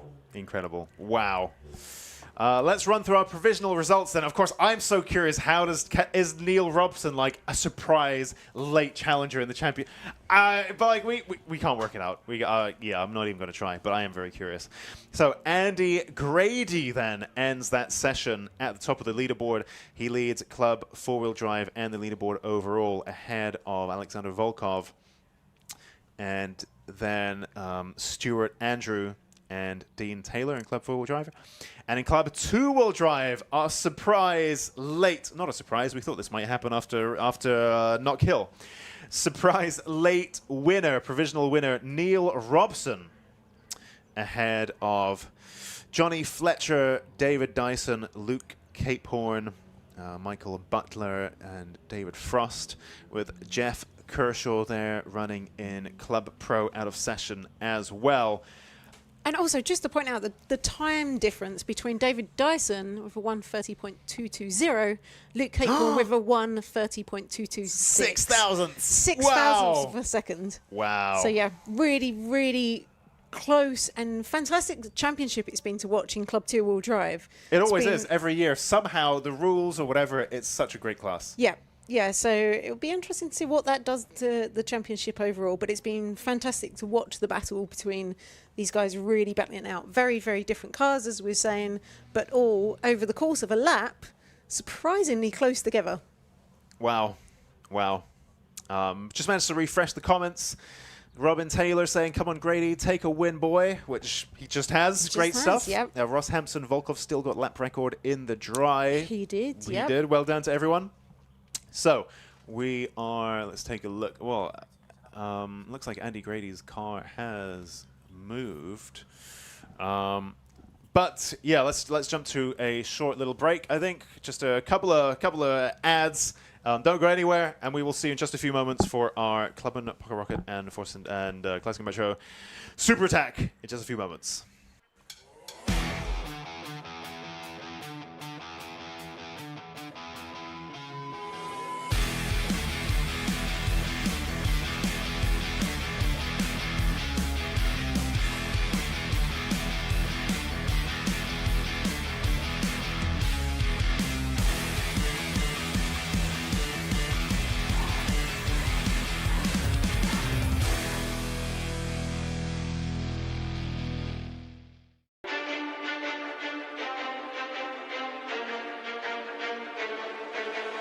Motegi Racing was conceived with one mission in mind: performance. Each wheel is over-engineered to ensure industry-leading strength, lightweight design, and seamless connection to your unique style. From our storied past in motorsports to our stylistic contributions to the aftermarket culture, one thing remains: Motegi Racing is built for enthusiasts.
So that is the final session of the day that has just got underway. And the year. And the year. And the wow. It's always, this is always quite an emotional moment at the end of the season. It kind of sneaks up on you because I think you enter the day all like, all hyped up and ready for a day's work, and you don't really think about it. And then the end comes and you think, oh, now what am I going to do for the rest of the year? Yeah, wow. But it's going to be quite emotional for quite a lot of drivers out there, because as we were just saying during the break, we have 2 championships where I honestly couldn't tell you what's going on with them anymore now. So we came into today. And just as we're talking about that, Annie. Oh, is she? She's just letting somebody go. Okay. Well, we came into today the with Annie leading in Clubman and leading Dan, but only by 9 points. And then we saw Dan win in Attack 2 or take the fastest time. And then with Clive Hopwell between them as well. So again, that throws everything up in the air.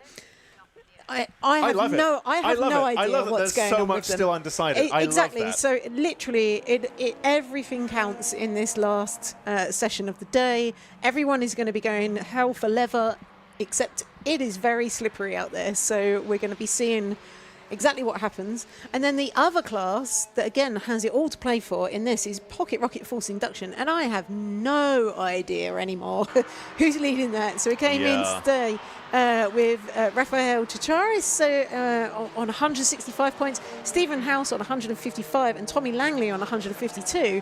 But then Tommy Langley was fastest in Attack 2. So Tommy Langley, and Rafa, I think, came 3rd or 4th.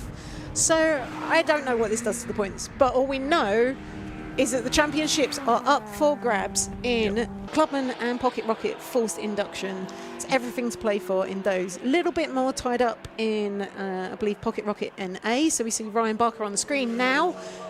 So he is leading that championship. I don't believe Mark Roberts can... I think it's Mark in second who can take that to him. Well, but yeah, so I don't know what to be happens believed, in second and third. Oh, have you got... Exactly. I think first and second are decided. So that's Ryan Barker and Mark Roberts. That's decided. The question is third place. I think we mentioned Martin Roberts, Martin Batchkovich could have, but he's not here today. And Stephen Wilkinson, and then you said it's Stephen Wilkinson's last thing in that car and so on.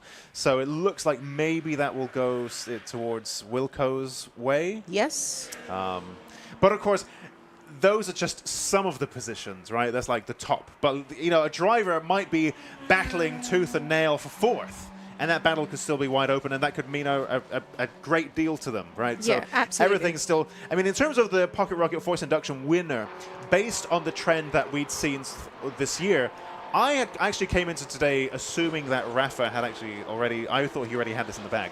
So I was quite surprised to learn that, oh, no, there's this and that in the gearbox and all this stuff. And then now the day that he's had as well, wow. Yep, very interesting. So Gary Papworth then at the top of this class. Never mind. So Rafa Tataris moved up a lot. Then it's Gary Papworth. But now it's Tommy Langley who moves to the top of the Pocket Rocket Force Induction class, 135.6. Stephen House, 142.3. Just all of our drivers currently moving around as they settle into their rhythm and start putting in what they think their best pace in this weather could be. What is interesting, though, is down the start-finish straight, there's not a huge amount of spray being kicked up. Yep. So I wonder if it's stopped raining out there, and if that's going to mean there's going to be a little bit more grip maybe for some of these drivers. So, again, that's really going to impact how this all pans out in Super Attack. So, I mean, right down to the wire. Last round of the season, last session of the day is literally all to play for so many of them. Yep. I mean... As I wrote in my little memoir on page 16 of the program, I think this has been a remarkable year. It really has. Really, like even here that we've got all these battles going on in the final session of the finals round. Wow. And the rain and like the chase. I don't think at any point we're going to see. Well, I know for a fact we're not going to see anything near to dry pace in this session. No. But the track might start coming back a little bit, and we might start seeing drivers get a little bit quicker throughout the session, which means that no one can relax at any point. Because sometimes if it's raining really badly, you think, well, this is the best I can do, I'll go back and park it. But like, if the track's going to come back slowly, then that means they've got to stay out and they've got to keep trying. Yeah, absolutely. The last thing you'd want is to get to the last session of the last round and then you come in early because you decide, yep, that's enough, and somebody pips your time. Yep. Everyone's going to stay out, right? Everyone's going to be a little bit paranoid and they're going to stay out. Yeah. Kestis Dobrovolskis sets a faster time than anybody else, 1:29.4, so 4 seconds clear of anyone else. Nice bit of feedback there from Ross Hampson of this parish Time Attack driver. Just wanted to say thank you to Time Attack and Lucas Oil, definitely, and Alexi and Susie for this year's live stream. Thank you very much for that feedback. That's really pleasant to hear. That's really kind. Really kind of you. Thank you. We're hoping we see him back next season as well for a few more rounds. Yep.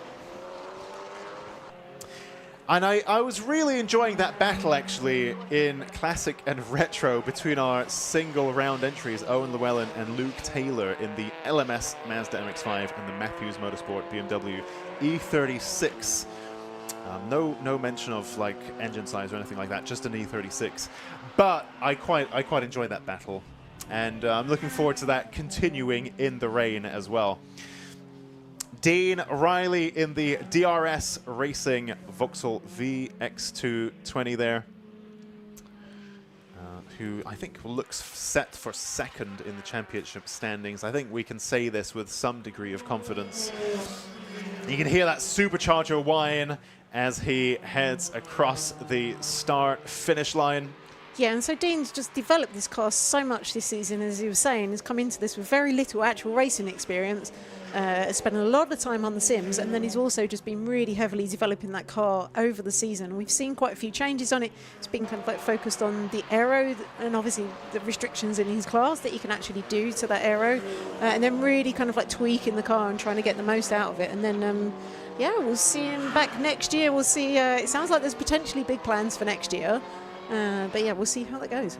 I mean, anything can happen over winter. Yeah. I think that's the great thing about Time Attack is you have the flexibility to be as creative as you want. I love that. Oh, yes. Nice bit of movement there from Owen Llewellyn in the Mazda MX-5. That's what we like to see. Yeah, that was a great moment there. Great catch. Let's just follow, because this next sequence of corners coming up now, the second half of Coram. Yes, there we go. Yes, and now into Murray's. How's he going to take that? Okay, well, that was pretty tame. Yeah, that was pretty tame. I think maybe scrubbed some of the speed off on the previous slide. So, yeah. That's great to see, though.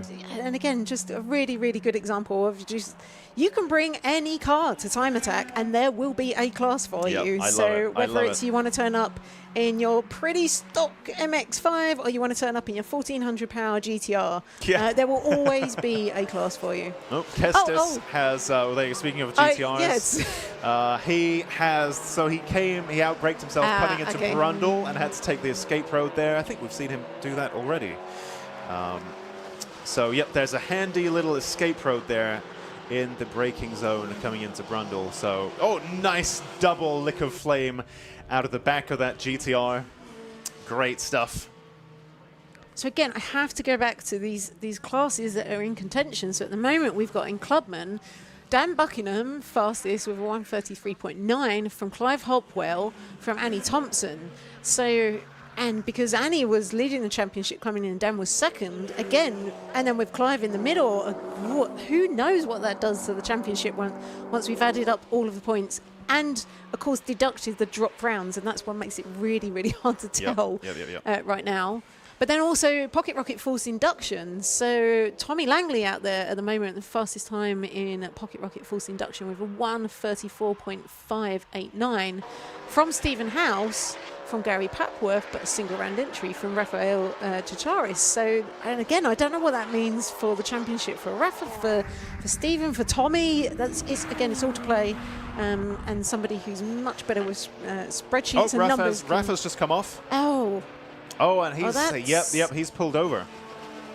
That doesn't look so good. So he's not going to be able to improve on his time there. And he's fourth in class at the moment. Let's see what that means if they're going to have to. Third in class minus the single round entry. Okay, and so that's past the bomb hole, but coming up to Coram. So I don't know if that's going to mean them ended up. Are they going to have to red flag that there? I mean, it's on the outside of a wet track. It's on the outside. It's quite off the line. But yeah, again, we're going to have to just wait and see what that means. I see a yellow flag being waved out on track. So, and again, that means nobody's going to be able to improve their time because they've got a yellow flag in one of the sectors. So. Again, very, very interesting about what that means for the championship. Annie Thompson, big improvement there, I think. I just saw her leap up a few places. Oh, okay, so considering she has. that we've got a yellow flag, yeah. But I guess maybe, who knows, her Sector 1 maybe wasn't very good. So her Sector 1... Oh, they're getting a big, a big moment on the corner exit there. So I guess perhaps she found enough time in Sector 1 to make up for the yellow in Sector 2, perhaps.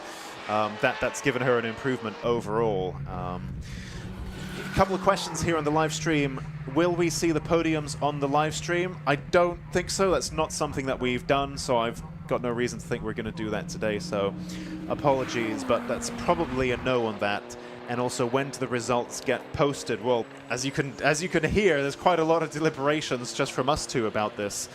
From experience helping run other championships with drop rounds, that is probably an evening's work, so it's not unthinkable, but Time Attack is quite a big beast, and lots of things to work out. So I would just say keep an eye on the website, keep an eye on the socials. I don't, I'm not sure I can put a time frame to what has been quite a complex championship with quite a lot going on. So I've just got to say watch this space. Hopefully it shouldn't take too long, but yeah, watch the space. Clive Hopwell's come off the track as well. I wonder whether perhaps it's greasing up again now. Although, saying that, and Clive Hopwell, again, every time I look at the time, Annie Thompson's just moved to the top of Clubman. Is that what you're going to say? Clive Hopwell had just taken the fastest time in Clubman, but then Annie Thompson's gone back round. And he's got his fog light on. And as we're watching it, Dan Buckingham has improved on Clive Hopwell's time. So this is what I was saying. I think where the track is starting to dry up, I mean, it's not dry by any means. But it's coming back. But I think it is coming back to these drivers. And so, yeah, we're seeing, and again, for Clubman, that's massive for Annie Thompson. So if she can get that fastest time in, and of course, in Super Attack, that's the most amount of points you can get through the day. Oh, God, I'm not sure what that means anymore. Yep. I really am not. But that's definitely good news for Annie Thompson because she was running third in Clubman. So she's going to be very happy with that. But we still have 6.5 minutes left, right? So. Oh, and I've just seen on our messages... So, yeah, the podium shots and results will be available on socials this week. So, yeah, the team will be working on that, as we say. Lots of factors to take into account, but they will be working to get that to you as soon as possible. Nice. Great stuff there. Yeah, I mean, we still have 6. So, all of this about Annie Thompson, this and that. I mean... If this stays as it is, that's very exciting. But we have 6 minutes left, and it could all still change, and that's also still very exciting. So, and I'm noticing that so our yellow flag has gone, and that's why we're seeing these lap times improve. Yep. So I don't know if Rafa was able to get the car moving again, but that's obviously that's not an issue anymore. So again, yeah, 5.5 minutes left, and all to play for now. Aggravation Racing. Oh, and as we say, again, Dan Buckingham's gone fastest. So we are just seeing these drivers, every lap they're setting, they are just pipping each other and they are just improving on their times Stephen lap House by there lap. had a little trip off the track, but he's got going again. Aggravation Racing saying, great to see an even bigger variety of cars and entries this year. I'll be back. Great stuff. I think the more the merrier. Excellent. That's what we like to hear. That's what we like to hear, so we'd be very happy to see you back. So no movement in Pocket Rocket Force inductions. So still Tommy Langley from Stephen House, from Gary Putworth, from Rafael Chicharis. So I don't know what that means for the championship, but lots and lots of movement in Clubman every time I look. So we're going to be keeping an eye on that. Incredible. Yep, Clive Hopwell. Oh, and again, front-wheel drive car. These are all-wheel drive. These ones. But still, right? That's like as sure-footed as a car can be. Yeah, I mean, look, it's still wobbling actually, around. now you say you've got that four-wheel slide going on, where you're still able to make some traction, even though you can sling it in, slide it a little bit, and then it grips up. Oh yeah, this is very much your kind of neck of the woods. This kind of driving. Yeah, this is you can get away with quite a lot. You can, I mean, it allows you to find if there is any grip on track. You can slide it into a corner and then have it grip up kind of like halfway around the corner. So and you can pretty much just keep it pinned as well. So something again, when you're talking the rear-wheel drive cars, you've got to be very, very careful on the throttle in these conditions. Yep, Gary Pepworth there. Big improvement for him, makes up 4 places on the overall leaderboard, 133.6. That's good enough for first in Pocket Rocket Force Induction. He is a single round entry, so that doesn't affect the championship.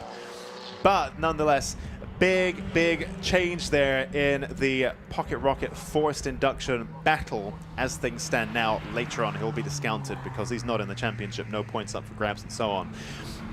And what's happening in Pocket Rocket NA as well, because so it's actually, I'm just looking down the list. Cameron Allflat in that Honda Civic is the fastest in Pocket Rocket NA, but is single round entry.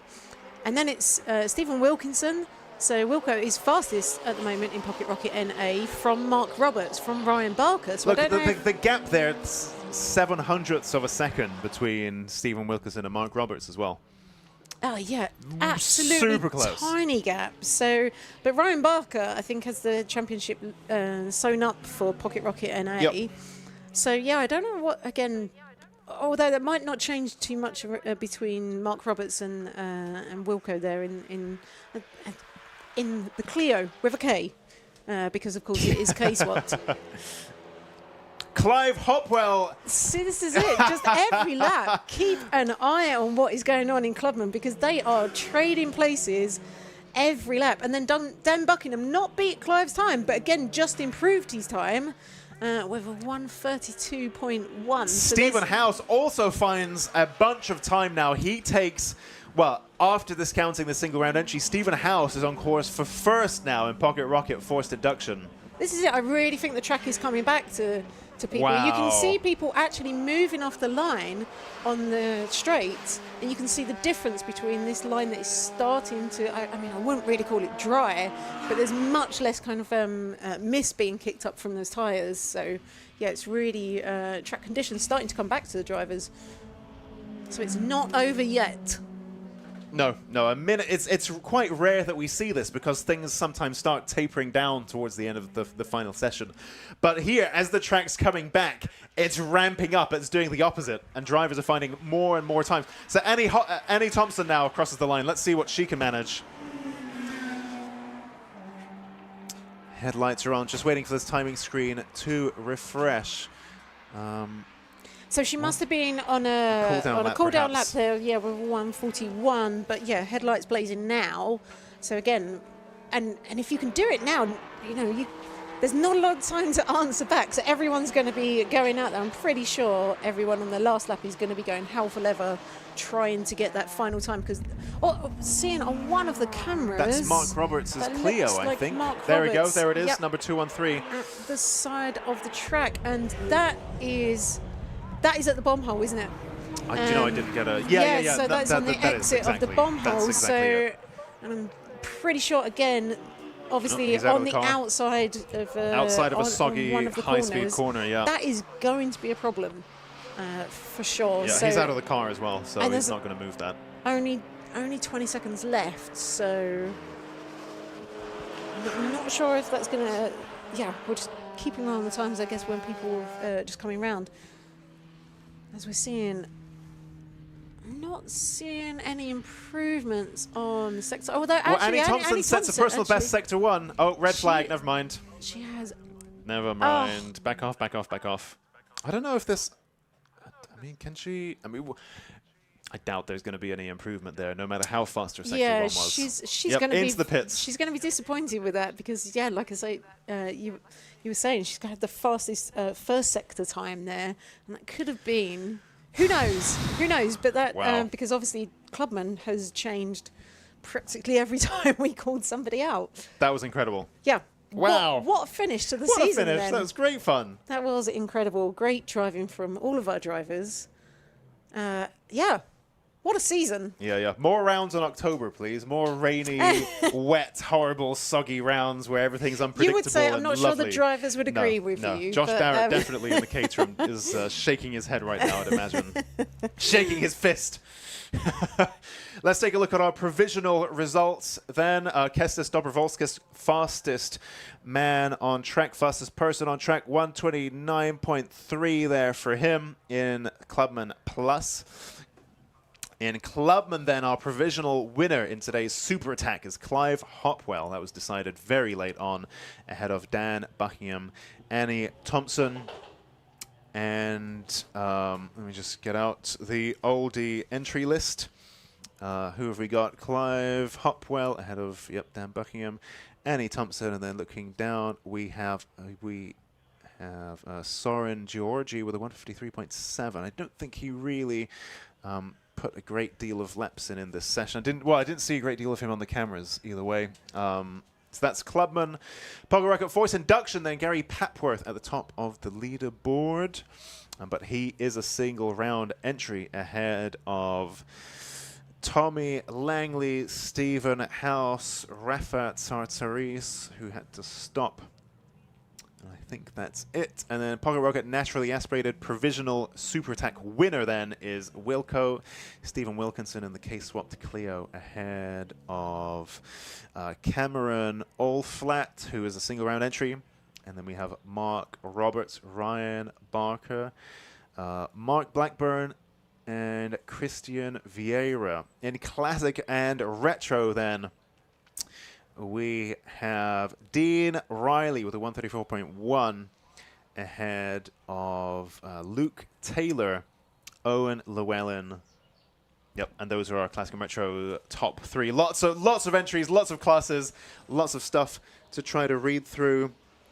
I just see a comment on the live chat from Mike Hume saying he might have to come back to Pocket Rocket for 2026. Yep, he should. It's been incredibly tight this year. Big thanks to Lucas Oil for the live stream. Yeah, I mean, definitely big thanks to Lucas. This would literally not have been possible without Lucas Oil doing what needed to be done to facilitate the live stream. So big thank you to them. And what an amazing season to cover as well. Yeah, It's been our 20th anniversary. We've seen lap records broken left, right and centre. I'm pretty sure every round we've seen those lap records being broken. An amazing variety of cars, as always. I was going to say a variety of weather. We've been pretty lucky. I think today's been one of the dampest days we've had. But yeah, it's just been an incredible season as always. Fantastic paddock, amazing drivers, friendliest paddock in motorsport. I will fight anybody who says otherwise. And it's just been, an overall fantastic way to celebrate 20th anniversary. What a great motorsport. I love Time Attack. Here's to 20 more years. I love it. Yes, indeed, indeed. Although we might be a bit old by then. Might be a bit old. Might not be us doing it, but yeah. Well, thank you, everyone. Those of you who are driving, thanks, Susie. Ian's it's good to have you back as well. Thank you. First round I ever missed. At least as a staffer, so yep, that was tough, but it had to be done. But one of those. Those of you who are here, thank you for coming to Modified Live. Thank you for making the effort and driving here despite the rain forecast. Please drive safe. Please drive responsibly. That's very important so that we can keep doing what we do and keep putting on these great shows. Thank you, everyone, and we'll see you next year. See you in 2026.